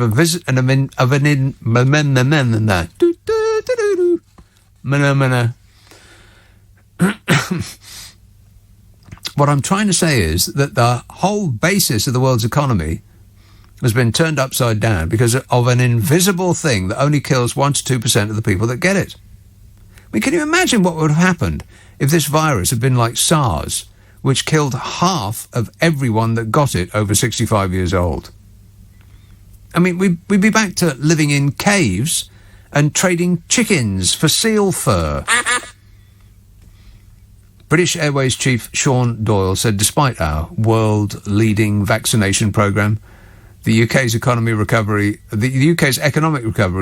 remains far behind our more pragmatic European neighbours, which are already reaping the rewards of a rapid recovery. Yeah, stop buttering us up. Can we stop saying that we're world-leading? I mean, we're only world-leading in saying that we're world-leading. I mean, there can't be another country on earth that spends as much effort trying to convince itself that it's the best in the world. I mean, it's just so desperate. World-leading vaccination programme. You know which countries have vaccinated more people per head of population than us? This is according to the CNN COVID vaccine tracker. And I'll take tiny places that I've never heard of out of this list. So this is most people per head of population vaccinated. Number 1, Gibraltar. Number 2, the United Arab Emirates, which is no small number, it's 17 million. Then Uruguay. Then Malta, Iceland, Israel. This is the most to the least. Most vaccinations per head of population. So, again, Gibraltar, the United Arab Emirates, Uruguay, Malta, Iceland, Israel, Cayman Islands, Singapore, Qatar, Isle of Man, Chile, Guernsey, Jersey, Denmark, Seychelles, Portugal, Bahrain, mainland China, Canada, Spain, Belgium, San Marino, Ireland, Bhutan, and then us. World beating. Airlines UK, which represents major carriers, said the limited changes and onerous testing rules meant that travel for Brits was more expensive, burdensome and uncertain compared with other nations. It's another way in which Great Britain, ruling itself, has become a beacon of competence and good governance for nations all over the world that we're not allowed to visit. Gatwick boss Stuart Wingate said key competitor areas of the world are not squandering their vaccination programmes like we are. France is at about 50% of pre-pandemic passenger volumes. Germany is at about 60%. The US market at 80%. And we're at, what, 13? I am stunned. He said the Gatwick boss said the government needs to allow double vaccinated passengers to return from green or amber countries without the need to quarantine, but also without the need to take a pre-departure or post-arrival test. These are the protocols France, Spain, Greece and other European countries have put in place. Places that are part of the European Union, where the people are restricted to only being able to go where they want to go, unlike us, who are free to be restricted to holidaying at home. Sovereignty! Martin Chalk of the Pilots Union BALPA said aviation has lost a second summer to COVID, and unless the government changes its approach, it will not properly recover until at least the next year. He said the government is throwing aviation and all the high-skilled workers in it under the bus. You know, every story like this, the lorry drivers, the farmers, the manufacturing sector, finance, which was left off the blooming Brexit deal entirely, and now the tourism sector. It's almost as though the Conservative government is trying to crash the economy. I mean, the man in the street might think that you have money bet against the pound, Bodger. I think he's betraying a quite stupefying ignorance. But do you know anybody that has bet against the pound? Travel lists, which determine the quarantine and testing requirements for people arriving in the UK, are updated every 3 weeks. Are you familiar with them? With what you've got to go through? Many popular tourist destinations, such as France, Spain and Greece, are on the amber list, which means returning travellers who are not fully vaccinated must self-isolate at home for 10 days, take 1 pre-departure test and 2 post-arrival tests. Fully vaccinated travellers are exempt from quarantine but still must take 1 pre-departure test and 1 post-arrival test. Is that clear? No. Don't just forget it. I'll have a holiday at some future point, when the world makes sense again. A spokesman for Airlines UK, the industry body representing UK-registered carriers, said the small number of green destinations is making international travel from the UK more expensive, burdensome and uncertain compared to our neighbours. They should have put that on the side of a bus. And then we would really have known what we were voting for. More expensive, burdensome and uncertain compared to our neighbours. Vote Leave! Penny texts, the head of Extinction Rebellion has a diesel car. Does she read her own literature? Well, I don't know the circumstances around that. I had heard that is the case. But see, if it's an old diesel car, then and it's still got life in it, then it's probably better for the environment to keep running it than it is to buy a new one, isn't it? Especially if it's one of those cars that has an engine and a battery in it, one of them hybrids. Because if you go through the entire process of building one of those things, and it's ridiculously ruinous to the environment because it's got to come from here, there and everywhere, baby. Plus, all of those unctuous metals that have to get stuck up a battery. It's not clean and green. Cycling, yes. Graham says, XR seems like one big party. They're having a party. Bernadette says, we're not infighting. This must be the news from the inside of Extinction Rebellion. We're not infighting, says Bernadette. Many from XR were on today's AR march. That's Animal Rebellion. We share messages. Well, the message becomes confused, Bernadette, when you spread it among too many different groups. You've got Extinction Rebellion and Animal Rebellion and Ocean Rebellion, which is, I think, at least 2 rebellions too many. Just stick to the one message. Sharing messages is no good. Here's what people want. They want a very simple message. 3 words is ideal. Get Brexit done. Lock her up. 4 at most. Make America great again. 3 at best, 4 at most, and just repeat it over and over and over again. So it chimes with people like a bell. Just keep repeating the same thing again and again and again and again and again. Don't start mixing it up and confusing people, because people, as you probably know, Bernadette, are slow-witted things that are easily confused. Ricky tweets, hey, Ricky, you're so fine, brother, my dear Ricky. He tweets, so it was Ocean Rebellion that took the sea away when Deck Chair Dom was on his jolly holidays. Yeah, I've done that one to death, though, Ricky. The sea was actually under construction, wasn't open yet. Slated for opening in next March. We're sorry if the brochure gave you the wrong impression. Patricia says, I heard a quote the other day, if a man dies rich, he's a failure. Well, you absolutely can't take it with you. I mean, I suppose you can increase the chances of your genes multiplying in the future if you pour your spare cash all over your kids. But other than that, failure. But what does that mean, though? He's a failure because a rich man hasn't spent all of his money while he's alive, or he's morally failed in some way by becoming rich in the first place. Very, very confusing, Patricia. Andy says, yet another XR offshoot has been announced by Bodger. It's called Accountability Rebellion. Yes. Zero accountability. Ain't that right, Bodge? Yeah. Wait a minute. That's a yes.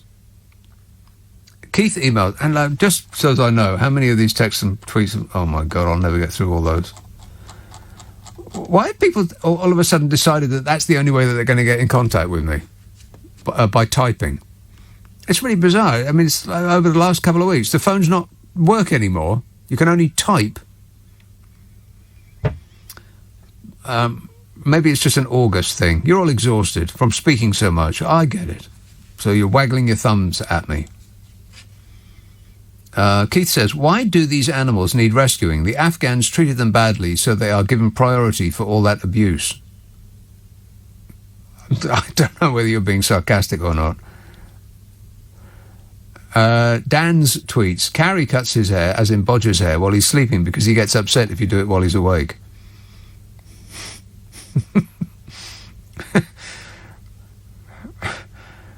This says, it's now a race across a climate change desert in which the rich are racing away in air-conditioned comfort while the hard-working masses stagger on foot.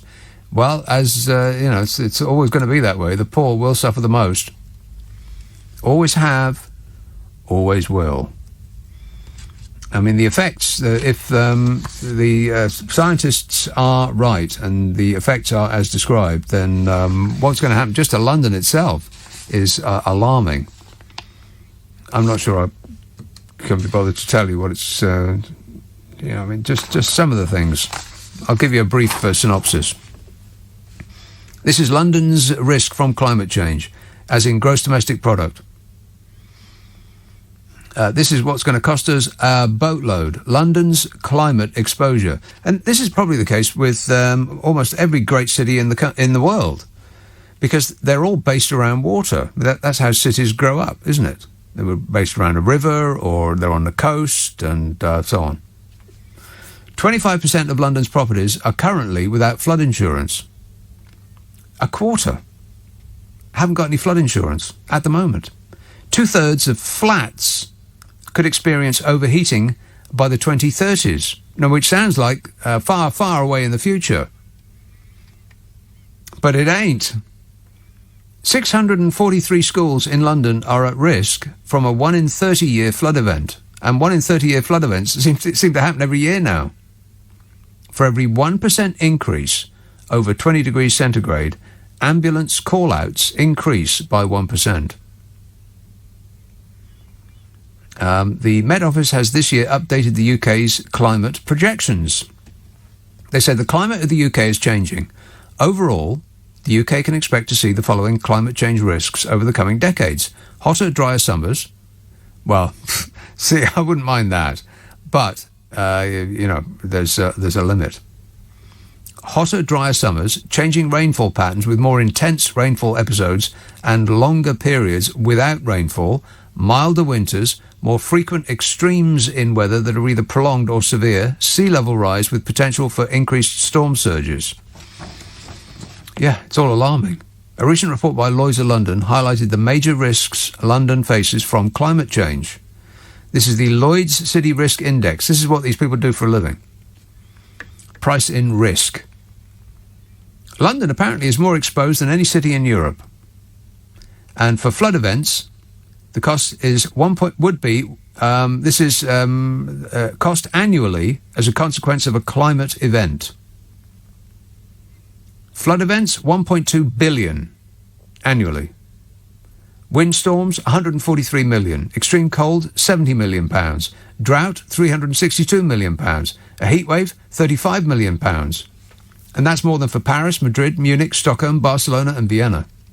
We're the most exposed to climate change in Europe. Still,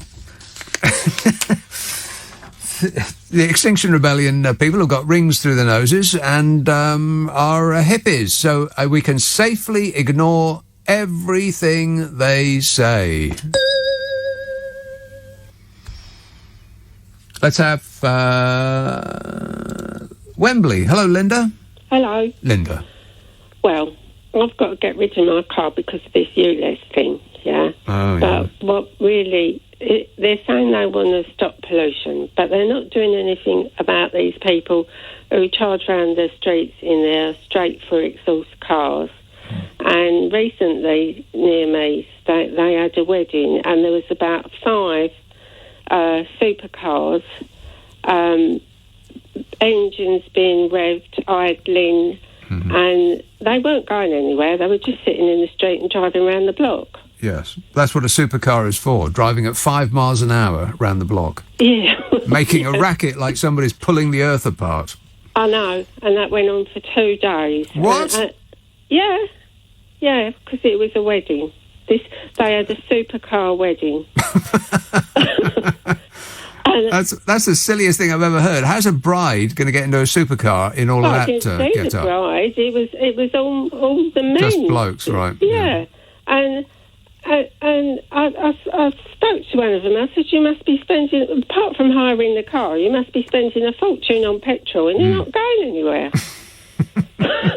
And they said, that's our tradition. Yeah, right. Being stupid is their tradition. Absolutely stupid. But they don't do anything about that because it's a money-making exercise, isn't it? Well, it's business.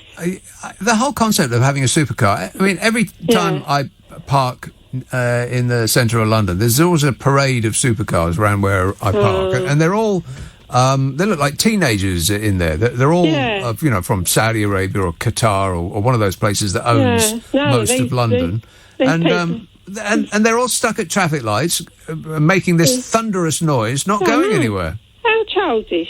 Then they say to each other, can you rev your engine? Yeah. Well, Vroom, vroom. Yeah, well, I drove my car around the block. I thought I felt like putting my brake on and letting them supercar into me. Obviously, I didn't do that, but it was really annoying. It was noise pollution as well. Yeah. Don't bend any of that plastic on those supercars, Linda. Most expensive plastic ever. Yeah, well, on the plastic on my car, it's not worth much. That wouldn't matter, but. It just exasperates me, and they don't do anything about that. They can pollute as much as they like, and the government and the councils don't do anything. Well, that's rich people polluting, Linda. Rich people get a pass. Yeah, and then I've got to get rid of my little car that doesn't, really cause a lot of problems, and it's 20 years old, so that must, I'm not buying a new car, or I haven't been buying a new car that's got to be produced. Yeah. I'm just using the same one. Right. By which method you are saving the planet. Exactly. Yeah, we appreciate it. Thank you. How are you going to get about then if you don't have a car? Oh, well, I will have to buy another one, won't I? Right. But it's got to be ULEZ compliant. Yeah. Which I don't sort of disagree with, but it just still seems very unfair. It's just weird that a ULEZ compliant car can be a little Fiat Panda, or it can be this fire breathing monster that these kids drive around in. Yeah, and like I said, it's not only the pollution they cause. It's the noise as well. A racket. And you know how many miles they get to the gallon? No, I don't know. 0. Really? 0 miles to the gallon. They must have a big petrol. Because they're not going anywhere. They're just standing still, thrumming their engine. Vroom, vroom. Yeah, it does worry me about the mentality of these people. Yeah, morons. We're surrounded by morons, Linda. Just to accept that that's true and go on with your life. I'm going to get a horse and cart. Yeah, that'll show them. Yeah, then you could get the horse to, go on its bonnet. Yeah. Problem solved. Yeah. All right, thanks a lot, Linda. All right. Cheers, my dear. Ta-ra. Odium, Hampshire.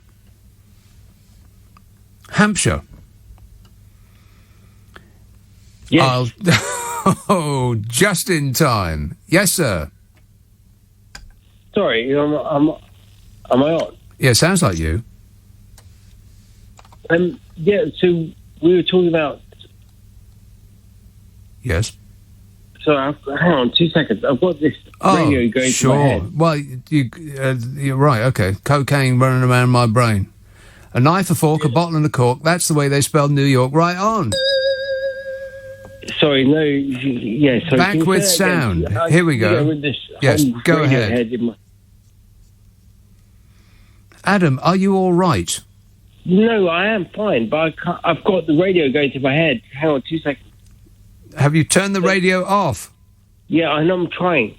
Trying? You certainly are. What was the question? What was the question? I gave up this question. Right. Which question? The one you were asking. Which was? Well, I thought it was about the whole US involvement. Did you? Wow, you really do have voices in your head. I love the echoing silences, by the way. I mean, I know. Yeah, well, no, I know. I I'm drop a lot. loving what I'm hearing in my head right now from your producer. Yeah. Okay. But, I have I've lived with my brother-in-law was in Afghan, and he did 4 tours. Yeah. Of Afghan, and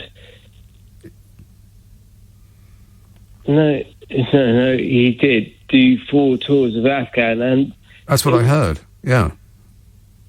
And but I don't think this is about this. He never wanted to go there, right? And nothing about this made sense. And he still maintained the fact that none of this made sense. And sorry, I've got this. I'm hearing my own self.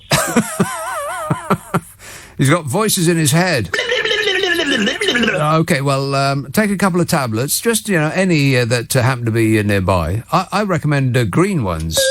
They're my favourite. Just take a couple of those and call me in the morning when I won't be here. Thanks a lot, Adam, for whatever that was. Kenny texts, I pay with my watch, and I'm nearly 74. Well, but once you've given them your watch, then how do you pay for stuff? Brian texts, nobody uses cash anymore. I must be nobody then. Well, don't do yourself down, mate. You're a unique and special person.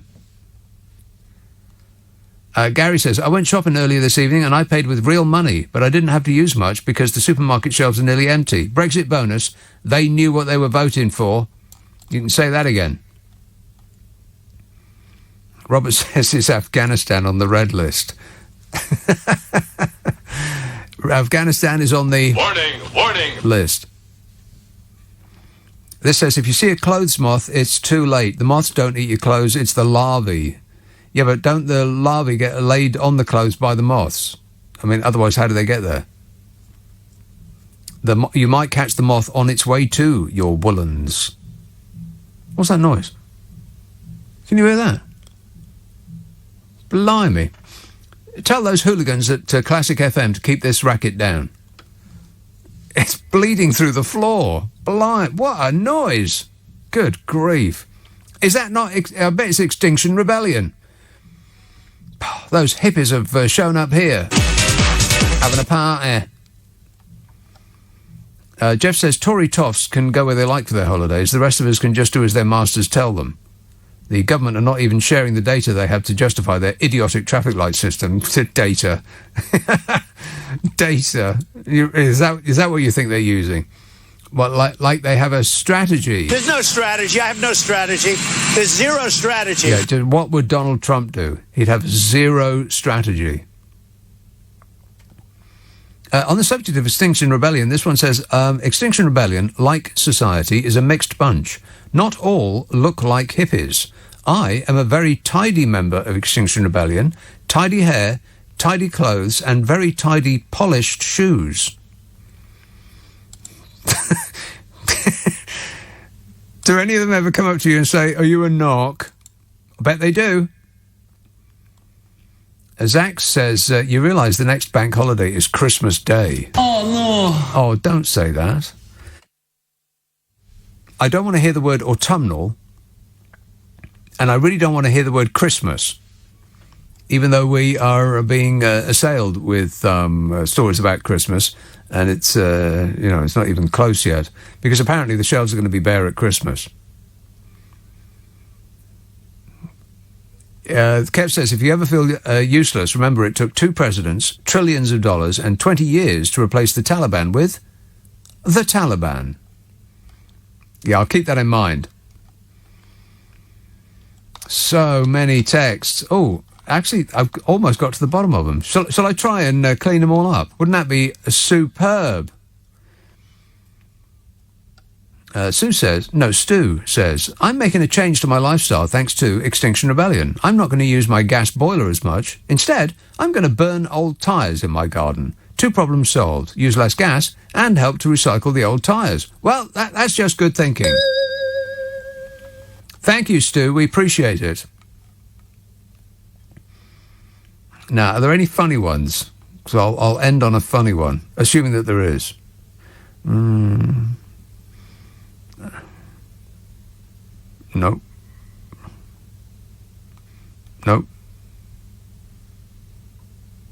Nope. I'm pre-reading them for your convenience. Gary email. I'll just read them anyway. Nothing, orgasmic to end on. Gary emails, there are many stupid boy races near me, one of which has added some contraption that literally sounds like a gun going off left, right and centre. Yeah, I've heard those. Morons, Gary. We're surrounded by morons. Frank says if Bodger had gone on holiday with Raab, Bodger could have parted the sea and they could have walked back to deal with the Afghanistan problem. This sounds a lot like listeners with material to me. Shuvik says, a lot of the most vaccinated countries on the list that you quote are either tax havens or countries which rely on fossil fuel exports. So they have the money to buy up lots of vaccines. Poorer countries are still generally unvaccinated. Well, that's offensive. We're a poorer country now? Anthony says, the government is holding down passenger numbers just so that Bodger doesn't have to take another day trip to Afghanistan to avoid having to vote on a third runway at Heathrow. Yeah, all right, I'll end on that one. Oh, OK, sure, why not?